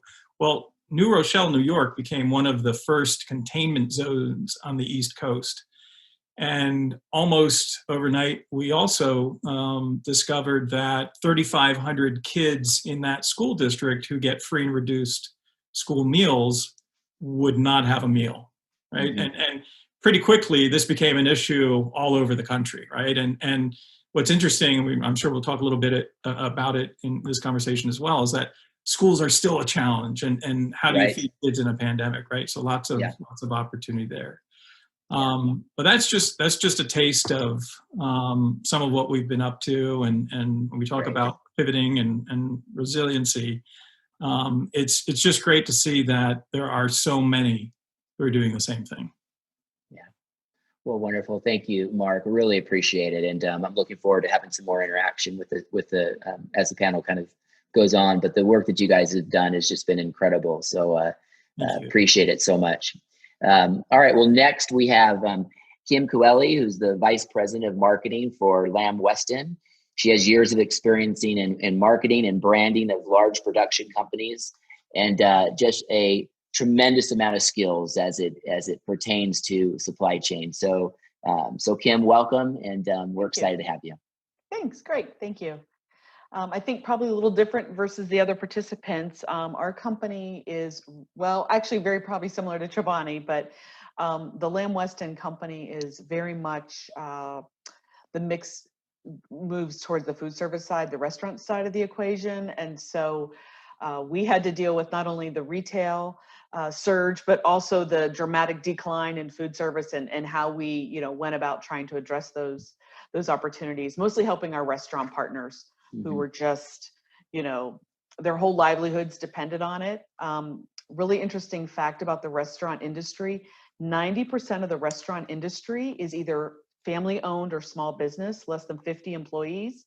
So you can imagine, and it's the second largest employer in the United States. So that industry, sort of like the airlines, right, just collapsed overnight. Yeah. And so we put a tremendous amount of effort into helping those restaurants navigate the early days of COVID, and behavioral changes. So, well, wonderful. Yeah, well, appreciate it very much. And anything else that you guys, as you had to think through any adapting or innovating, anything else you want to share? Well, I would just add to a little bit of what we experienced at Lamb Weston. Was some early day shifts from the pandemic, right? So like we kind of talk about it in the first 45 days, and then what's going to be ongoing. And so, there was a lot of emergency behaviors that had to happen. So like on restaurants, a lot of them didn't even have their menus online. But now as time has gone on, and we're going to be going into the winter months, restaurants have slimmed down their menus. They're figuring about how do they put outdoor heating spaces together to keep the momentum. On the retail side, Teresa talked about, in the early days, it was just about getting anything to a customer that needed it, because every SKU in the grocery store was out. But now it's about, okay, what's the most important things we need to have? There was a story in Harvard Business that talked about, do we really need 150 SKUs of toilet paper now? Let's get Right. down to like the essentials, the 80-20 rule. So I think for the entrepreneurs in the audience, I think there was some emergency things that happened, but then there's some sustaining behaviors and keeping their eyes on what they see from a sustaining behavioral perspective is really interesting. Shifts like online ordering, virtual connectivity like Zoom, creating backgrounds. There's lots of opportunities popping up all over the place that are even more sustained in nature. Yeah, that's good. Yeah, I think that was one of the kind of one of those areas for, I think, for all of us was, how to not only kind of keep those shelves filled, but with this whole packaging crunch that Teresa talked about, how are we able to get products packaged in a quick enough way that we could, actually get them to retail. And, I think about Albertsons and other grocery stores, normally having those schematics set just right for the right space, the right height, and all the different packages that, package sizes that Teresa and Albertsons had to deal with. So, thank you. I appreciate it, Kim. Well, I think on that note, let's just kind of open it up a little bit, in terms of what we've heard and, from all of you, and any thoughts on any of the presentations. Let's just kind of have some candid conversations.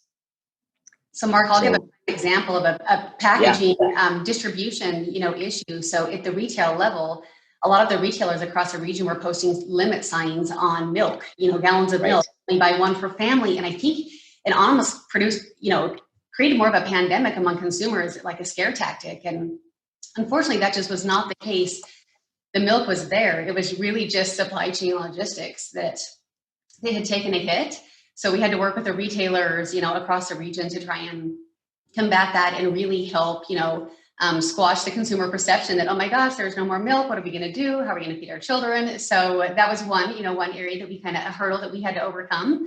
But again, it was another opportunity for us to work closely with our retailers, making sure that supply chain, working with our distributors and our milk processors to make sure the product was getting there as quickly as possible, because it was not for lack of milk. I can promise you that. Right. Exactly. Yeah. That's a great point, Jenny. I think early on, there was a lot in the media that drove much of the panic buying that probably exacerbated the problem, right? Early on, you heard about, you saw pictures of empty shelves at the grocery store and you thought, man, if I see one, I better buy as much as I can. And so I think that did hurt early on. It really hurt us. And then as we got in a little bit further on, felt like we were getting better in supply. And then the whole meat shortage thing came rearing its ugly head again. And consumers were concerned about the total supply of meat. And, I think that there were times that panic continued, and it did drive behaviors that impacted everybody. Yeah, that's good. Yeah, the demand was incredible, and obviously put a strain on every part of the system, especially employees, which we all learned that we're an essential workforce, right? And what that means. But that was a little bit confusing in the beginning as well, and like many of you, thinking about how do we keep trucks rolling with all of these restrictions happening all over the place? How do we keep our team in stores? But really for us, things kind of boil down to, first and foremost, how do you take care of your employees in a pandemic? Because without them, there's no meeting that demand, right? So that was really the first thing. And we implemented a number of safety protocols and extra benefits, which are still in place. After that, then you can move to, all right, how do you keep the plant running? And then how do you keep Chobani on the shelf at Albertsons and supermarkets across the country? And lastly for us was, how do we take care of communities? Those, and until now, those are the four things that we continue to be very, very focused. So there's a lot of prioritization, and a lot of the noise for a lot of other things just kind of fell out of the way, right? Focus on what's most important. Mark, I think you're right on. I think this has given the industry as a whole the time to reprioritize and the time to reflect on what is the most important thing. Our people are critical to our business, and we couldn't do it without them. And then the unseen people behind the scenes making the product, producing and distributing the products, they are the ones that put food on our tables. I think you're right in that it did give us a good opportunity to reflect on what's the most important thing. And I think even today, and I think long standing, that will be something that we continue to keep in the forefront. Yeah, and I couldn't agree more with that. I really appreciate that, because I think, you know, at the end of the day, it's people matter, right? So we can, you know, we can produce product, we can get it to shelf, but this sense that as business owners and as corporations, that when it's all said and done, people matter, and we have to really reflect on what's happened, I think, this last 6 months, and then how do we take that, as you said, Teresa, and not only adopt it in a way that can be sustainable, but that moves forward and really becomes something that I think kind of changes the landscape around kind of corporate America, that people matter and that we couldn't do this without anybody. I always tell young entrepreneurs that any success we have ever had has been on the shoulders of somebody else. And it's been because people have opened the doors, and I think it's around those relationships, around that collaboration and that respect and that sense of dignity, that whether a person is working on the line at the checkout stand, whether they're driving a truck, everybody matters, and everybody has a right. What I like to say is sit at the table, and everybody has something meaningful to give. And there's a respect and a dignity about that. Mark, as you said, around our kind of our shared humanity. And I think that's one word. Our shared humanity has really risen. And we've just seen in the middle of darkness, such wonderful pieces of light. Thank you, everybody, for being here. And for those that are going to be in the audience, if you have any questions, please feel free to message them over, and we'll see how we can answer those. And on that note, thanks again, and we appreciate everybody's time, and have a wonderful day, and thanks for all that you do.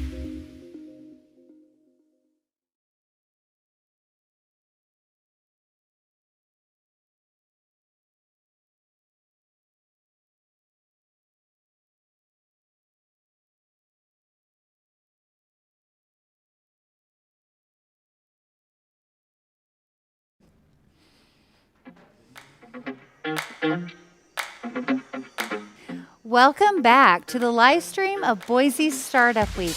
My name is Diane Bevan. I'm the Executive Director for the Idaho Women's Business Center, and I am here today with Doris Zeng. She is the newest team member of the Idaho Women's Business Center, and she joins us as the Director for IWBC West. But before we get started and hear from her, we have to give a huge shout out to Trailhead. We are so excited to be partners with them and have an opportunity to be part of Boise Startup Week. And I heard last night that they announced the winner for Trailhead, for Trailmix, a competition, and that Recipe 33 won, and I have to say their almonds are fantastic. So we are super excited for them and their entrepreneurial journey. And certainly we cannot leave out the STEM Action Center and Albertsons. What wonderful partnerships they are.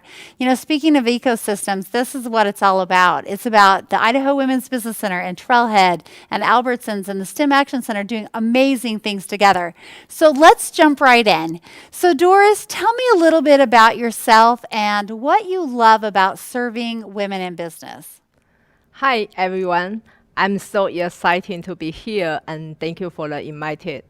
And I actually just joined IWBC. How many years ago? I think it's only been 3 weeks. Yeah, just 3 weeks. But I learned a lot. This job is really super awesome. It's my dream job. Because for my personal, I have over the 20 years experience being in the business and especially international and national. So my dream is always if I can helping women in business, like very successful, even they just have an idea, and we can help them to prepare the idea to the startups and become the in business super successful. That's my dream job. So I'm here right now. Oh, and we are so grateful to have you. You really do bridge that gap of taking to the next level. So let's talk about what that next level looks like. You mentioned a little bit internationally. Do you feel that women in Idaho have an opportunity to grow their business on a bigger level than maybe what they think so now? Of course, they are talented. They are amazing. Just yesterday, I talked to an entrepreneur, a female entrepreneur. She basically have a really very good idea. She created a special product for the kids. It's a clothes. And it's very unique and very customized. But I find out she have a couple issues. She have a supply chain issue in China, which is she need to deal with 5 different suppliers. So she need to meet some challenge. It's a communication challenge, expectation. So she been struggle deal with those suppliers in Asia. And for me, my expertise, I can help to add the value, help her to get through those control with those challenges. And also at the same time, she been able to more focus on her international trade opportunity and in order to grow her revenue. I think those is something IWBC like to help and can with her go to the next level. So would you say that sometimes the difference between success and barriers is really just a connection, a partner connection, a resource connection, in this case, an international connection? And, you know, the Women's Business Center has now been open for almost a year and a half. We've grown our offices all over the state. We just celebrated the opening of an office in Idaho Falls. And in December, we have one opening in Moscow. So we really do have women all over the state that are just prepared and ready to work with our women entrepreneurs. But would you say that connections and resources is one of the top benefits of reaching out for help? Yes, of course. We've been built out a lot of very good connection, including internationally. So we working with the Idaho Commerce very closely. They have an international trade office in China, in Taiwan, and Mexico. So we've been able to one-stop shop to help every woman to be able to connect it with a different connection. And I also have one example is 2 days ago, I've been talking with an entrepreneur. She created a medical device, but her struggle is she even don't know, she have a patent, but she don't know what's the value. She don't know how to identify her product to become the prototype and mass production. And for this point, I recommend her use our mentorship. So this program is awesome. You can talk a little bit later. And she's been able to go through our mentorship program to assist her, bring her to the East Coast, connect to our another mentor to coach her how to prepare for her product, and connect with another VC, another accelerator to help her medical device. Yeah, mentorship, we can't talk enough about mentorship. I think that throughout the next year, we're going to hear a lot about the value of having somebody to talk to, somebody that's safe, especially where in this case, she has a patent and she's working to really bring her idea to fruition. You know, yesterday, in fact, just yesterday, we hosted 2 webinars live streamed in English and in Spanish in mentorship. So one thing that we would love for all of our viewers to know is that we do have all of our resources in English and in Spanish. The Latina growing group of entrepreneurs has really, really exploded in Idaho. And so we know that that's going to be super important moving forward. So thank you for bringing that up. You know, I always, as we talk about the theme of Boise Startup Week being be resilient, and that's something that at the Women's Business Center, we talk about what does being resilient really mean? And the different from supply chain management to just being able to get your products into e-commerce. Maybe you weren't in e-commerce before the pandemic. So in our resiliency training, what do you feel are some of the biggest barriers failures, but also some of the biggest successes that we've seen happen just here recently through resiliency. Yeah, I have a lot of cases, but couple I want to share with you all is like yesterday, a woman she called us, she say, "Oh, I have a business, a training dog, and her idea is I need financial support. I need be able to read the spreadsheet and understand her financial status in order to grow." And then, like this case, we just immediately connect her to our creativity framework. So this creativity framework basically coach her be able to pitch her idea and gather the solution, and also find out her stakeholder, who is her customer, and be able to run the good business model, and also coach her how to build out her spreadsheet, be able to understand the financial statement, which is quite important for her. So something like that. Also, one of the very interesting case is we have a member, she just have an idea, but she don't know what she should do. She didn't have any idea about, oh, this business idea, can I actually implement to my real life? She just didn't have a confidence. But she also joined our creativity framework and also be able to understand her idea could be different, not just, could be something she already learned from her past, from her previous job, right? Yes. So Creative Framework is a 6-week cohort. I'm actually teaching this one. I only teach about once a year. I'll take a 6-week class on. And we do have a great group of students. And one of the things that we have diversity. Yes, we have a lot of diversity from actually a multitude of countries that don't have English as their first language. And so it's been really fun to have this diverse class. But one of the things that we talk about so much is the pitch. And the pitch about being able to talk about what is your product and service, who is your client, who's your competition, and how to put yourself and leverage yourself above the competition so that you can be successful. And it kind of makes me think about all the different pitch competitions that Trailhead hosts during the year. I think that as an entrepreneur and a business owner, you can't talk enough about how to adequately communicate what your product or service is in a number of different varieties, whether you're in a one-on-one situation like we are today, or whether you're on a big stage in front of thousands of people or in front of some investors that could potentially fund your business. And so I think that having those opportunities in classes like Creative Framework or in pitch competitions are really great to help business owners grow. So you mentioned something in your answer that made me think about something I thought we should talk about today, and that's about confidence. And the confidence that sometimes is required for a woman in business to reach out for help. Whether she's reaching out to the Idaho Women's Business Center or to Trailhead or to the Small Business Administration, or, there's a number of different places that offer resources for entrepreneurship.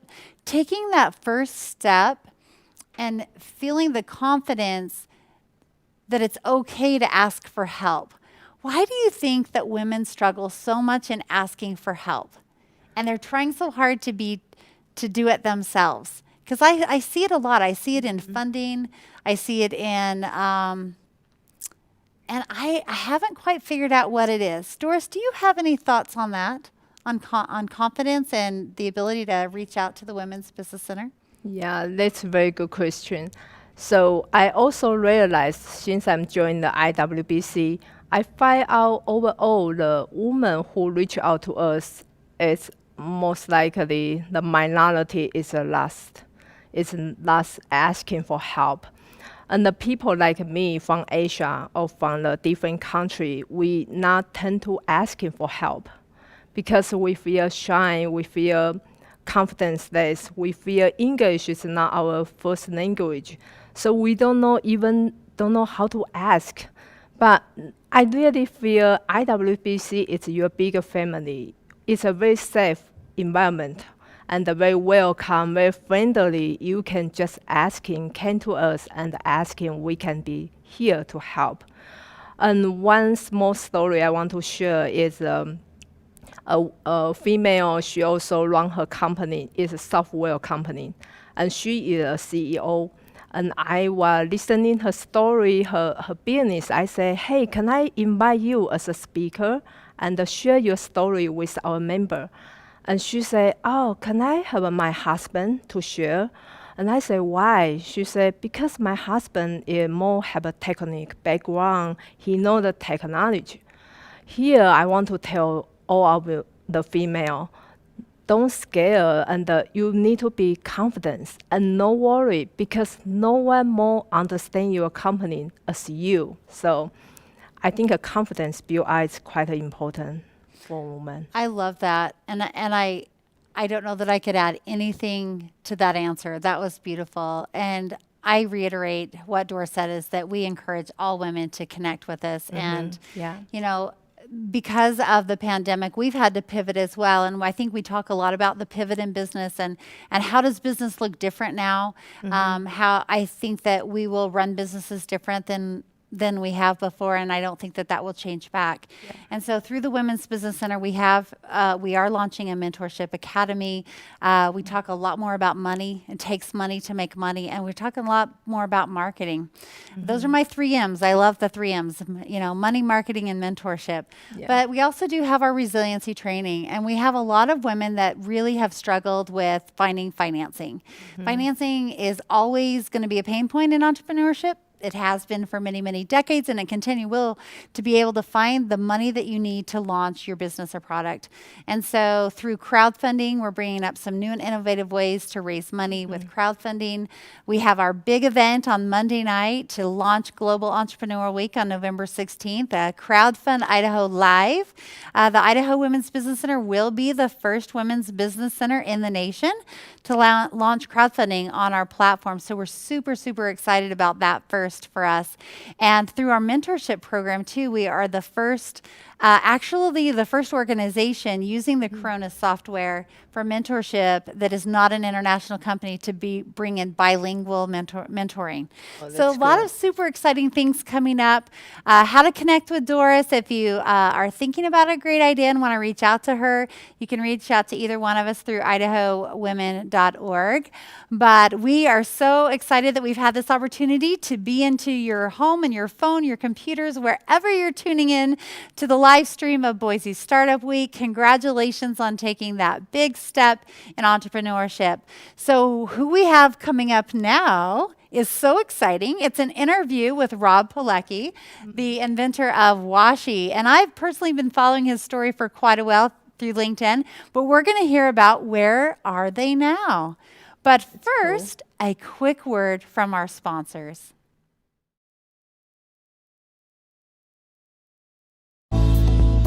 It's the vacation memories you make being with your family, in a place where the waves rock you to sleep and the sunset can't be beat, where you can ski out the back door and your dog has room to roam. We are Vacasa, North America's largest full-service vacation rental management company. We care for amazing vacation homes so our owners can rent with ease and our guests can enjoy one-of-a-kind vacations with the people they love. We started with one home and a vision to deliver a seamless experience for vacation homeowners and guests. Today, our industry-leading technology enables our professional local teams to deliver exceptional service at over 25,000 vacation properties in some of the best vacation destinations across North America. Earn more, worry less, and rent with ease with Vacasa.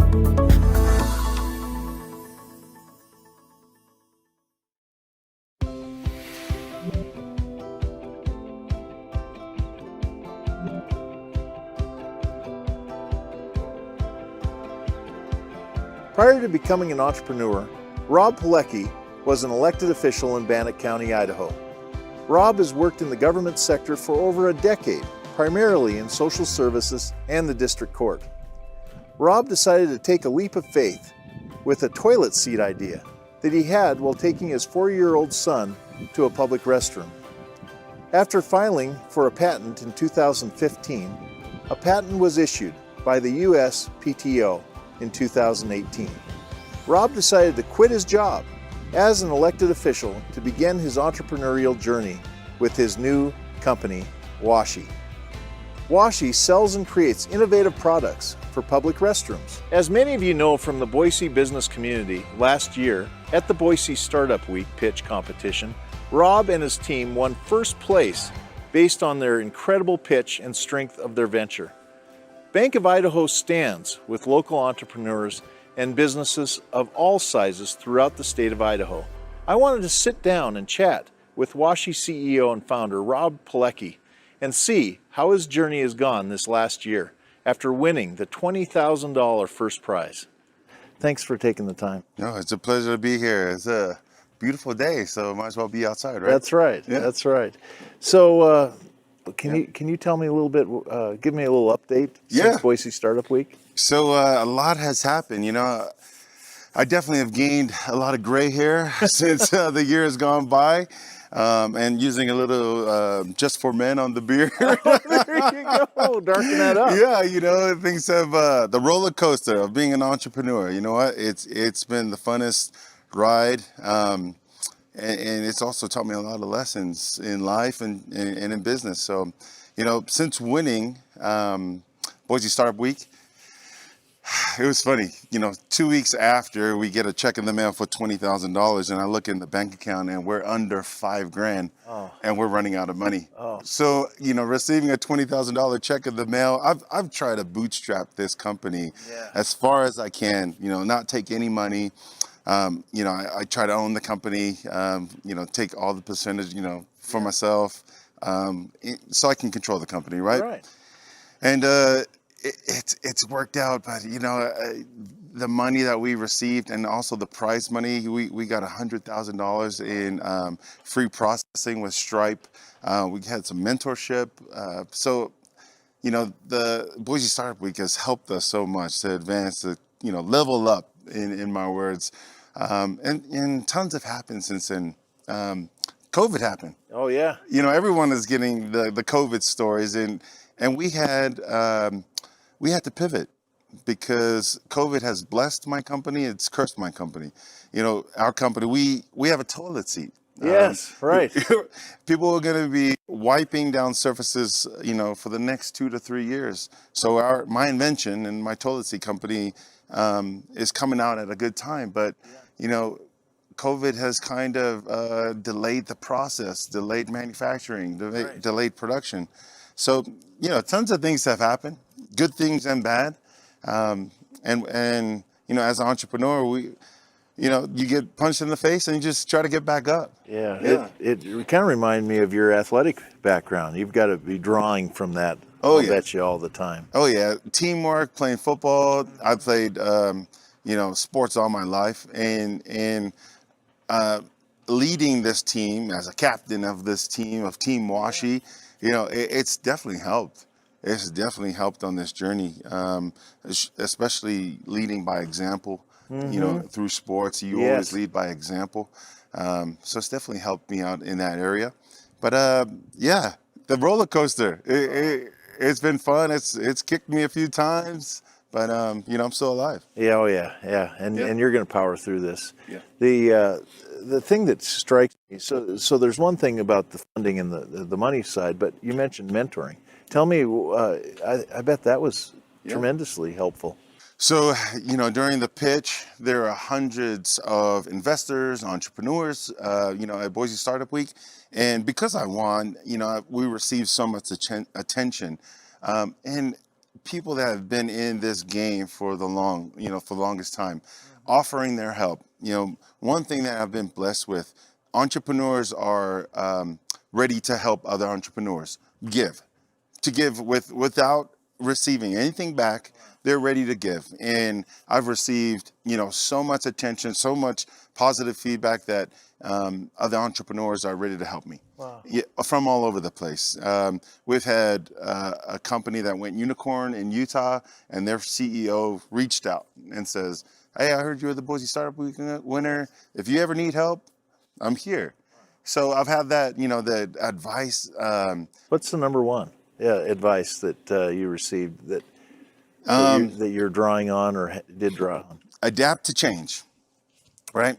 COVID has, it has made us change the way the route of our company. We had to pivot. We had to launch to something else. So I was talking to my formulator, a chemical formulator in Utah, and she's saying, hey, we're selling about 20,000 bottles of sanitizer a day. And it clicked. I was like, well, you know what? I don't have my seats here. I need to start selling something, get my brand out, get my name out there. And so we started selling sanitizer, a small travel hand sanitizer spray. And it smells amazing. Yeah, it smells I have like to say, lavender. yeah. Women love the thing, But yeah, we've had so much success in pivoting and adapting to change. And we have a few more products on the product line, that continues to grow our brand, continues to grow our company. So the advice or the lesson is, listen, when change comes, you need to adapt. You need to figure it out. There's a lot of problems in this world of entrepreneurism. You need to figure out the problem. Yeah. And figure out the solution, right? Yeah. So, yeah. Getting down on the ground, curling up in a ball and crying about it doesn't really help. Exactly. You And just I've done that. I've done that. Just for a when moment. my manufacturer overseas, it's like, Rob, it's not going to be here till another 4 months. And they told me that 4 months ago. Oh. I just yeah. crawl up and start crying like a baby. But you know what? Get up and figure it out. Yes. That's the advice. Yes. Yeah. Yeah. I had a project go like that. We had some delays, and we finally got it done. And I felt like I was collapsing at the finish line. Yeah. It's like, oh, we made it. Yeah. But yeah, you just got to keep powering through. Yeah, I mean, there's some awesome victories here, though. I always tell my story of how I get punched in the face. Yes. But the victories of getting to the finish line, I stay up till I was up last night till 3 o'clock in the morning. With overseas with manufacturing, but creating our own product line. Designing my own labels, finding my own bottles, finding my own chemical, creating this whole thing so this sanitizer could come together. Yes. And then finally receiving this product that has my company name on it, the victory there. Yes. And then people are, they like saying it. some good things Yeah. about it. I'm like, oh my gosh, the tears of happiness, Yes. So absolutely. The wins, the big wins, and then the tons of fails, the tons of losses to get to that win. What would you say the vision is for the company? I know what it was because we talked, but what is it now? The future looks bright for Washi, for my company. I've always seen the world needs my product. The world needs my product more as ever now because of what's happened. As for the near future, seats will finally be here this year. Okay. And we'll launch. There's a list of airports that are waiting for our seat. And people are excited to receive our feature product, which is our toilet seat. Looking in 3 to 5 years from now, the future looks bright. Like I said, it's a lot of people are interested in what we are doing, not only because we have a good product, but it's because of our branding, because of the people that we've hired in our company. We're easygoing. We get along. My partner Dane Simmons and I, we go out, we network, we have good relationships with people. We do things the honest way, and that's why people want to do business with companies, with entrepreneurs. So things are looking good for us. Yeah, the broad perspective of everything, things are looking good for us. I can't imagine how you're going to keep up with demand. What is the plan there? Because before you had demand, but now it's got to be so. How do you keep people out of your space? Yeah. So the list of people that are waiting for our seats has grown and grown. Yeah. We were supposed to launch with an airport. They had a new wing that opened up, and we were supposed to be in the airport this month. The demand is going to be high. That's going to be the biggest problem. It's a good problem to have. Yes. But it's a problem. In sourcing new manufacturers and going through that, hiring the right people to help me on that side. Listen, I come from government. Yes. I come from politics. I have never done this before. I had to figure this out all by myself. So now I'm to a point where I need to find those guys who can just kill it in those areas, in product development, in manufacturing, in marketing. So, you know, I've brought this company, I've led the company this far. Now it's time to grow and get those people on board.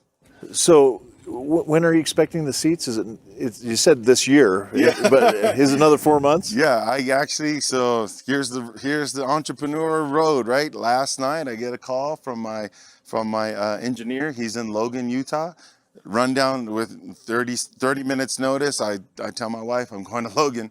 I'll be back. You know, so go down to Logan. He checks out the seat. He gives us the green light for design. So we're about 3 months out. Okay. So by the end of the year, I'm crossing my fingers that we have inventory here, and by the time we get our first 1,000 seats, they're already bought. Okay. Yeah. Okay. And you talked a little bit about funding. I really admire a lot of people will sell off pieces of their company along the way just to sustain, and you've held on to it. Yeah. So the other thing is you don't, we were talking about SBA lending, and we're really gearing up for that. Through the PPP process, we figured out that we had some real skills in SBA lending, and so we're ramping that up, and we want to be number one in SBA lending for the entire state.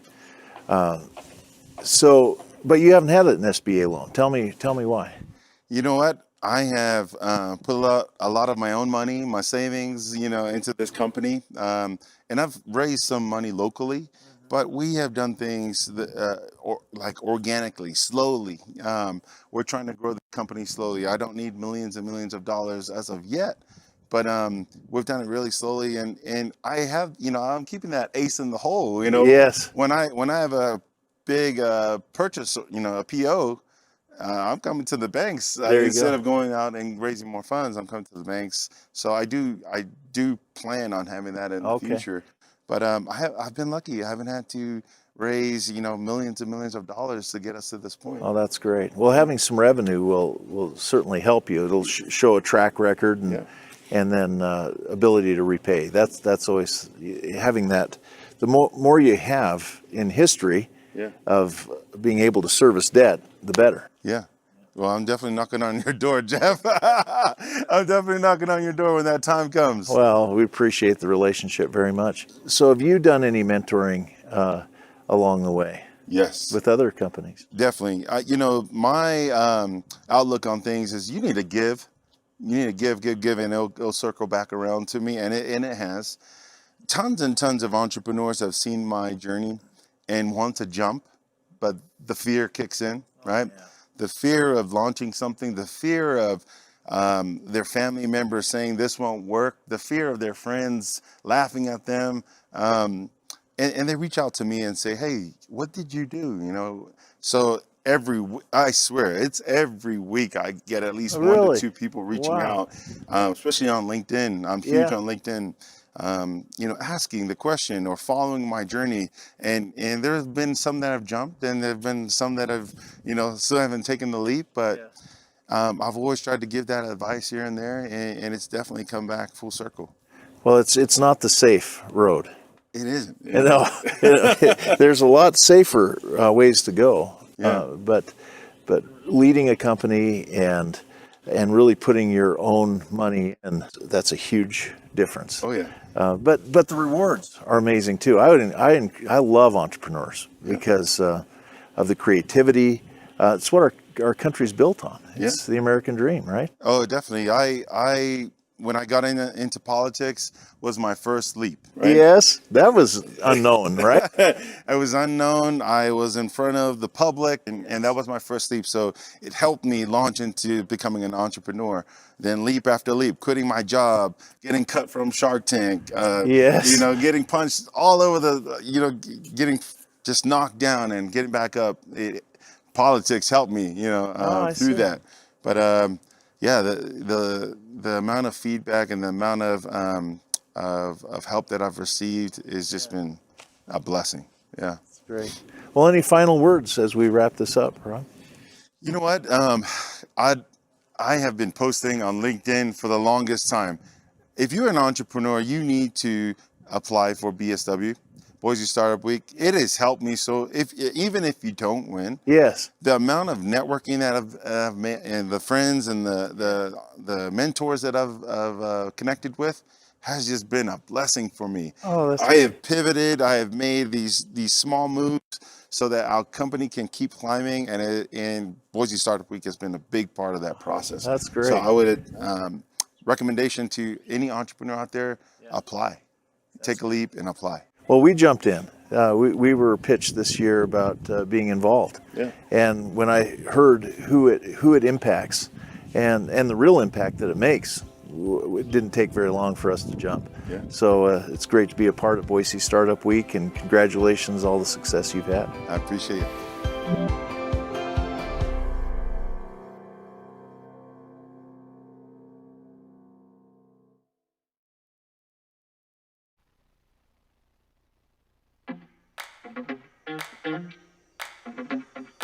Welcome back, everyone. I'm here to tee up our next talk. I hope you enjoyed the last talk. Washi, Rob Polecki, they actually won the pitch competition last year. And you may ask yourself, how's a nonprofit like Trailhead that runs a program like Startup Week able to give away upwards of $60,000, including $20,000 to Washi? We couldn't do that without the financial support of our sponsors. You'll see their names in the bottom of the ticker.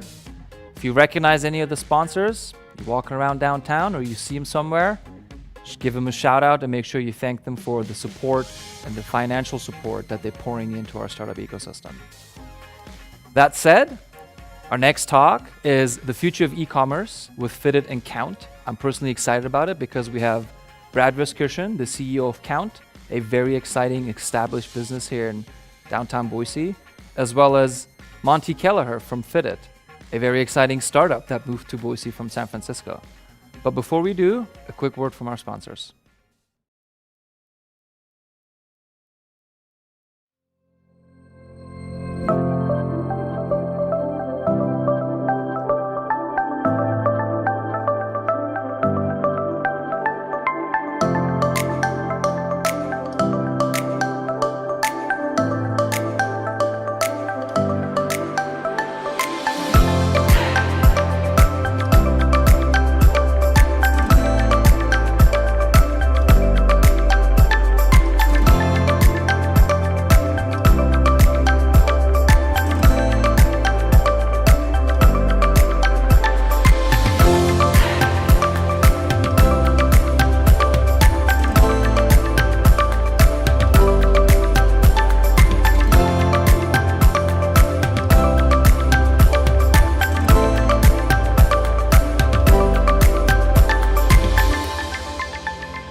Guys, thanks for being here.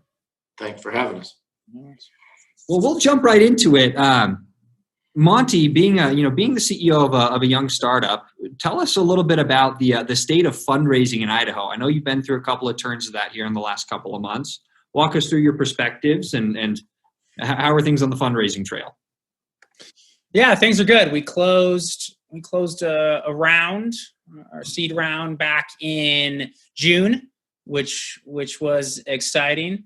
And we're actually looking to do another kind of small additional round, financing round to get ready for the next big one. But Boise's a small, I would say, Idaho. You talk to one and they connect you with another. And I understand that's kind of the VC world and the investment world. But it's nice to have a few different partnerships with Boise investors because they were able to pass us on to other ones, and it's a tight-knit group. Brad, you have an interesting perspective as there, sitting in the advisor seat and the investor seat as well. How are you seeing the ecosystem kind of playing out this year? It's there's a lot of money chasing deals right now. there's not a lot of places to deploy capital. You're certainly not going to invest in debt markets right now, right? So I think there's a lot of people looking for opportunities in equities. And so I'm on the board of a local, I think, high flyer early stage company. And just what I'm seeing from our company, there's institutional investors coming into Boise in larger numbers than I've ever seen before. I probably get a call a day relating to our company from outside investors, which is obviously later stage. Our A round was 80 million. So, if we did a B round, it would be sizable, which I don't think we ever will. But for the early stage companies that I advise, there's ample opportunity for the prepared management team and where there's a product market fit. So. Well, it's exciting times and interesting to manage and juggle some of that stuff, particularly in all of the craziness of 2020. And I'm curious, Brad, we've got you in your office.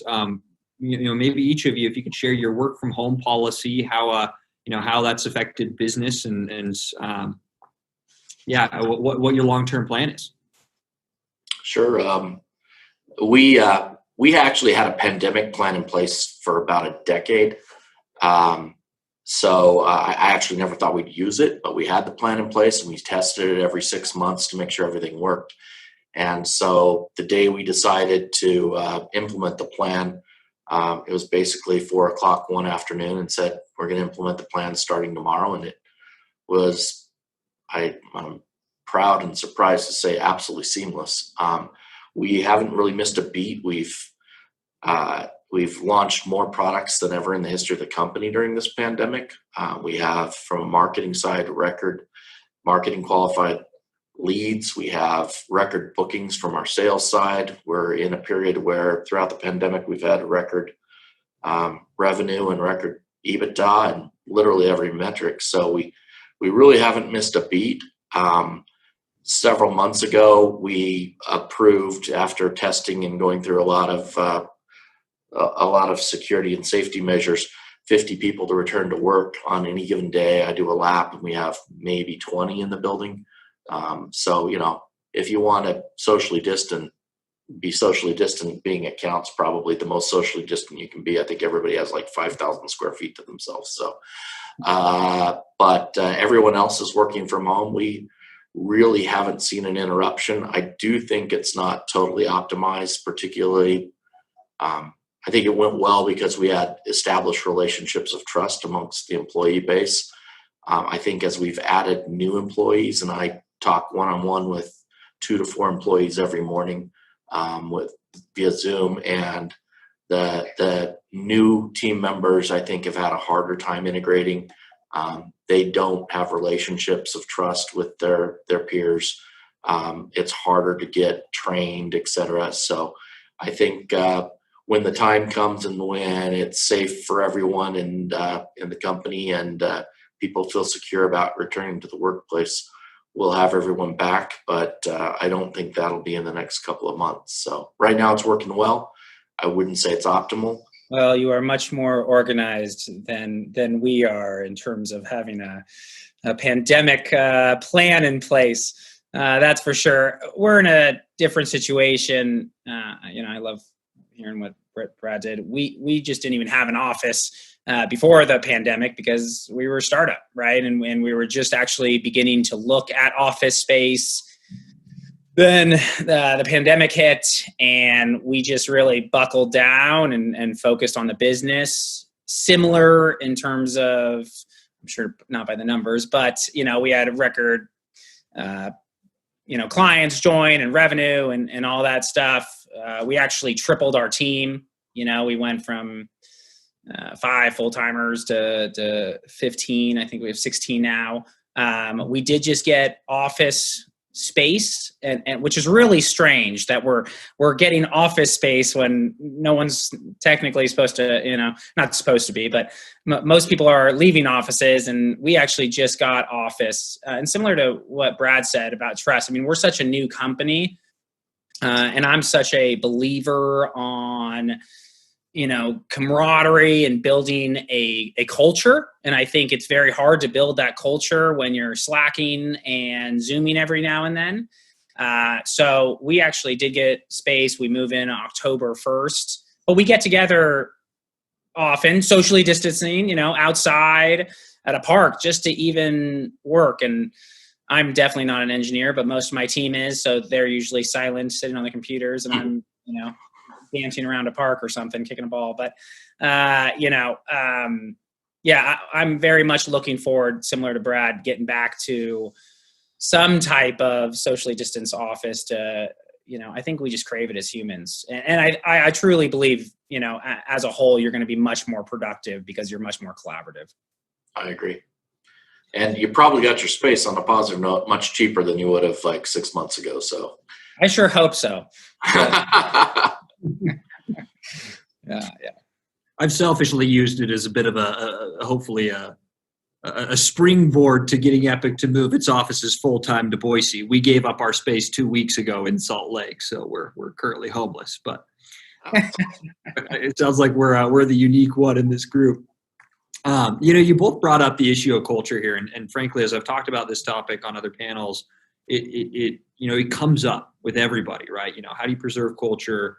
As you onboard people in a work from home scenario, how do they get integrated in when you go back to work? How does that all work, right? And as two people in the thick of it trying to manage it, do you have any thoughts or advice that you'd be comfortable sharing with some of the young budding startup community? As Monty said, it's tough to have a culture via Zoom. I don't think it lends itself to culture. We've tried lots of things. Like, we have regular company Zoom parties. We'll send pizzas to everybody's families, and their families will get on, and we'll have Zoom pizza parties or Zoom bake-offs. We had a Zoom talent show, which was actually pretty cool. Things like that regularly, just to get everybody interacting. But I think in a time like this,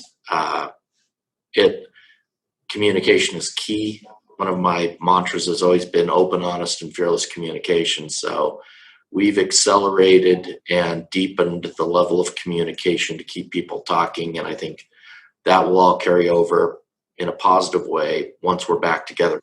From our culture standpoint, I think what really keeps us close, and especially when we're adding new team members during a time where we can't physically always be together, we take the approach, it's us against the world, right? The world is tough right now. We're trying to solve something that doesn't necessarily want to be solved because of some bigger, slower moving companies and technologies out there. And so we take everyone that joins our team and everyone that's a part of it. I think that's what keeps our company culture strong right now, is that, hey, we're in this together. We might not physically be with one another, but it's like we're going through the struggle, just like everyone is, but we're going through this struggle and we're going to take the world. And I think just constantly, for me, because I'm not the code and whatnot, to keep those guys going, just constantly pushing that,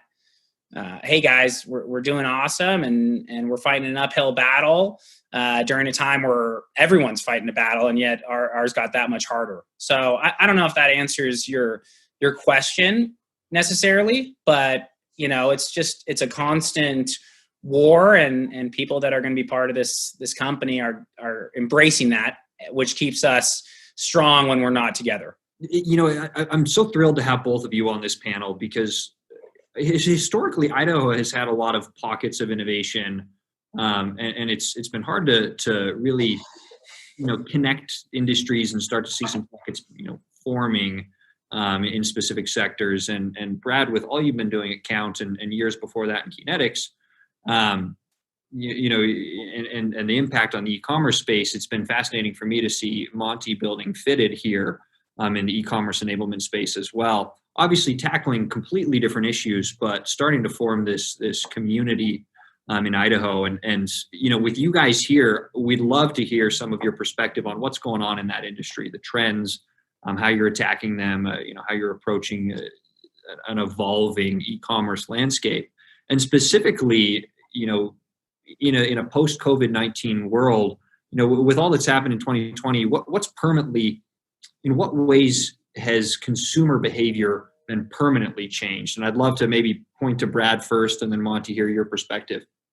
Yeah, so we see a huge percentage of global transaction volume, in part because of the sheer number of our clients. We got 8,000 clients globally, but also because of our partners. We're the fraud control for Chase, for Barclays, for Braintree, PayPal, for so many of the biggest players in e-commerce. And so we see literally transactions from over 200 countries on any given day. Last year, we saw a couple dozen from Antarctica, all the travel sites to get the hell off Antarctica. 3 dozen from Vatican City, all the video games. There's some cardinal that likes to play World of Warcraft or something, I don't know. But we've been monitoring this. Interestingly, when the pandemic started, with giving the Federal Reserve very regular updates on verticals that we saw that were dropping off and verticals that we saw that were growing quickly. For example, we're very strong in some verticals that just died, like one of the largest theater companies in the world, like movie theaters, was a top 10 client of ours, and they dropped to 0. We're very strong in the vacation rental space. A lot of the big vacation rental companies leverage us for fraud control. They dropped to 0. And then there were companies like Joann Fabrics who immediately jumped into top 5 because people started buying fabrics for masks and wanting to do crafts with their kids. Immediately, we saw an influx of the quick service restaurants where we were already strong with folks like Dunkin' Donuts and McDonald's and Wendy's and others. But effectively, we saw an influx of them coming to us and signing up because people had on their 3 to 5 year plan, not just in that vertical, but many others, a migration to a digital interaction with their end consumers. I think that was accelerated. Those 3 to 5 year plans were accelerated to this year. And part and parcel of that is being able to ensure, A, that the person who signs up with the new account is the person you think you're interacting with. B, the people logging into existing accounts are the people that you think should have access to the money in those accounts. And C, the person engaged in the commercial transaction when they hit the order form and hit buy now is actually the person that you think you're dealing with. And a lot of these companies, particularly the brick and mortar companies and the quick service restaurants who now had to go, buy in app and pick up curbside, had no experience in that arena. So what we thought we would see 2, 3, 4, 5 years from now, and had fortunately already built for and launched literally as the pandemic started, solutions that literally this year were launched, expecting the trends to be 2 to 3 years out. Dumb luck and a lot of foresight. It'll put us in absolutely the perfect position in the world for handling what happened. So I think what we're seeing right now is that will be ongoing is that everyone will now start concentrating on a digital engagement with their consumers. I think that that'll be over-indexed over the course of the next 6 to 12 months. So anyone engaged in starting up a business, to the degree that they're involved in facilitating the digitization of the customer journey, I think they're going to have huge opportunities to drive revenue growth, because those sort of solutions are exactly what historical brick and mortar retailers and financial institutions and restaurants and everything else, every part of the economy is going to be looking to solve for new challenges in that arena. So I don't know if that answers your question, but I think it does. Yeah, that's just an incredible perspective. And I think it dovetails really well into Monty, what you're up to at Fitted. Yeah. Very similar to what Brad said. I mean, when we formed our company, we said, and when we were talking to retailers as well as brands, we would go to them and say, look, by 2022, 2023, you're going to be doing 25 to 30% of your business online. And then they slap me in the face and punch me or whatnot. Right. And luckily, we said, okay, well, you guys can believe us or not, but we're going to start building for it, right? And so when COVID did hit, we had everything in play, and we benefited from it, just like Count and Brad. And we do see, obviously it was absolutely crazy from a digital standpoint, and I'm talking retail, brick and mortar. It's not just everything, what I'm special in, or not me special, but what our specialty is retail, right? So it really blew up during that time, and it's tapered off a little bit, but the difference is, what's considered tapered off now, if you look at sales volume, digital sales volume in August or September and compare it to January, it's incomparable, right? It's absolutely insane, the difference pre and post pandemic. So I absolutely think that the pandemic has permanently altered the behavior. Think about how it taught our parents' how to shop online. Anyone that had not shopped online prior to COVID had to at some point during COVID, right? And so they learned, hey, that was a lot easier than I thought, or that was, thanks to Count, a lot more secure than I thought. Hey, I didn't have my stuff. I mean, every reason why you wouldn't have, to not shop online changed during COVID, because people were forced to, and they did, and they probably liked it to some degree. And I'm a big proponent of shopping local, brick and mortar, supporting your economy. I mean, I have retail shops myself, right? So, but the world has changed, in that consumers are open to going online more than ever. I still think that there is that, brick and mortar touch to it, but anyone that has a business better be having some piece in the digital space, because that has to be, from here on out, in order to survive, and we're going to see tons of consolidation over the next 2 years. In order to survive, you need to meet the consumers where they are. And guess what? They're no longer just inside your store. They're online, and they want to support you, and you better have a way to meet them where they are, no matter what, and no matter what time. I agree. I mean, omni-channel is basically the future. You've got to be omni-channel. Nobody can be a one-trick pony anymore. I think it's also very fascinating to me to recognize an opportunity that people just starting out their careers here in Idaho have to work at kind of the forefront of consumer problems and solving consumer problems and working in the e-commerce space just here in Idaho. So it's just thrilling to have both of you on this call. And maybe with the last couple of minutes, I'll turn the time back to each of you to just quickly brief our audience on where are you guys growing right now? What departments are you looking for new talent in, and who should be coming your direction to keep paving the way forward here? Maybe Brad, we'll start with you. We've hired a lot through the pandemic, but we'll be our 2021 plan shows even more aggressive hiring, and it's really in every department. So coders, we'll be expanding our AI team materially. We're basically an AI driven solution. Marketing, sales, accounting. I think there's literally going to be opportunities in the next 6 months in every department. And then we'll also be expanding materially internationally over the course of the next 6 to 12 months. Several offices opening throughout the world. So if you're multilingual, that wouldn't suck either. So yeah, pretty much anything. We're in an exciting growth period right now at Count, and that includes people.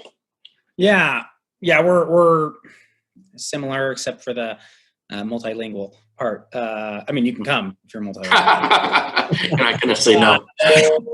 That's always a benefit. But yeah, I mean, we're growing right now. We hired 2 more engineers this week. We plan on doing, looking for more from full stack to QA, sales right now we're jumping into, and for us, we never stop. Our kind of motto, kind of what Brad said, is that we never stop hiring. I mean, obviously business has to be good, but we're always going to be interviewing, and if you've got the right mindset and the skills and you're a cultural fit, we're usually going to make a need for that. But right now we're really hammering out engineers, sales, getting into some payment solutions. So someone that has some history in payment solutions as well as operations. Fantastic. Well, Brad and Monty, our sincerest thanks for your participation in this panel and for your ongoing support and participation in the Idaho startup ecosystem. To the attendees, thank you very much for tuning in. You can find both of these gentlemen on their LinkedIn profiles. Cheers.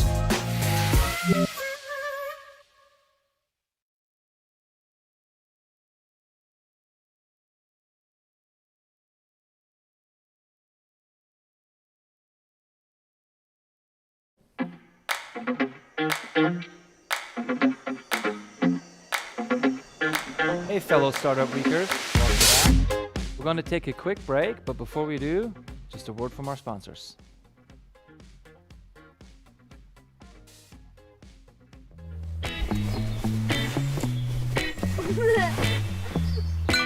Dave, it's your Idaho Central app. I know this car got you through college, but check this out. In my credit, your credit score looks good. And there's a great rate on this auto loan so we can score a roomier ride. Whoa, who's driving this thing? The closest Idaho Central Credit Union branch is in your pocket.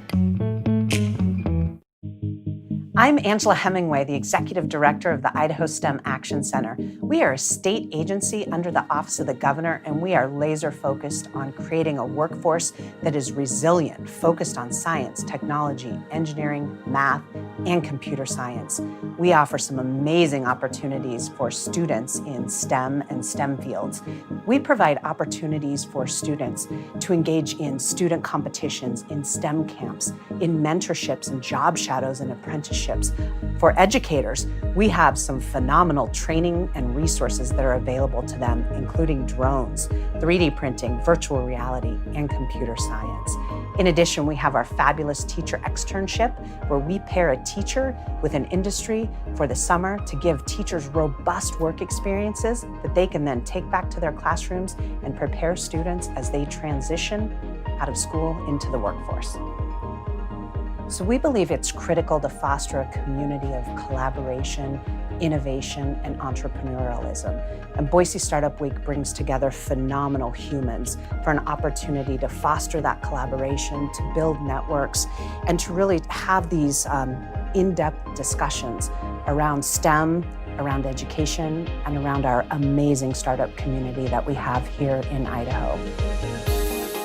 Within the STEM Action Center legislation, really we are directed to help build the bridges between education and industry, doing that through educator grants, through educator training, through student opportunities, which I feel we've been very successful in.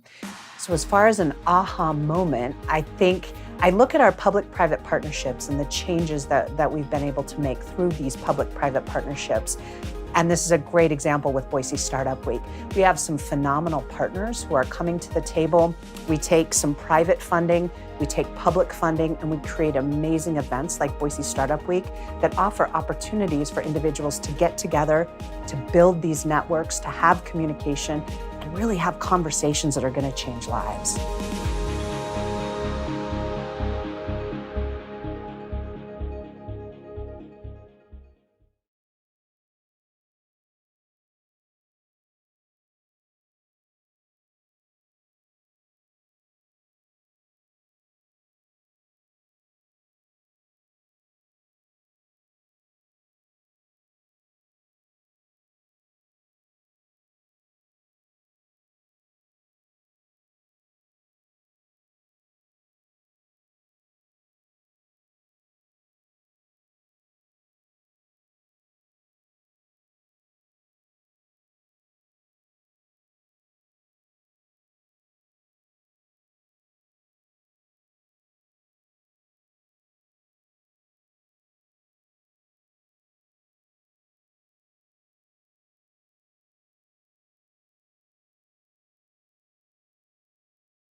silent. That probably is a good thing.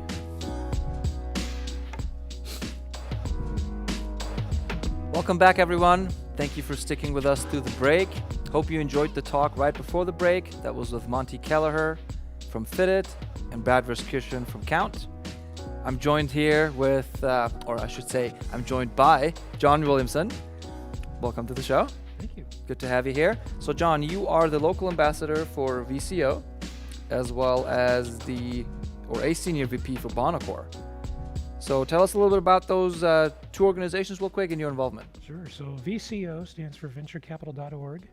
It's actually the world's very first venture accelerator. It was founded in 1983 with a simple concept to help entrepreneurs tell their stories to investors with better results. And since 1983, this process has helped hundreds of companies raise over $3 billion of early stage startup capital. They have a very high success rate. Typically, teams who participate at their pinnacle level program go on to raise roughly about $45 million a year. Wow. They'll host between 20 and 30 teams each year at that event, with a success rate of about 70%. What's more important, though, is that nearly 80% of the companies that participate in this program tend to have staying power. They've demonstrated that they're here for upwards of 10 years post-funding. Many of them go on to raise Series A funding, and your odds of sustainability go up dramatically. But that creates a macroeconomic accelerator. And this was an organization that was founded in Utah, largely responsible for a lot of the success in that marketplace. The world's first accelerator in Utah. Before they even knew what an accelerator was. You might wonder where Silicon Slopes magically came from, huh? There's a long history to it. All right. But what's great is in 2014, they crossed the border into Idaho, started to help entrepreneurs in the state of Idaho, and I joined in 2017. And since 2014, we've helped roughly, I'd say 25 companies in the state of Idaho raise roughly $65 million. So you roll with VCO and the work that they're doing and have been doing for historically, as you just said, really has set you up to be the perfect person to lead our 20K pitch competition at Startup Week. Well, and that's what they do. Venturecapital.org does two things, we think. They do two things really, really well. They find big companies when they're still really, really tiny, and they help those companies have very good conversations with investors. And the pitch competition is really designed to solve that issue. We want to put the capital in the hands of the innovator who can go out and change the world. And so it's very much like raising money. Now, some of these companies may not be on an investment track, but the pitch is designed for the investor ear. And so that's what we help the companies really hone in, is the value proposition. Tell us your story in a way that's attractive to investors. And that's the design of the pitch competition. Our judges represent a broad panel of investors. How many of them? We had 5 judges this year. Okay. It represented money from both the private sector. We had Andy Scoggin from Stage.O, Jack Bourne from Epic Ventures, Blake Hansen from Altruist Capital. And then on the public sector side, when you think more of grant funding, we had participation from Katie Weiser at Boise State University from the Office of Tech Transfer. And then also at the state level, Carmen Archibald from the Department of Commerce, who oversees the iGEM division, which is a state grant program for entrepreneurs. So you balanced the judging panel pretty well then. We did. The conversation is largely the same, so it's great insights. The drivers for the investors they vary. Different people are attracted to different things. And so this dynamic that we had is real life. And it exposes the companies to an opportunity to see what it would be like to raise money. But more importantly, by being able to work with the mentors, to work with the judges, you start to understand how to impress them as advisors. And in many instances, I think a lot of the success that these companies have, raising dollars is great, but when you impress really smart people who want to advise your company, you start to hit milestones, you start to get traction, you start to do things that make your company successful. Because whether you actually are raising money with the pitch or not, right? Correct. And it's really, fundamentally, the entrepreneur is going to know their business better than anybody in the world. But the challenge that they're going to run into is this concept of kind of no bucks, no buck Rogers. And so everybody wants to raise money to grow their company, and that's a constraint. It's a real constraint. But what a lot of entrepreneurs struggle with is they understand their product, they understand their solution, they understand their widget, but they fail to understand the drivers of the investors. And so to help alleviate that constraint and to help the entrepreneurs connect with the investors, that's what venturecapital.org is designed to solve. We surround you with mentors, entrepreneurs who have been there, raised money, been very successful, investors who are very skilled at picking winners, and then business service providers who build their practice around high growth emerging companies. It's the collective wisdom of this group that can be invaluable to the entrepreneur, because they may not be doing exactly what the entrepreneur has done, but they've run the gauntlet with countless other entrepreneurs. And those best practices are what can help those entrepreneurs be successful. And fundamentally, what the entrepreneur may not appreciate initially is, as much as they are looking for that, no bucks, no buck Rogers, the investor primarily is of the mindset of saying, no buck Rogers, no bucks. I want to know that you're the individual, the guy or the girl who's going to execute a return. And for the entrepreneur, it's really about talent, because the idea is important, but the ability to navigate that idea, to be able to pivot that idea to the market conditions and execute a return, that's what the investors are really looking for. I see. I'm so excited to take a deep dive into some of these companies. So I will say that the 20K pitch competition is one of the marquee events at Boise Startup Week. In years past, the winners who left the stage with checks are still in business. They are. We're interviewing them as part of Boise Startup Week. Matter of fact, Rob Pilecki with Washi was on, I think, just a couple of hours ago. And so give me a sense of how many companies applied? So this year, I think, was probably our strongest applicant pool. We had over 35 applications. 35 applications. Right. So those are 35 early stage startup companies in the area that have participated in this process. Correct. Okay. Correct. I think that's just a good metric or data point, if you will, for some of our viewers to kind of get anchored. And so when the 35 apply, what happens next? So when the 35 apply, they're going to go through a screening process. We work with a number of mentors who have backgrounds very similar to the mentors that I described. And they'll reach out to the companies, they'll kick the tires, they'll review the applications.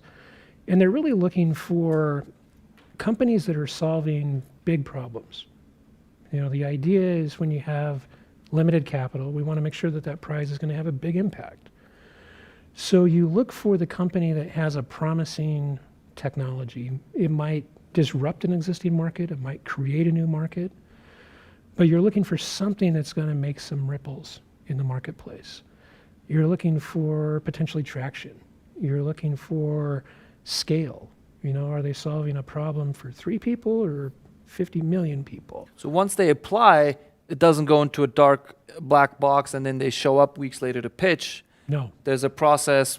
You hold their hands, you train, you coach them, you get them ready. So in that sense, there was 35. Generally speaking, if you were to slice and dice them, what kind of industries did they represent? A lot of it was traditional Idaho. We saw ag tech companies. Love it. We saw food companies. Some of those were referred over to the Trailmix competition as well. But you look at the core of what Idaho has. There's energy, there's aerospace, and then you think about the net in-migration coming in. It was surprising to me, but we actually saw a really good concentration in medical device and healthcare. 5 years ago, I wouldn't have thought that would be typical. And that's, you in think, Idaho. in part a result of immigration too? People coming here with ideas? I think it's 2 things. Part of it's in-migration. A big part of it is the position of the universities. You look at Idaho State, University of Idaho, Boise State, the emphasis on research to build new degree programs and the expertise that they have within those institutions. It's attracting talent that wants to leverage those resources to create viable businesses. I'm glad you're bringing up universities. They're such a key ingredient to building a thriving startup ecosystem. You know, talent comes out of universities, but not just talent, ideas, research. I noticed one of the finalists was actually a winner of the Idaho Entrepreneurial Challenge that is put on by the Boise State Venture College. And so let's talk about the finalists. So I see on here, for example, let's just name them out. So Retail Data Trust, where are they from and what do they do? So Retail Data Trust, they come out of northern Idaho, Sandpoint, I believe.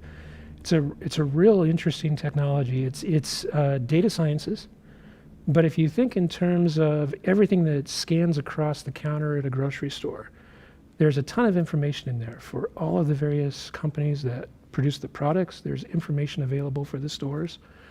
And some of the larger stores might have a proprietary system. But these experts were really looking at a solution to serve independents. So data science applied to retail then. Correct. Very cool. In terms of H2 Therapeutics, the name kind of gives it away, but I'm probably wrong. Tell me about them. Well, you know, it's a water therapy. And so H2, you're immediately going to think water, but this is a real intriguing proposition, and it falls in that healthcare space. This was an emerging technology for the treatment of Parkinson's disease. And what these individuals found is that a very high comorbidity exists between people with Parkinson's disease and people who use CPAP machines. And why this hydrogen therapy is, on paper, a potentially great therapeutic for Parkinson's, it's very, very hard to actually get the right dosage into a patient. They've created a medical device that allows a CPAP machine to adapt to administer the hydrogen while you're sleeping. So it becomes a much more effective way, and this was one that was actually done in partnership with Idaho State University. Great example of crossing over to the university programs. Shout out to ISU. Yeah, but you know, it's a promising example of where you see an emerging industry tied to the research coming out of Idaho. You probably wonder why I have a little smirk on my face. It's just interesting. You get so close to these companies as they go through this process. You're almost pitching on their behalf. I love that. That's pretty cool. I'm going to name a couple more. Intuitive RN, what are those guys up to? So Intuitive RN, you know, the entrepreneurs are wonderful because they see a problem and they try to solve it. And here you have an instance where Jade, the founder of the company, he's a practicing nurse. He's a senior nurse, and he sees a problem where a lot of junior nurses are really struggling in the clinical understanding of their job, and there's a very high burnout rate. And the simple problem is not having that mentor available for that nurse. And so he created an app-based solution where the nurse on their hospital-issued phone can start to get guidance on what to do in a certain situation. It starts to de-stress that nurse and give them answers. Gosh, I wish I had something like that for my first 90 days at Trailhead. That sounds about right. A little app to talk to other executive directors around the country. Yeah. Very cool. I want to move on to Lividly. It's kind of catchy. What do those guys do? Yeah, so Lividly, you know, here's another great example of kind of crossover from the university.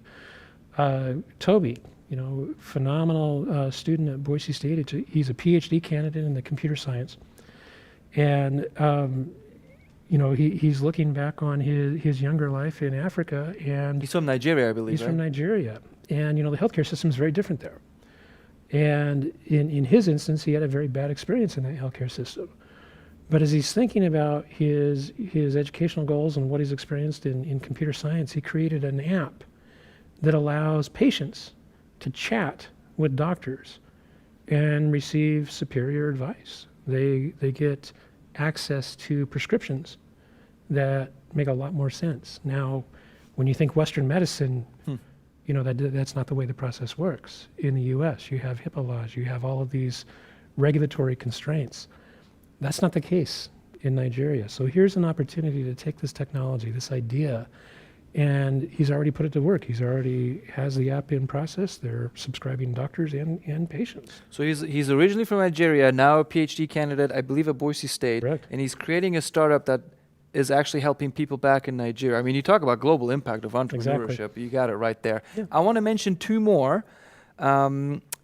Best Day HR. I've heard of those guys. Yep. What do they do?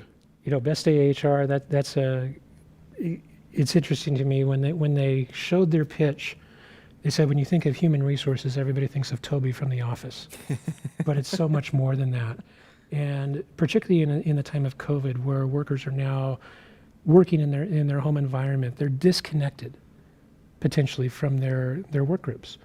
And what they've created is a social media or a social interactive platform that allows workers to connect with peers.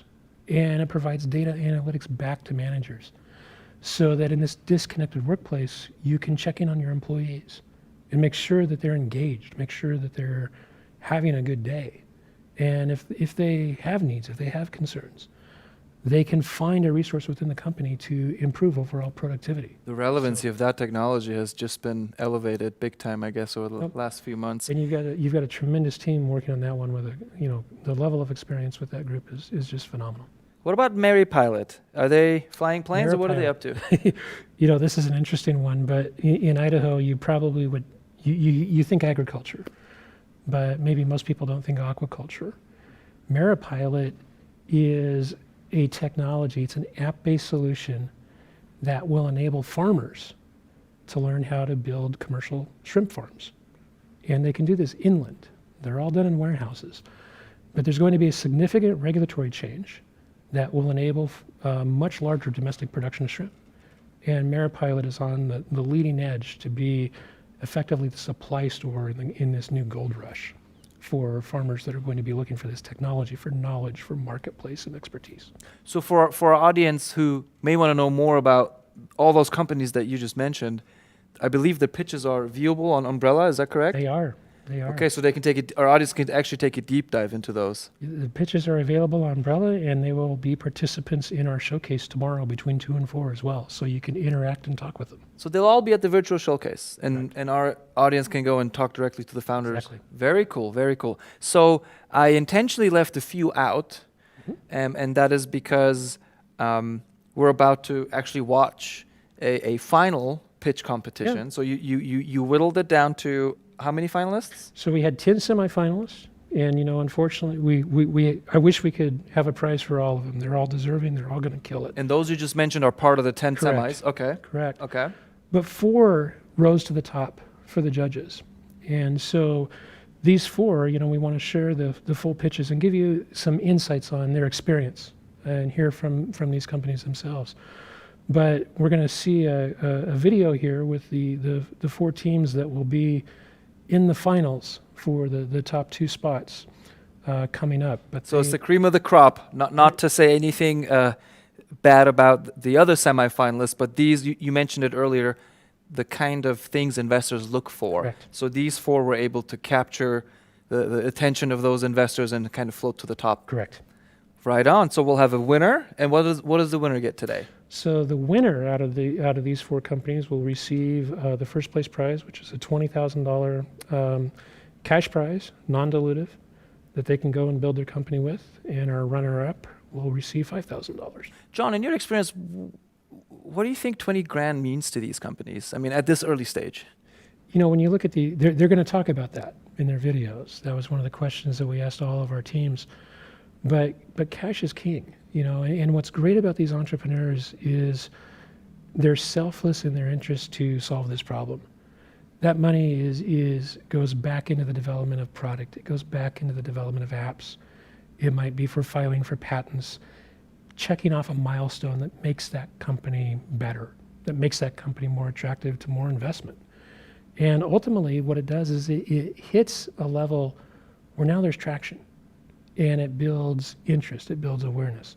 All of these companies are deserving of interest, and we want to make them all visible through this process. But when you can ring the bell, and in particular when you can get non-dilutive investments, that's the best kind of cash to have, because you can grow your company, and you're not diluting the ownership of it. It's truly a prize award. And so, John, in closing, you've done this for a couple of years now, and you've done such an amazing job for Startup Week and for these entrepreneurs. Tell me a little bit about why are you passionate about this? Why do you do this? It's interesting, but for me, I always, most of my career was in business services. And so I was helping very successful entrepreneurs become more successful. And what was evident after the recession is there needs to be a focus on helping your economy grow. What attracted me to venturecapital.org is here is a proven method that helps entrepreneurs hit the next level. And as a community, if we can be supportive of that through groups like Boise Startup Week, venturecapital.org, and others, Trailhead, it's an opportunity to build a better foundation. You know, there's no problem in the world that can't be solved, but I trust the entrepreneur to solve it. So today is basically going to be about supporting entrepreneurs, helping them plant the seeds, so hopefully next year we can interview them, not as part of the pitch competition, but maybe part of the growth track, because they've hopefully now grown their company and hired more people. I can't wait for these pitches. I got to say, I have not watched the 4 finalists, and so I am really excited to take a look. Before we cut into the 20K pitch competition, and I know you guys can't wait, nor can I, and anticipation is high, we'll get a quick word from our sponsors.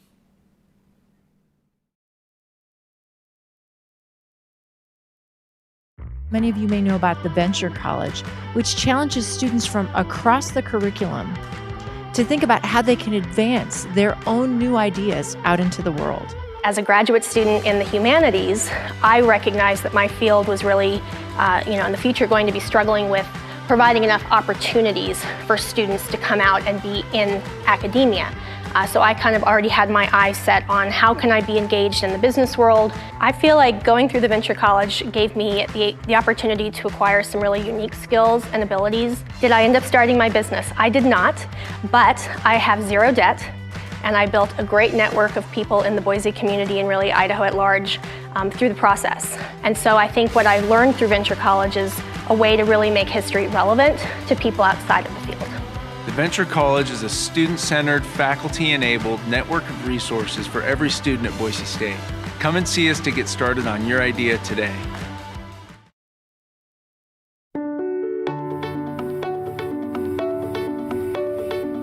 Hi, I'm John Williamson, Director of Operations for venturecapital.org Idaho and Senior Vice President for Bonaccord Technology Partners.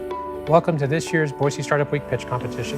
I am the CEO and co-founder of Chillo. My name is Olivia Esser. I am CFO and co-founder of MedTech X. One of the founders of Karmic Outdoors.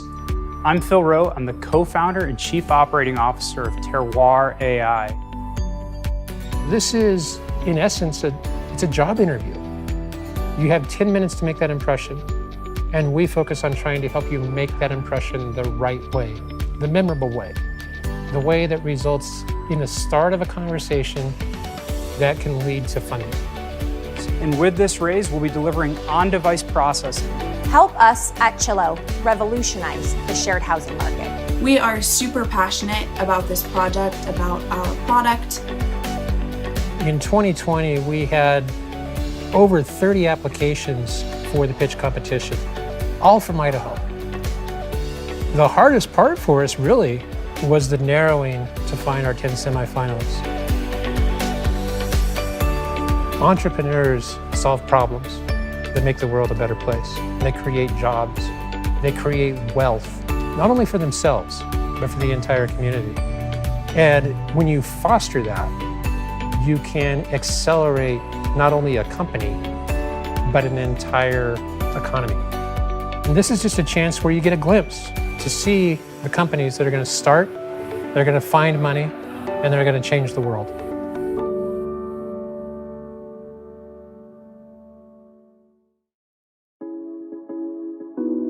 Five growing seasons ago, we started collecting data to do development on, and all of that being unfunded or underfunded. It is farming, so we're an ag tech company, but it is just as hard as agriculture. We've had to be very resilient to still be in business and to make it this far. I'm Phil Rowe, co-founder of Terroir AI, and this is our pitch for Boise Startup Week pitch competition.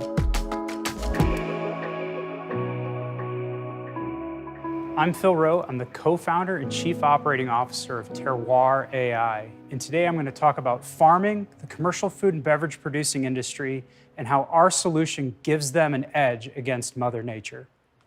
Farming is gambling. There's only one time during the year that a farmer knows how much crop and revenue they have, and it's right after they harvest. But that's only the beginning of the problem. Commercial food and beverage producers take on a much larger gamble when they decide to contract from those farmers. Not knowing how much crop you have coming in on a contract causes increased waste, mismanaged expenses, and lost revenue. One commercial winery that we're scaling up with said they spend $2.5 million, mostly in labor, to mitigate this problem. And they still end up with a $20 million problem every single year. Now, to mitigate this, they send labor out into their fields to manually hand count grape clusters across thousands of acres just to get a yield estimate. Counting grape clusters is tedious, often 30% inaccurate, and does not scale very well. Imagine all the labor required to count all these vines. Our solution is our precision yield system. It's an imaging system you mount on existing farm equipment like a tractor, ATV, or autonomous platform. The system scans your field, counting grape clusters, providing users with a yield density map, as well as how much crop they have coming in on those contracts. Now notice how fast he's going. Imagine trying to hand count grape clusters and keeping up with him. It's impossible. It may take a few hours to hand count 1 acre, and our solution can do it in 11 minutes. That speed means that an entire medium-sized vineyard can be scanned in 1 day. And when the weather shifts, the field can quickly be rescanned, showing you the impacts of those weather shifts, assuring that you are making the correct decisions with your crop contracts. Now, Nathan Strong's our CEO. Nathan is a computer vision and predictive model expert. He's designed, developed, and commercialized new technologies at his previous startup, Strong Fuels. Myself, Chief Operating Officer, I've led sales and operations planning in a variety of industries, and I've taken hundreds of products to market. Most of my background is in high-tech manufacturing. John Phillips, our Chief Marketing Officer. Stephen Shepard's our Chief Technology Officer. Stephen is a neuro and vision science expert. His biology-inspired computer vision work is the backbone to why our algorithms function so quickly.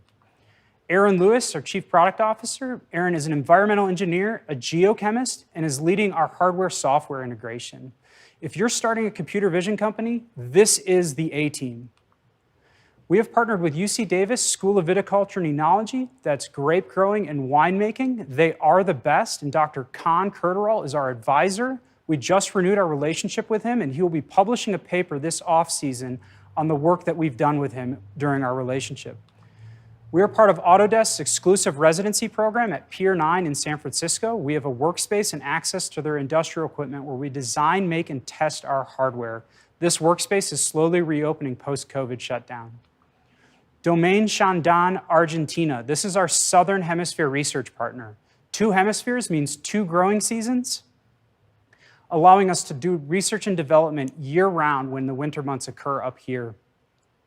We have no financial ties or obligations to any of our strategic partners, and we own all our technology. Now, our market is 18.5 million acres globally. That's just vineyards. The total addressable market is 1.9 billion, and when we move into other crops, we'll expand that addressable market by 14.3 billion. Now, we are the only direct replacement to manually hand counting grape clusters. We cost less, we're faster, and we can refresh the information a lot faster than hand counting. Other companies in this space are companies like Bountiful. They use satellite imaging and weather information to provide directional forecasts for farmers. Farmers that subscribe to these services are still manually hand counting grape clusters to come up with their yield estimates. Monarch Tractor just released a semi-autonomous tractor that they said will have some form of yield monitoring equipment in the near future. They are an equipment and robotics company. We are a computer vision company. We will stay ahead of them. The last group of competitors are companies like VineView that use aerial imaging from planes and drones to give you a quick snapshot of your field. This is a very quick and good way to get information about vegetation health for your field. The problem with aerial imaging is that you cannot see below a leafy canopy from the sky. As you can see, the fruiting zone sits below that leafy canopy on that lower image. This is a very common problem with permanent crops like avocados, apples, oranges, and other citrus fruits. We are the perfect solution.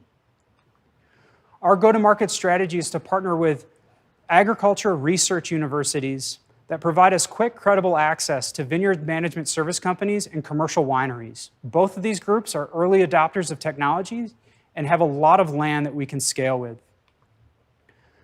On the progress side, we are currently offering our yield monitoring services and collecting data for our pest and disease features that will roll out in the near future. Ultimately, our system will provide you enough data to optimize your crop yield based on what it sees in your system, in your field. On customer traction, despite all the uncertainty around COVID-19 and record-breaking wildfires in wine country this year, we managed to do some paid work as well as a demo for a larger winery. And next year, we'll be moving into larger beta programs and scaling from there. We're raising $750,000, and with this raise, we'll be delivering on-device processing. That means that all the computing power and processing will be done in our device, in field, instead of in the cloud. We'll also be delivering $700,000 in sales and establishing strong brand recognition in the industry. Now remember, farming is gambling, but we stack the deck. Thank you. You talk about competitors that have a whole lot of different technologies, from satellite imagery to weather patterns to et cetera, et cetera. And what's the cost that you have to sink into to being able to run your analysis through a big vineyard or multiple vineyards? The hardware cost, so to speak. What we've done this year is we're running a service model. And what we actually learned with our first year commercializing is that the larger commercial wineries actually prefer a service model over time. They prefer more of a lease model where we can remotely troubleshoot and then swap out different modules within the hardware. So what it works out to at scale with these larger guys is about $49 an acre. And that includes the lease price. We're still maintaining a high 70s margin on that.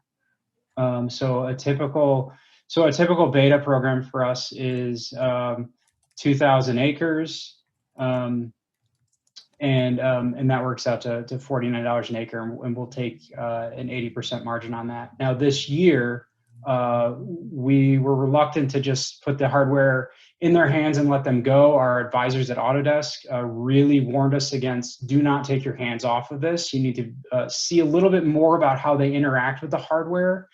So, this year we put $49 of cost per acre into servicing. So we broke even this year on operating to gain some additional insights. But going forward, it looks like we'll be in the high 70s for gross margin. I was curious when I watched the presentation, kind of what the accuracy was versus using strictly the AI system versus the month-long hand counting, if you had any data about how accurate your technology was. Yeah, we've got some preliminary data. I'll give you the feedback from the group that we worked with this year. So UC Davis, so Con at UC Davis he's going to publish a paper on our work this off season, and so I don't want to speak too soon with what he's going to publish and what his findings are. So I can give you what our customers said. We did 19 blocks for them, and there were 2 of them that they said, this is a machine learning system. These 2 blocks next year we probably won't rely on your system. The rest of them were great and performed better than what we could do by hand. Now the benefit that they also expressed to us is they'll go out and do this hand counting, but every vineyard is different. Some guys will just do it early season and then they kind of just, let it ride and they kind of eyeball it. Other guys will go back out and recount. Our system being able to go out and rescan gives them more confidence in what they're doing with their field practices and all that. And so basically 17 of the 19 blocks that we did, they said, we think we're good to go for next year to completely rely on it.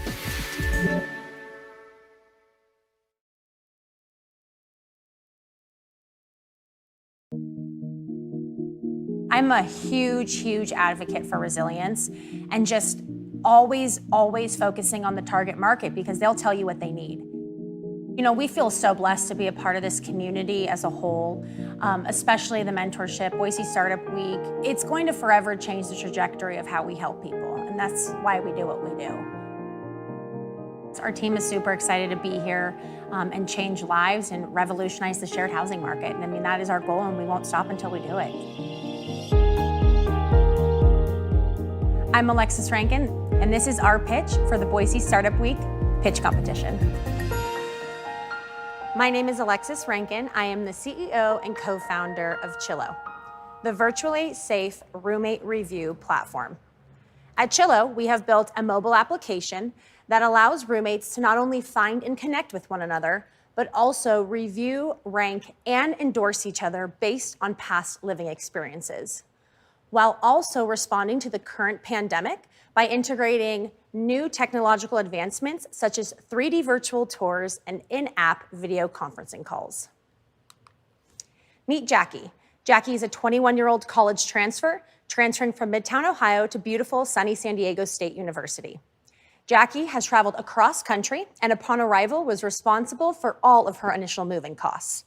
Jackie met Sarah on Craigslist, as many 18 to 33-year-olds do today. And the first 3 months went fantastic until around month 4, when Jackie started noticing that Sarah was becoming more and more unreliable. That's when Jackie decided she needed a break and decided to take off on a relaxing vacation, leaving her portion of the rent money with Sarah. After 5 long, relaxing days, as Jackie returned home and approached her apartment door, she noticed a big red eviction notice hanging there. As Jackie fell to her knees in disbelief and opened the door, she realized that not only had Sarah taken off with her portion of the rent money and gone to Las Vegas, Nevada, getting them evicted, she had also stolen some of her belongings in the process. To her dismay, she immediately had to turn around, pay to terminate her current lease, and pay for all of the initial move-in expenses of an entirely new location. Ladies and gentlemen, I am Jackie, and this situation has legitimately happened to me. Our beachhead market at Chillo is college students, with over 54 million college students in the United States, of which 98% use social media today. Of that 98%, 34% use social media when finding their current roommate, leaving us with a targeted beachhead market of just over 18 million college students in the United States who currently live with a roommate and found the roommate while using a form of social media. However, our overall market at Chillo is much larger, with over 133 million renters in the United States between the ages of 18 to 33 who currently live with a roommate today. The price for homeownership has increased over 55.9% over the last decade, forcing individuals to live together longer than ever before. The price for terminating a lease is at an all-time high, and people are agreeing to live with one another completely oblivious to what the experience will entail. There is no safe, easy, or affordable solution that currently exists today when finding a credible roommate. So here we are, March of 2020. And at Chillo, we were getting ready to launch on the Apple and Google Play Store. And the current pandemic of COVID-19 strikes. As the CEO, I decided to pause and to go back to our drawing board and our roots and take a look at the target market and see what is it do they really need today. And what we found was incredible. According to Pew Research data, 1 in 5 young adults in our target market between the ages of 18 to 33 were moving at unprecedented rates, more than ever before in history. So what we realized was, so people are still moving, and what they needed and craved most was to be able to do it safely. So what we realized was the pandemic opened up a massive opportunity for Chillo, and we responded. Our competitive advantage is simple. We have integrated technological advancements with virtual safety, bringing virtual safe technologies to the roommate sector for the first time. by incorporating 3D virtual tours, allowing an individual to actually capture what their home or bedroom that they're renting looks like in a 3D virtual manner, allowing an individual to decide before they ever step foot in somebody else's home and spread germs if they even want to live there, while also integrating in-app video conferencing calls to allow individuals to still connect and see if they even want to live together while still maintaining 6 feet of social distancing. We're also the first to bring peer reviews to the roommate sector for the very first time. I want to challenge you for a second. Why is it that you can review a $6 phone case off of Amazon or your college professor or a restaurant, for instance, but there's nowhere that currently allows you to review or endorse a former roommate, someone who you're going to share your home with? That's where we come in. We've also integrated technological advancements such as ChilloPay, allowing to connect landlord and tenant to pay, whether it be utilities or on an ongoing monthly basis through ChilloPay. And of course, always building our app with user friendliness as a main priority. At Chillo, we have built a mobile application that allows individuals to stay safe and healthy using our virtual safe technology. Review, rank, and endorse one another based on past living experiences, and giving them the ability to fill a bedroom with a credible tenant and collect rent virtually, connecting our target audience nationally with the very intent of going global as well. So let's take a look at our top 4 competitors: Craigslist, Roomster, Roomie, and PadMapper, of which Craigslist still happens to be our largest competitor in this sphere by a landslide, with over 300,000 posts on the housing section alone every single day. However, for many of us who have used Craigslist know it can be completely unreliable. In fact, of those 300,000 posts, over 20% of them are considered fraudulent, leaving Craigslist with just a simple messaging archaic platform. Would you want your son or daughter to find their next roommate on Craigslist? I think not. Well, as you can see, PadMapper, Roomie, and Roomster have taken it a couple steps farther. And then that's where Chillo comes in. We've integrated 3 technological feature functionalities as virtual safety, ACH payments, and of course, reviews and endorsements. We are relaunching Chillo in our 2 target markets come January of 2021 in the San Francisco Bay Area and Boise, Idaho. Now, don't just take our word for how great and necessary this product really is. My partner and I went around and interviewed well over 500 individuals in our target market who currently live with roommates, and the feedback was phenomenal. Over 98% said not only would they use the platform, but that they would pay for it. And let me tell you, almost every single one of them had a horror story with a roommate off of Craigslist. Meet my team. My name is Alexis Rankin. I am the CEO and co-founder at Chillo. As the current executive vice president at Keller Williams Realty Boise, part of the largest real estate company in the world, I have a unique understanding of the real estate market and needs in all 50 states. My partner and co-founder, Stephen Rankin, has 13 consecutive successful years in sales, and our in-house chief technical officer, Kenneth Black, was solely responsible for recently building BP's multi-million-dollar application. And our head of marketing, Madeline Kilroy, is responsible for all things social media, search engine optimization, and targeting our market. So from freemium to premium, let's talk revenue. We have 4 main feature functionalities that bring in revenue on a recurring basis. Our business model is simple. We offer a matching service that an individual can pay $4.99 to have over 20 different instant roommate potential matches sent to them based on lifestyle, location, and preferences. We also give individuals the ability to pay to boost one's posts to the top of search criteria. Of course, the opportunity to monetize through advertising space. And then there's ChilloPay, the continuous revenue platform that allows landlord and tenant to connect. ChilloPay offers the ability, again, for landlord and tenant to connect and pay, whether it's an ongoing monthly rent through automatic payments or being able to send utilities on a monthly basis as well, allowing Chillo to earn $10 per month per user on a continuous basis.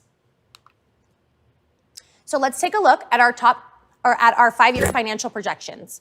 Q4 of 2020 has been a springboard into our aggressive go-to-market launch in January of 2021. Our go-to-market strategies include strategic partnerships as well as market penetration strategies that will accelerate early user adopters. Our users will have download growth in the triple digits year over year, while factoring in a 5 to 7% conversion as well as attrition. This will result in Chillo breaking even at the end of year 2021, going from roughly 1 million users on the platform to over 5 million by the end of 2024, all while factoring in the costs of growth to scale. So you're probably thinking that sounds great. Tell me how you get there.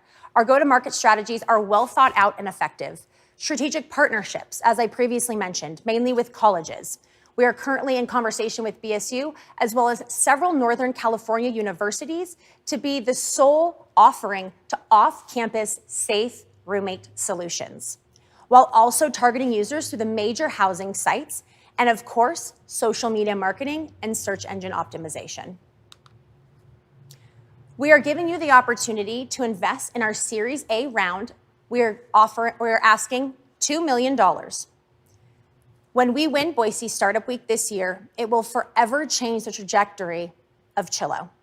We're going to be able to use that money to really hone in on what our target audience and market really needs today, which is to feel safe when connecting with a potential roommate. We will use the money to finalize the integration of our virtual safe technologies, such as 3D virtual tours and video conferencing calls, and being able to take what's left to actually hire additional beta testers to make sure that those technological advances are working seamlessly prior to launch of January 2021.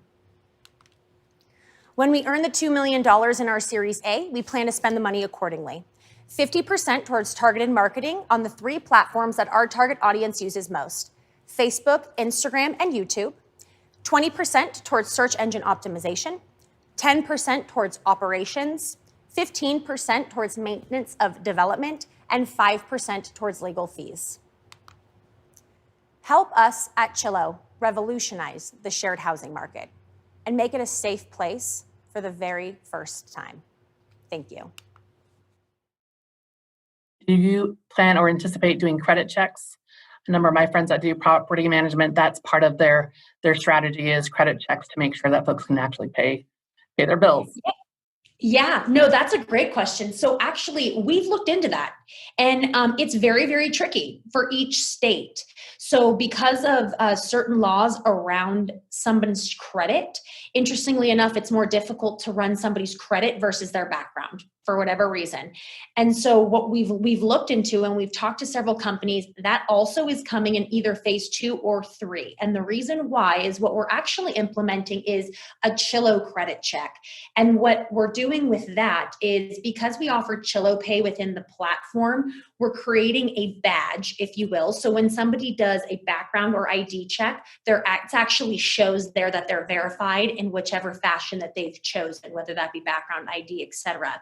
So when individuals are paying through Chillo Pay, we actually keep track of up to 7 years worth of documentation on time paid, whether it's utilities or rent. So what they do is they actually can earn an additional badge for paying on time.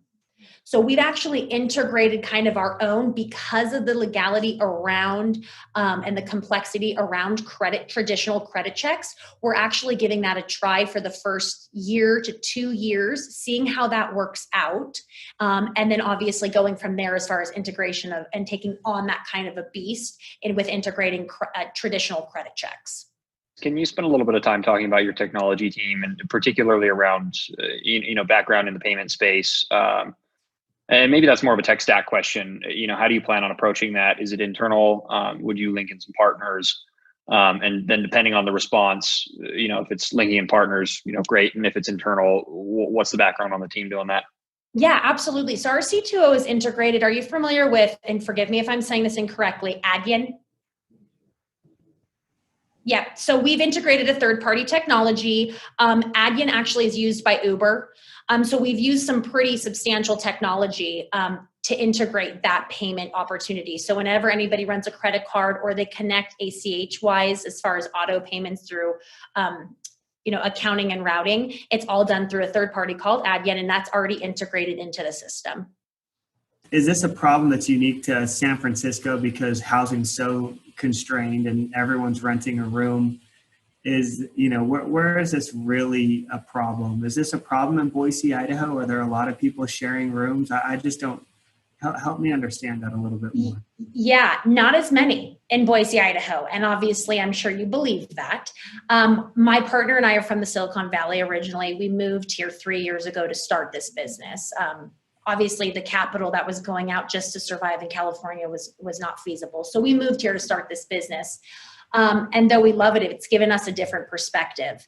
So to answer your question directly, who is this going to be? Who's benefiting to this? Metropolitan areas, young professionals in metropolitan areas, and colleges. And that is some of our strategic partnerships, because though Boise has less renters, the college brings in a ton of individuals who are sharing, and a ton of individuals who are still relying on archaic Craigslist. I mean, when my partner and I went around and talked to, I think it was around 200 people here in Boise, boots on the ground, just literally going up to people and asking them 5 questions based on their age, demographic, et cetera, living with a rent or a roommate or not.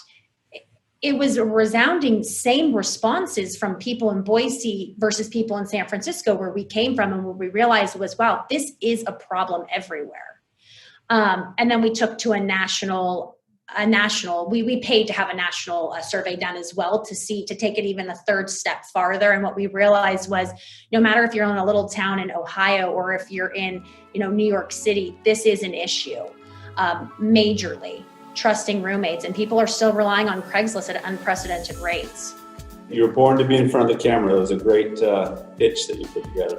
Oh, thank you. I appreciate it. I didn't practice it at all. It was good.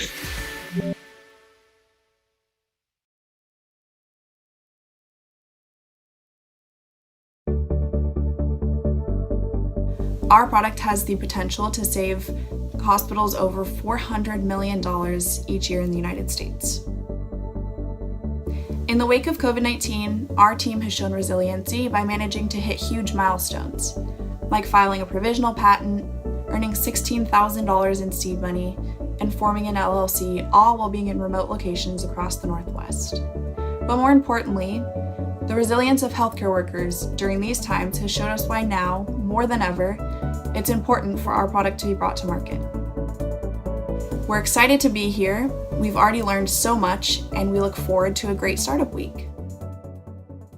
Hi everyone, my name is Olivia Esser. I am CFO and co-founder of MedTech, and today I'm talking about our product, Catheter X, which is an innovative catheter designed to reduce infection in patients and save healthcare facilities money.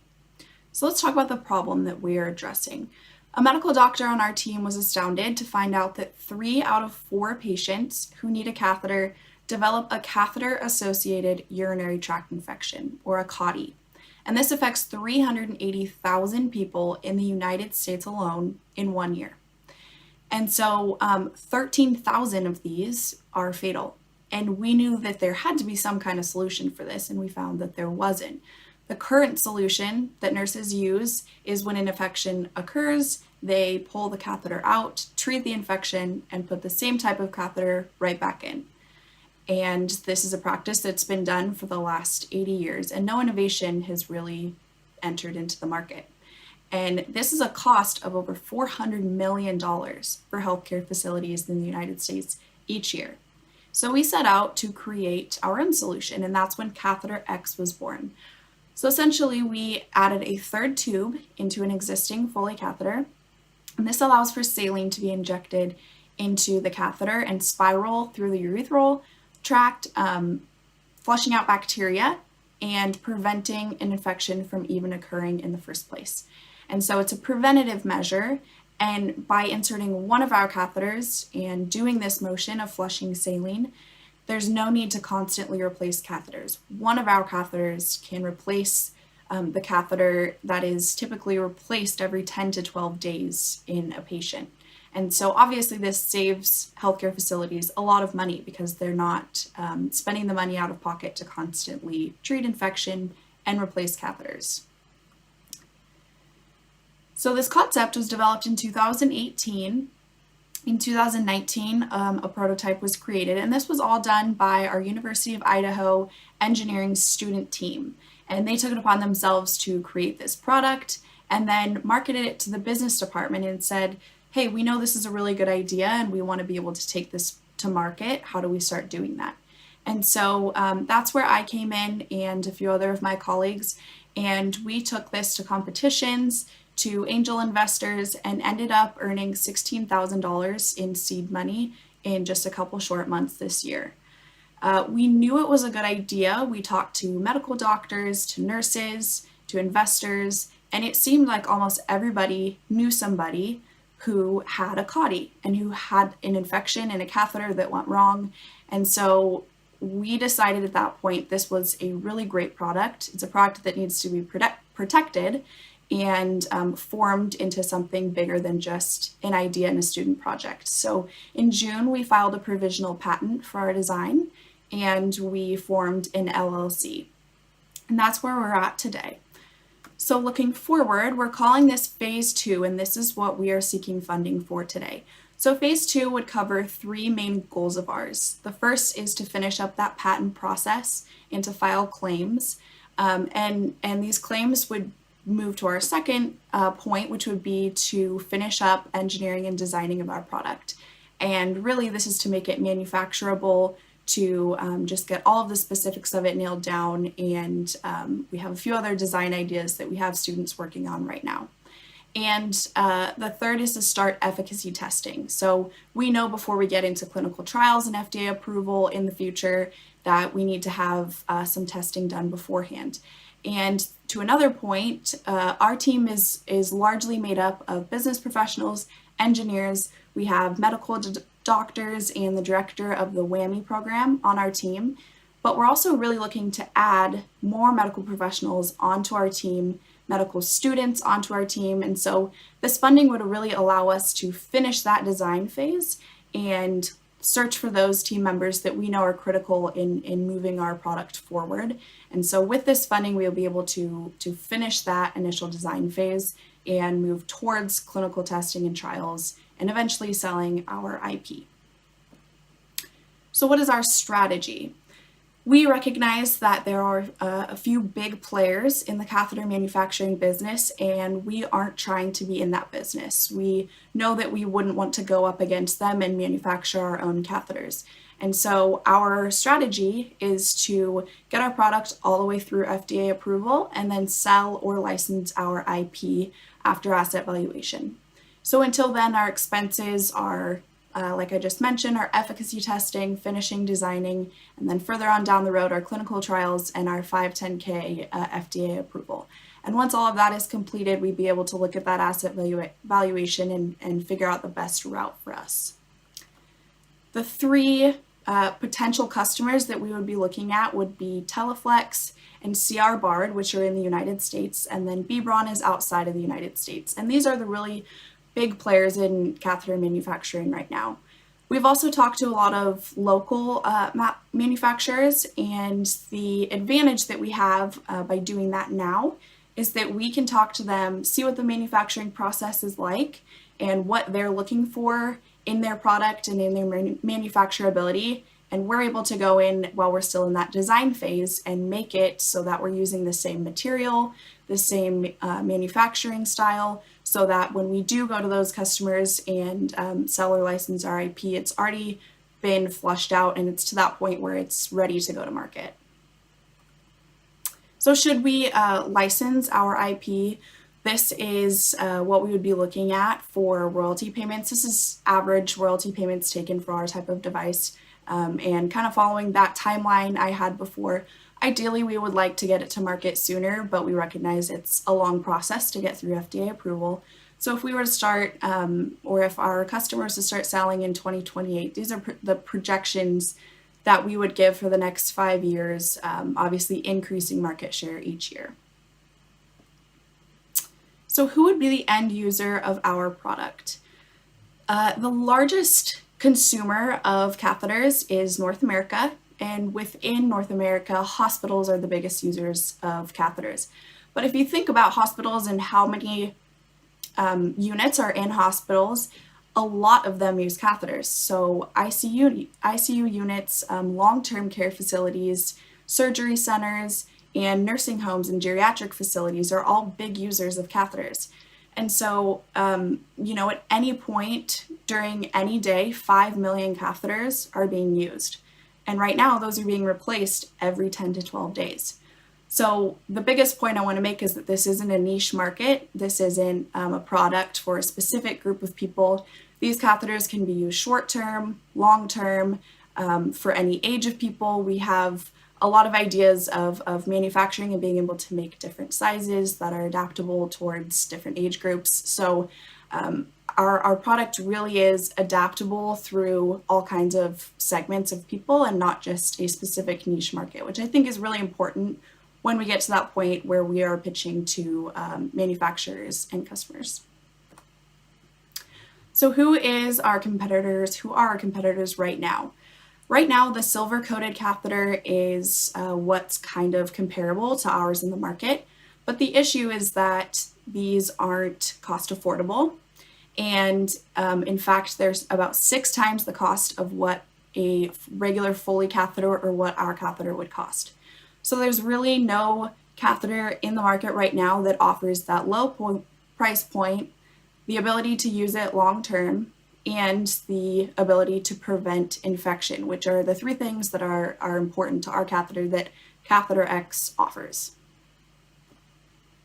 And I want to touch on quickly the opportunity of our business. So I mentioned before that our company is MedTech X, and we did this because we have a lot of other ideas and we want this business to have longevity and not just be a quick sale of an IP. We have a lot of other ideas and we have a huge network, and that strategic alliance with the University of Idaho really allows us great talent and great people on our team to be able to have other ideas. So this funding goes straight towards the catheter project that we're working on, but later down the line, we really are in the business of helping people, and we want to continue doing that through other products as well. So I'll end with our ask of $50,000 of seed money, and this would be going towards patent fees, engineering fees, and efficacy testing. We are super passionate about this project, about our product. Our team is such a talented team and really committed to moving this forward. And so we really look forward to talking with you further about this, to answering any questions you might have. And we really hope that you see the value in our product that we do. And thank you for your time. Okay, the next person we're bringing in is Tiber Dotson. Tiber's on the team with Olivia in Catheter X. So I noticed it was a third tube added to an existing catheter. So are you retrofitting catheters that are already out there, or is it a full new production of a new design? It'll be a full new production of a new design, but we're hoping that in our slide it says from 2022 to 2027, the full FDA approval. We're hoping that we can cut some time out because there's already the materials to build it out there. It's already in use. We just have to add that third lumen. So we're hoping that can cut our manufacturing time. You're facing down a ton of costs, and there's some really clear-cut ways to approach it. So, why spend your time with a competition that can ultimately yield you 20 grand and drop of water in the grand scheme of things for you guys? For sure. So use of funds. Say you win this thing. What does that go to? That would go to our, like I said before, it's the efficacy testing. Phase 2, trying to get more add-on devices to help it become easier for nurses to use. I believe that we have a great team. We're really confident. And just a little bit of background, we did compete in the UW Holman competition, and that was our first competition going against 51 medical device companies that were pitching. So it was a straight medical device pitch competition, and we came out second place. And I believe that was kind of an eye-opener that, wow, this can actually compete in these competitions. But not only that, taking it a step farther, we can actually create a business out of this. And we had a lot of feedback from, obviously those were all medical professionals and entrepreneurs voting in that competition too. So we had a lot of feedback from them, and we felt confident moving forward. We're really trying to get this last little bit of capital just so we can use it for like I said, the phase 2 of engineering and backing our patents before we go approach investors. Cool. So maybe the more important thing you get out of it is some industry connections, potential investors, and feedback, advice on the pitch, that kind of stuff. Definitely. Yep. Cool. Of course.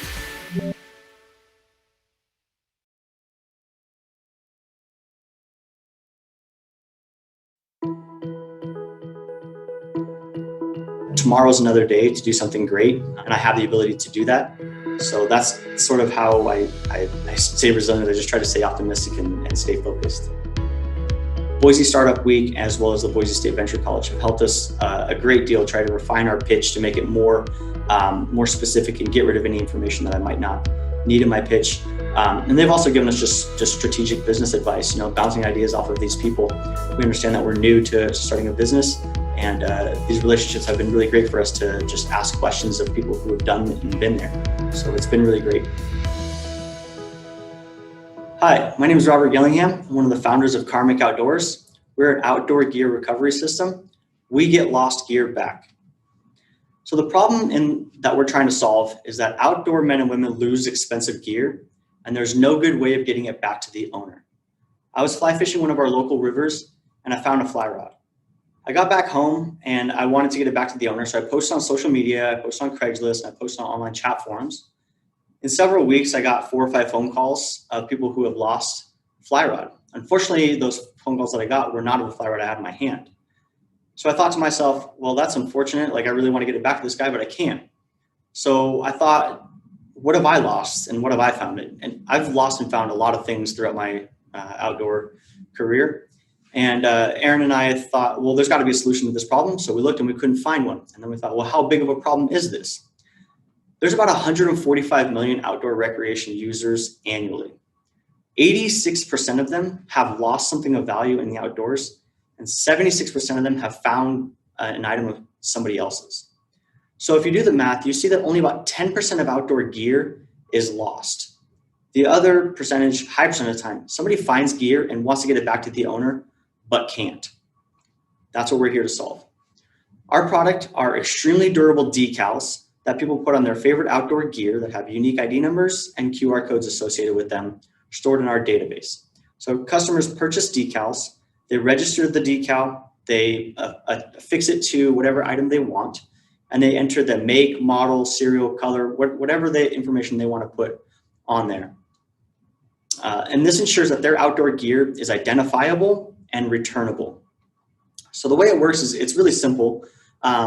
If you look at the cup on the left, that cup could be anything. It could be a stand-up paddleboard. It could be your favorite pitching wedge. It could be disc golf. It could be whatever you want it to be, whatever your favorite outdoor activity is. But if you have those things, if you enjoy the outdoors and you lose something, chances are you're never going to get it back, unless you have a decal like ours on the right. And our decals are very simple for the finder to get the gear back to. All they do is bring up their smartphone, open up the camera feature, hover over the QR code, click on the link, enter their contact information, and that's sent immediately to the registered owner. There's no app needed or anything. Very simple process for the finder to get the gear back to the registered owner. So how do we make money with this? We have 4 sources of revenue. The first 2 are going to be business to consumer. The second 2 are going to be business to business. We have a really high profit margin on the direct-to-consumer sale of our decals. And then we have recurring revenue through annual membership from keeping your account active. And we have a different number of tiers for each individual to pick which tier fits their style the best. Licensing is something that we're working on also. We've been working with a few major outdoor brands to have our lost and found decals on their product at the point of manufacturing. So if a consumer purchases a decal through us, they can put on anything they want. But if they purchase a paddle or an oar through Sawyer, it's going to come with Karmic lost and found protection. And there's a number of reasons why they'd want to do that. One of them is they could upsell for this feature. They could charge more for a premium item that already has that, or it's just something to help them stand out in a crowded marketplace. And finally, our fourth source of revenue is going to be a huge database. We're going to have hundreds of thousands of users, each with dozens of items that they value, and we're going to have their make, model, serial number associated with them. And that's valuable marketing information for outdoor agencies. How large is this market? Well, I already said there's about 145 million people in the United States who engage in outdoor recreation. That's half of the population of the United States. If you see, they spend about $184 billion a year purchasing goods. Because we're branding ourselves as a general outdoor recreation lost and found, our decals can go on anything. And some of our target markets are going to be fishing, hunting, camping, snow sports, water sports, etc. You can see how large those markets are. What's exciting is that we are the first to do this in the outdoor market. So we have the ability to quickly grab market share and build relationships within those industries as fast as possible. Each one of those target markets of ours has dozens of major brands with hundreds of products that would be great for a lost and found decal. Our serviceable addressable market is 116 million people who purchased a decal or who purchased something in those categories and lost something, who have felt the pain of losing something. And so we believe that our goal in the next 5 years is to get 1% of our total addressable market, or 1.45 million users. Now, how do we get 1.45 million users? We've had a lot of luck with social media recently. Since we've launched, we've got a lot of great feedback, and outdoor brands have actually approached us through social media to begin working with them. We've started working with some local retailers here in Boise, Idaho. And that's great, but it's still a long ways from 1.45 million users. How we're going to get these big numbers is through our partnerships with major manufacturers and through major outdoor retailers. We're hoping that when somebody purchases a Sawyer Lost and Found decal, they realize this is a great idea and they need to purchase a 5, a 10, or a 25 pack from us to protect all of their other gear. And then the national retailers are where we're going to be able to reach the mass consumers. Now, the nexus between the manufacturers and national retailers and us are going to be these trade shows. Those are going to be really important for us to go to, get a booth, and have all this marketing information laid out so that we can rub shoulders with these people. We can introduce ourselves. This is where the buyers go, and this is where the product development folks from these manufacturers go to find cool, new, innovative products like ours. So we're going to attend those trade shows. Our 5-year projections are $37 million if we're able to capture this huge untapped market, and if we're able to sell 5 or 10 pack of decals. If you notice that decal sales are actually a smaller portion of our revenue, because we have 3 other sources of revenue, that part is going to be much more significant for us in the next 5 years. Our timeline and traction. So we won the Boise State Idaho Entrepreneurial Challenge competition, and we took that money and rolled it into finalizing and launching the company. And then in less than a month, we were profitable. To date, we've sold almost $24,000 in decals. And tomorrow, moving forward, we have a marketing campaign that's given to us for free from the Explore magazine. We're partnering with them, and they're going to do some print ads, digital ads, social media marketing for us, and connect us with their brands that they're associated with. If we win this competition, we'd like to take that $20,000 and make our product great, make our user experience amazing, make our process as seamless as possible. And then we want to take the money, a good chunk of that money, and attend these expos that are going to be happening in 2021, and then get some of the banners and media flyers and stuff that we need for that. So currently the biggest competition for us is the Sharpie. That's what most people use to have their outdoor gear identified. But if you think about that, that means that there's a huge untapped market, and it's ripe for innovation, which is where we come in. Our closest competitor is probably Return.me. They're a Canadian company that offers lost and found service, but they're focused on keys and phones and wallets and luggage and stuff like that. Whereas we're focused on fishing, skiing, hunting, camping, snow sports, all of that stuff. Now, what separates them from us is that we are branding ourselves as an outdoor company. Everything that we do and every decision we make is in line with the outdoor industry, because that's who we are and that's what we know and that's what we love. And we're also trying to build and nurture these relationships within the outdoor community. When somebody returns something, we have a 5-point return incentive program that we're going to give to them to try to strengthen the bonds within the community. They're going to Return.me just says, hey, I've got your keys. Congratulations. The largest name in the outdoor, or not the outdoor, just the lost and found, is Tile Tracker. and theirs is for keys and TV remotes and cell phones and stuff. And you can probably imagine why having a Bluetooth, battery-powered, not necessarily waterproof item wouldn't work so great on skis or crab pods or anything that goes in the outdoors and maybe you're not 60 feet away from. My name is Robert Gillingham. I'm the co-founder. I would consider myself head of operations and head of sales, although I am starting a new company, so I do a little bit of everything. And Aaron would consider himself marketing and strategy partnerships with these major brands. He's really great at nurturing those relationships.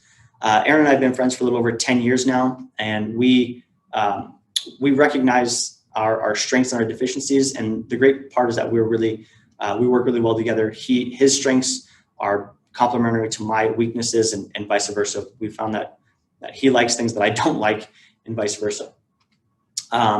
We do recognize that we do have some deficiencies. We're willing to learn, we're able to learn, and we surrounded ourselves with a team of advisors who we can ask questions to and help us figure these things out. We have a diverse team from CPA to lawyer to serial entrepreneurs who had multiple successful exits. So we are Karmic Outdoors. We're the world's first and best outdoor gear recovery system, and we get lost gear back. I'm excited to answer any questions you guys might have, and I thank you for your time.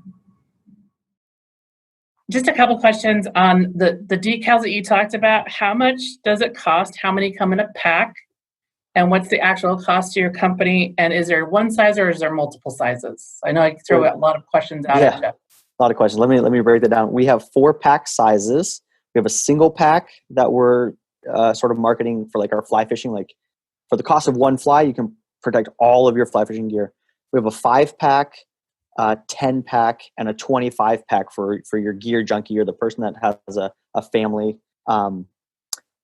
And we have 2 different colors. We have the black and the white, and then we have the orange and the silver. So black and white's going to be for like hunting or photography applications where you don't want flashiness, and the silver and orange is going to be for anybody else that doesn't really mind if it's a little bit flashy and catches people's eye. And then the different sizes are going to retail for different prices. Our single pack is $3.99, wholesale is half that, and then our 25 pack is $49.99, wholesale is half of that, and then the other 2 are kind of in between there. You know, say you get some interesting adoption here, you get a broad swath of the outdoor community using it. It still feels very niche to me, and you know, like a very small opportunity just selling the tags. But you do then have this community that's engaging with each other, engaging with your website, engaging, and you list out and you talked about, you know, some other different revenue opportunities and the value of the data that you have there. But I want to unpack that maybe one layer deeper. Sure. And if you could expound where you can, you know, where does the real money come from in the long term with this opportunity? Sure, absolutely. So like I said, we have the 4 ways of making money. The decals are really the smallest way of making money. We have the recurring revenue that we're going to be asking people to pay between $20 or $30 per year to keep their account active. And each one has different features, such as like complete return anonymity. Like if you lost something and you don't want somebody to know your phone number, your address, anything, we can handle the return process for you. So we have a couple different packages for that. So the annual fee for that, and then licensing, we think is going to be pretty big. We've had quite a few brands reach out to us. Friday we have a meeting with the largest name in the fly fishing industry, Fish Pond. So we're going to talk to them about including our decals on all their nets and fly boxes. So we're hoping to license stuff, license goods, maybe 50 cents or $1, or I don't know how much we're going to do, but every time somebody buys a product that has our decal on it, one, now they have this one decal that we licensed, and 2, why not go buy a 5 or 10 pack and protect your other fly boxes or your other nets and stuff like that? So yeah, I mean, I think that because this is such an untapped market where people value their gear, I see the potential for large revenue gains, specifically in licensing and the annual subscription model. But yeah, the decals probably aren't going to be where we buy a yacht,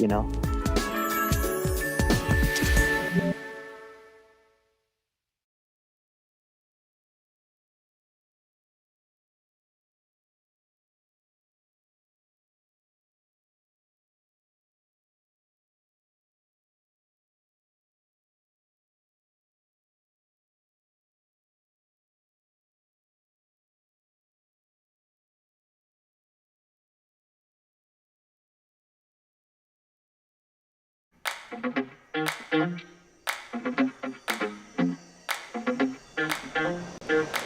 back, everybody, to Boise Startup Week Pitch Competition. We're happy to be joined by our finalists online with us. We have Phil from Terrar AI. Oh, I'm sorry, I can't see very far. Robert Gillingham from Carmick Outdoors, Alexis from Chillo, and Edward from Catheter X. So welcome, guys. So this is the moment you've been waiting for. It's been, we started with 35, we've worked down to the final 4. What do you guys think of the process so far? Any volunteers? Excited? Very excited. Go ahead, Phil. Yeah, it was an incredible process, extremely helpful to gain knowledge around the pitching and ask and everything. It was an extremely useful and eventful, to say the least, process. So we're eternally grateful for it. Wonderful. That was very insightful. We thank you for putting on this event and for everybody working so hard to help our team out. Great. Well, I definitely want to second that. You know, the amount of sacrifices everybody made to have these conversations with us and give us this feedback to make us better. Like it's really, really meaningful to us, and I appreciate that, and I'm sure everybody else appreciates that on the competition. Thank you, guys. Perfect. Well, wonderful. You know, all of the teams have put in a ton of work on this. You're all working on phenomenal innovations, and you're all going to have great levels of success. But the moment we've been waiting for, we want to see who the winners are for this year. I want to introduce Nick Taylor from Stoll Reeves. We can't do this without our sponsors, but please recognize Altruist Capital, Boise State Venture College, and Stoll Reeves. Nick, you're good up. to be here. Yeah, you have a pretty nice basement. So, all right. So yes, we are proud. Stoll Reeves is proud to sponsor once again the startup pitch competition for Boise Startup Week, the 2020 version. I think, John, it's a phenomenal event because it's not only opportunity to hear about new businesses, but to perfect your pitch, to get the advice and the counsel over the last few weeks to perfect your pitch. So they say you can't, get a second chance at making a first impression, but you certainly can at Boise Startup Week and the pitch competition. Right. So the good news is I have some awards to hand out, some checks to the runner-up and to the winner. The bad news is I'm not going to count the votes till November 4th. So we'll just put a pause here. And on November 4th, I'll tell you guys, no, I'm just kidding. Don't turn off yet. All right, so TM, you got the runner-up check? That's a big check. The Vanna White dance. Oh, wow. Okay, So- yeah, perfect. Like the presentation? Is it just blank or is there something on the other side? Well, you know what? Oh, okay. Do we have it reversed? I want to do... No, that was the blank check, and this is the one that I Okay. writing on it. All right, so enough putting up with me. It's my honor to announce that this year's runner-up and the winner of $5,000 of injection of capital into your business is Terrar AI.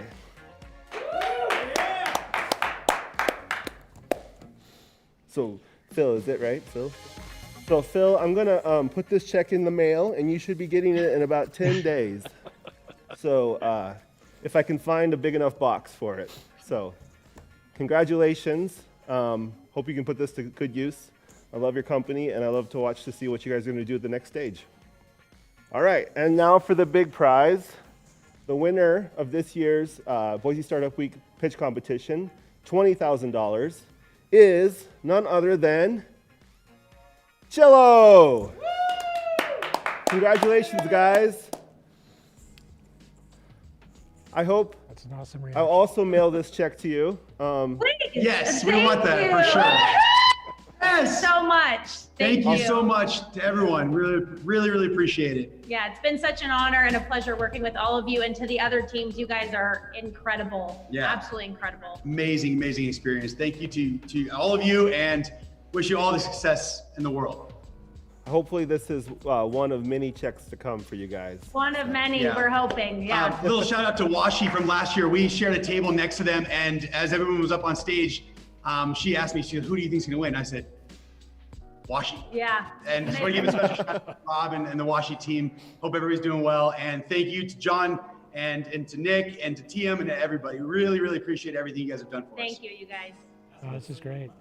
Well, and congratulations to you all. Now, for those watching, all of these teams are definitely ones to watch.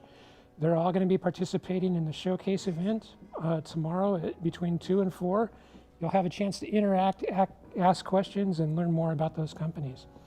But I think for the pitch competition, that concludes our formal proposal. Up next, we have the founder of Megan Lacey from Lumini, who's going to be presenting the war stories for entrepreneurs. So I thought it was 3 episodes of Dr. Oz. We're going straight to founder war stories. All right. War stories. And a word from our sponsor in between. And a word for our sponsor And in finally, thanks for letting Stories sponsor this year's competition, and congratulations to all the teams that participated, this year's finalists and winners. Thank you guys so much. Look forward to seeing you, hopefully in person next year. Thanks. Thank you.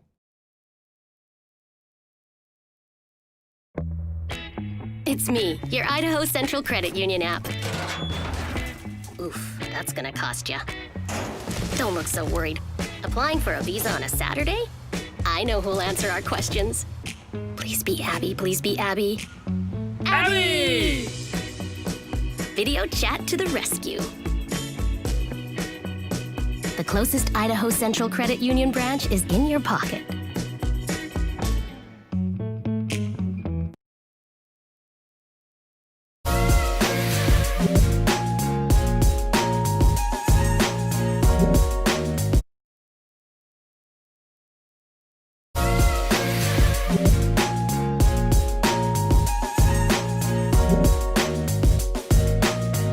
Cheers, fellow Startup Week community. Welcome to another session of Founder War Stories. I'm joined today by Megan Lacey from Lumini, and she's here today with us to share her war stories while building and running Lumini. Welcome to the show. Thanks for having me. Yeah, Happy nice to be have here. you. How do you like our setup? It's awesome. It's the best virtual setup I could hope for. Okay, I love that. I like that. So why don't we start by giving the audience just a quick intro on you. Sure. Tell us a little bit about Lumini, and then if you could end by telling us about the product, what it does and how it works. Mm-hmm. Then I'll take you and the audience through a set of questions, just really highlighting how you went from how you came up with the idea, and then took the idea into a product, and then built a business around it. Yeah. So why don't you tell us a little bit about yourself? Sure. So I'm Megan Lacey. I'm one of the co-founders of Lumini. I started Lumini in 2017 with my 2 co-founders, Corbin Hennon and Rob Kleffner. And we got together because I basically had skills that matched up. So Corey has a background in physics, Rob has a background in software engineering, and I have a background in mechanical engineering and design. And so I went through the Stanford D School, which kind of a lot of startups start there, but I never thought I'd be a startup founder. And then I moved to Boise, met Corey and Rob, and we decided to start a company together. Okay, that just happened then. Okay. Yeah, cool. yeah. Left the Bay Area to start a startup. Very ironic. So did Stanford D infect you with the bug? I mean, it's a pretty world-renowned school and thought leader. I think a little bit. I think it definitely got me thinking about it. I don't think I considered it as a career, but I was exposed to it so much there that I never really consciously said, I'm going to be an entrepreneur when I was in college. But it was always something now looking back on it, was probably just in the back of my mind, and I hadn't really put the pieces together. And I more just so realized that I liked prototyping, I liked creating new things, and then as I started building the company with Corey and Rob, I realized that meant I probably wanted to be a startup founder because I liked doing completely new things that no one had done before. Okay, so 3 co-founders. Tell us about the product. What does it do? Yeah, so at Lumini, we built a through-wall sensor that detects people through walls. So basically, it's X-ray vision for first responders, not really X-rays. But you're using radar to identify where people are on the other side of walls for hostage rescue situations, finding people in fires, search and rescue missions, finding people in rubble and brush and in avalanches and stuff like that. Very cool. Okay, so that's what the product does, and those are your presumably some of your customers then. Yeah, so mostly we focus on like the first responder market. Okay, cool. So now that we know what the thing does, let's talk about the prelude to the thing, even to the idea. So kind of take me through the months that led up to when you uncovered the idea of this product. Yeah, so we actually got started in the Boise State Venture College. So I was there because I went through a program there, like they were doing a Harvard Business School program. And so I was doing HBS online through the Venture College, and then that's where I met Corey. And then Corey recruited me to take this class with him called Hacking for Defense. And he described it, and I was like, I've been in these types of classes before. You get really involved with the customer because basically you're solving their problems. They have a problem statement and you have to solve it. And I was like, wow, that's going to be a lot of work. I don't know if I can handle it. And he called me over and over winter break trying to get me to take this class in the spring semester with him. And so I decided, you know what, I'm just going to do it. And so I took it with him. And then that's actually the class that we started the company out of.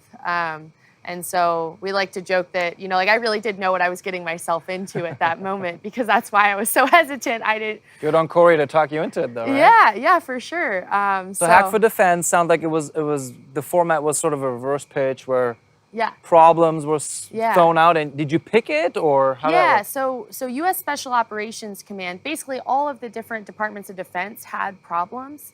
And so they pitched them at the educators course. And so U.S. Special Operations Command had this problem. And the reason that like our cohort picked this was because Corey was at the educators course and he actually lost a family friend in a blind breach, which is basically where detectives are going to the door to serve a warrant. And unfortunately, there was actually someone on the other side of the door that killed him instantly. And so when he heard about the problem, he wanted to work on that. So that's why we picked that problem statement. And then I have two brothers in the Army. And so once we started talking about this, they're both Army infantry.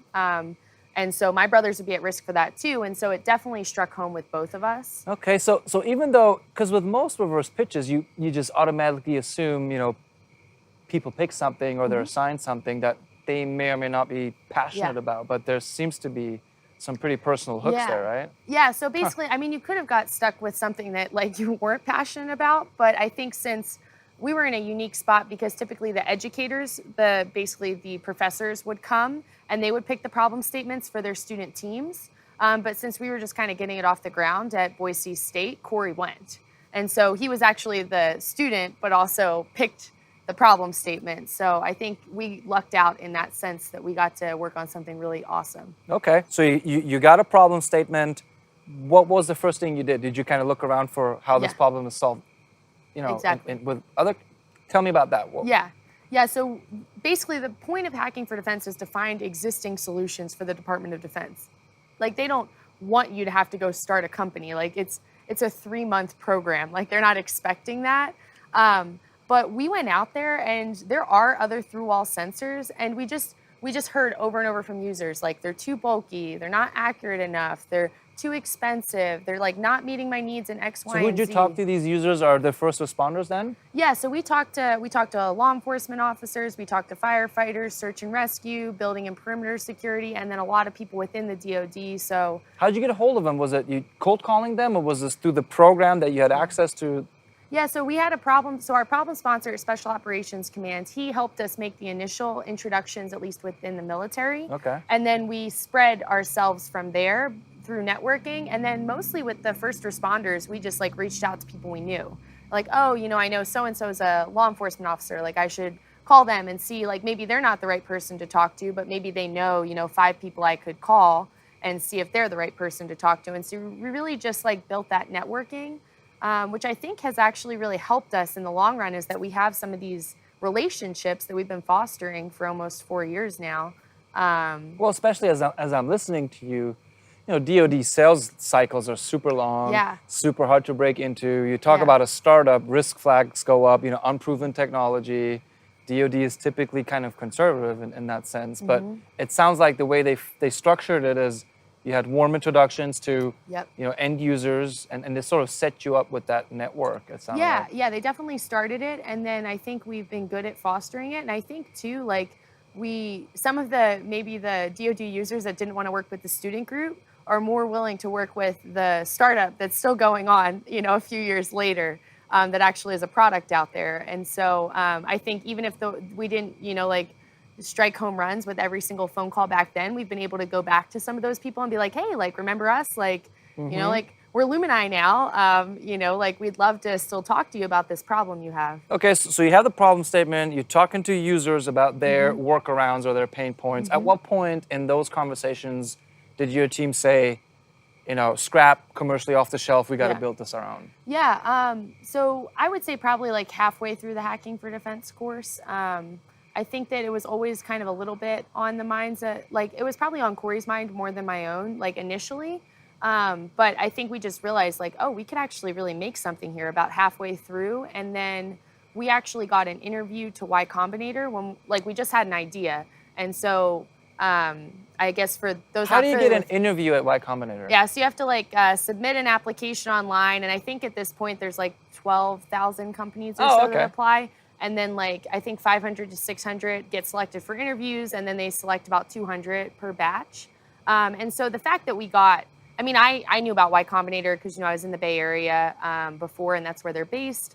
And then Corey, has always kind of followed them. And so we were like, wow, someone in the commercial world thinks that this is a really useful problem. We might as well work on it for a little bit of YC time. was sort of external validation in a way for you Yeah, guys? it was. Okay. And so then we that did definitely, I think, motivate us. It was our first, I would say, we had a lot of users that were supporting us, but it's good to get validation from the market and, from investors and all of that. And although that wasn't they didn't write a check or something, it was just someone thinks this is interesting. We should probably continue to pursue this, at least to see what we can do for a short amount of time, at least. Okay, so you get the external validation. Yeah. Tell me how you came up with this solution, the product that you described earlier. How did you get to that? So I think we prototyped for about a year and a half.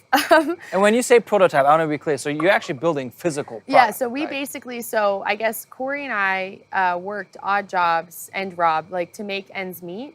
So basically we're I worked the front desk at the Venture College. Corey did some IT work for his parents' company. And then we would submit to the Idaho Entrepreneur Challenge, Boise Startup Week. And these pitches were life or death for us. We're you guys are hustling, right? We have to win. We're we don't have any money. We're building hardware. We need to buy our prototype. And so we were always very do or die with the pitch competitions early on. And I guess we'll go into it later, but that has served us well in the future or later on. But we would basically work really hard, use our own money, and then we'd win a pitch competition, and then we would use that money, build a prototype, test it, figure out what's wrong with it, test it with users. We have some local users that are ex-Marines or ex-Army and stuff like that. So we test it with them, get their feedback, and then we'd change it. And then we'd wait until we got more money, and then we'd make a bigger change. So there's these instances of cash, and Yeah. I say cash, that probably wasn't a whole lot. Yeah. I actually know how much it was because we wrote the check to you.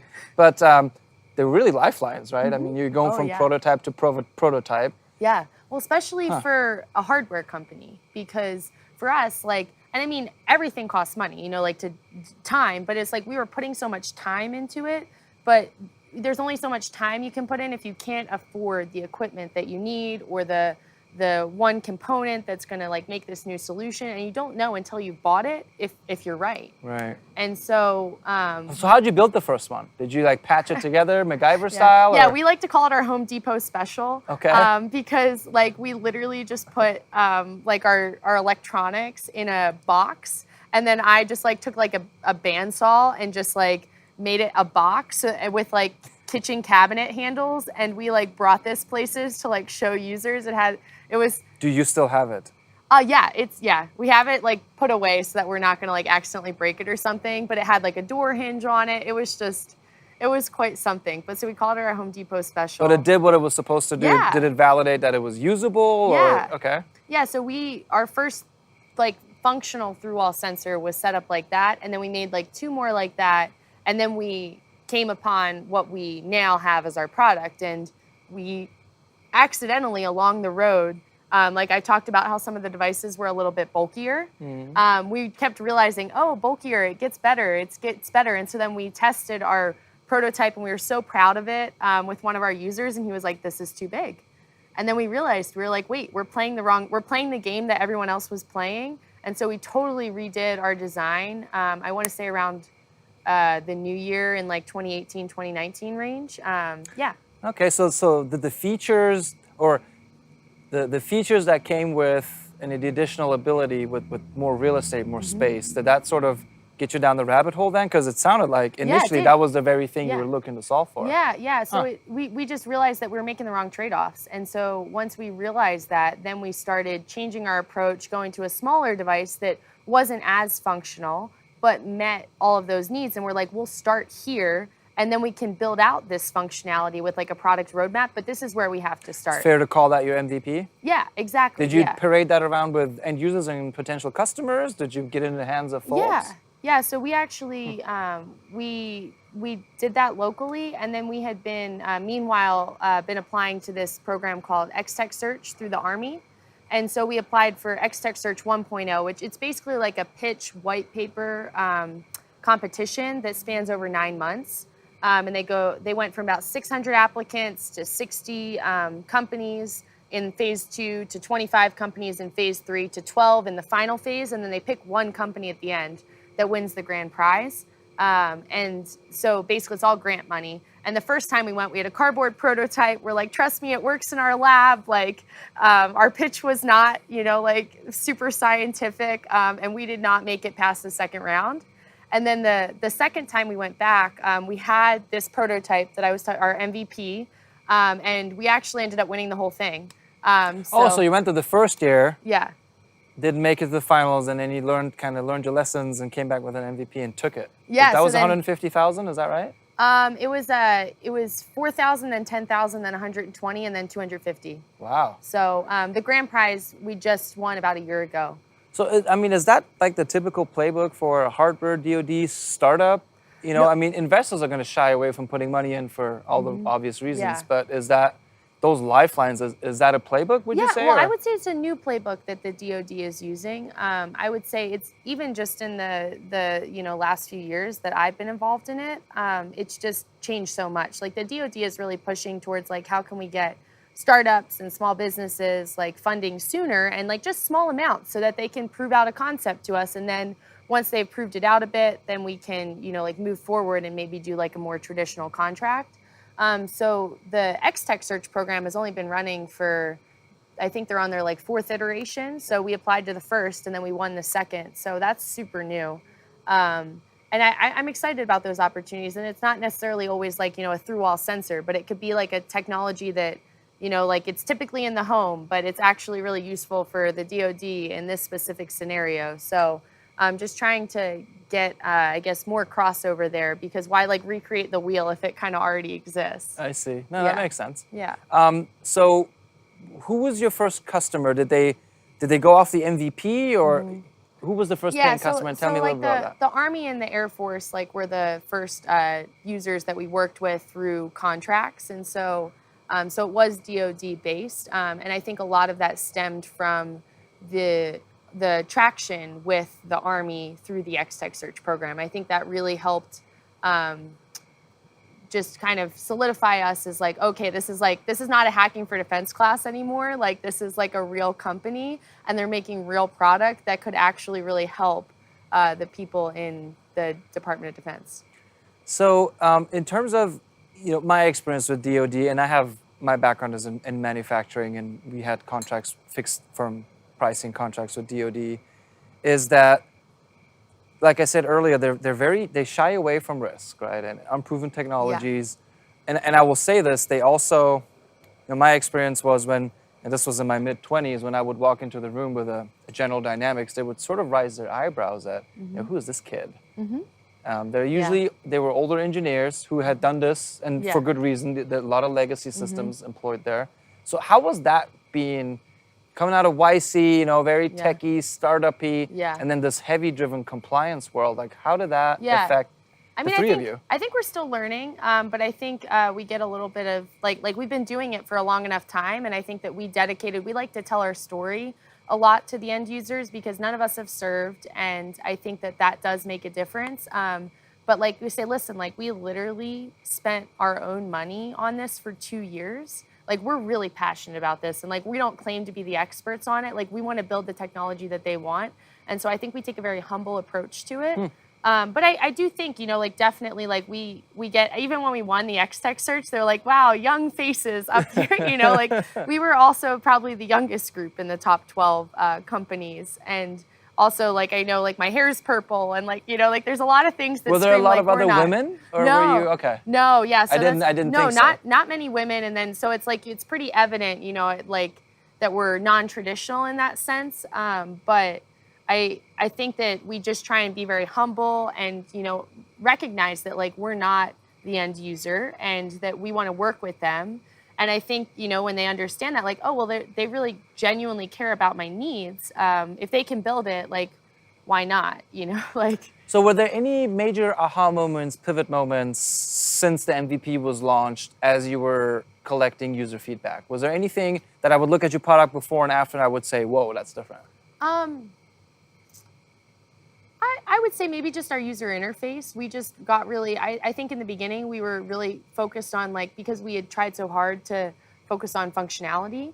And, like we need to get the through-wall sensing working. We need to get it working as best as possible. And then we started adding all this new functionality. And then we started looking at users and we were like, oh, wait a second, like it's getting really confusing. And so I think that's something that we've really tried to improve upon in like the last like 6 months or so is like, I've spent a little bit more time because I mostly do mechanical engineering, but I have a little bit of background in UI and UX, so I do that for us too. And I've really tried to like, really just sit there with the users and just watch what they're doing and like, okay, like we shouldn't do that anymore. And like, okay, so I think we're getting better at doing that. But in order to be able to do that, you have to have a working product. So we had to figure out the first stuff first, but in order to get it used a lot more, you have to make sure that it's easy to use. Yeah. Let's talk about your team for a second. So I think it's fascinating that, for one, there's 3 co-founders. I take part in debates that argue whether you should be even seeking a co-founder or not, and then you have 3 of them, which is cool. The 3 of you are also friends, and so there's some background there. Yeah. How is that dynamic with 3 co-founders, being friends? You've done this out of college, really. Yeah. And that's the, I don't want to say that's the only thing you guys have done, but it seems to be the thing you latched on to right out of school. So what are the dynamics like between the 3 of you? Yeah, so I guess to give you a little bit more context with that is that the 3 of us lived together, for like a whole year. And Corey and Rob were actually randomly assigned college roommates at the University of Idaho their freshman years. So I think they've almost known each other for a decade now, which is crazy. But yeah, I think for us doing hardware that has also software emphasis, the 3 co-founder structure makes a lot of sense because I mean when you have a specialization like, oh, I'm doing software or I'm doing hardware, but you're not doing like a combo, you don't need as many overlapping skill sets like to create that MVP. But I don't think that without all of our skill sets, like we would have been able to create that MVP because we needed the software, we needed the electrical and the radar understanding, and we needed the mechanical design to actually make that happen. And so I'm sure that, maybe like some of us could have figured it out, but it would have been a lot harder without that full package. So I think it's worked really well for us.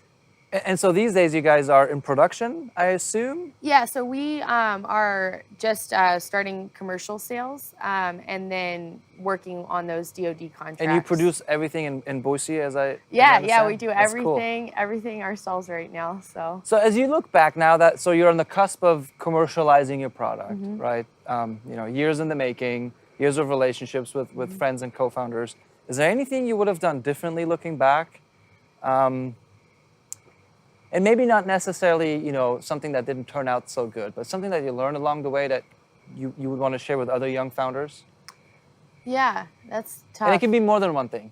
Yeah, I'm trying to think. I think something that I'm glad we emphasized, like not to like change the question a little bit, but I'm glad that we emphasized the pitching and telling our story really early because maybe I think in the beginning, it was really hard. It's like, how do you explain through wall sensing to someone? And how do you get them to buy in? And I think that we got a really, because we literally needed the pitch competitions to fund us, we got really good at telling our story early, so that when we actually were in Y Combinator last summer and we were, pitching in front of 3,000 investors for demo day, it was nerve-wracking, but it wasn't that big of a deal. And so I think that, I guess that's a good thing and a bad thing is you don't want to get too focused on that, because I think sometimes we would sway in that direction where we're not building the product because we're so focused on our pitch. But I think that is a really important thing, is you have to be able to tell your story. And you can always do it better, but I think it's really important to be able to do that. Storytelling, Yeah. even for Department of Defense applications, storytelling. Yeah, All right. it's still important. That's a major key takeaway. I like Yeah. it. Well, that brings us to the end of the session for today. Thank you for joining. Mm-hmm. Thank you for sharing a brewski. Yeah. It's been a pleasure having you here. And with that, startup community, cheers again. Thanks for joining. That was another session of Founders War Stories at Boise Startup Week.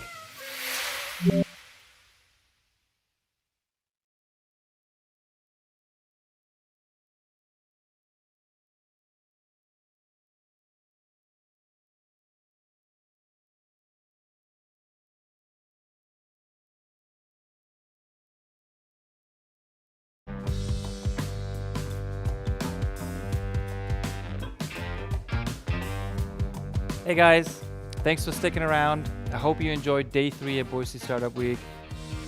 We want to go home, get some rest to make sure we can bring you the amazing day 4 that's ahead of us. You just saw Chillo and Terroir AI win some checks on stage right here. They joined us via Zoom.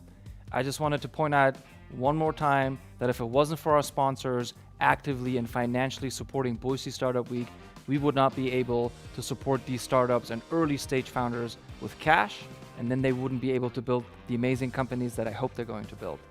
With that in mind, you all have a good night, and we'll see you tomorrow.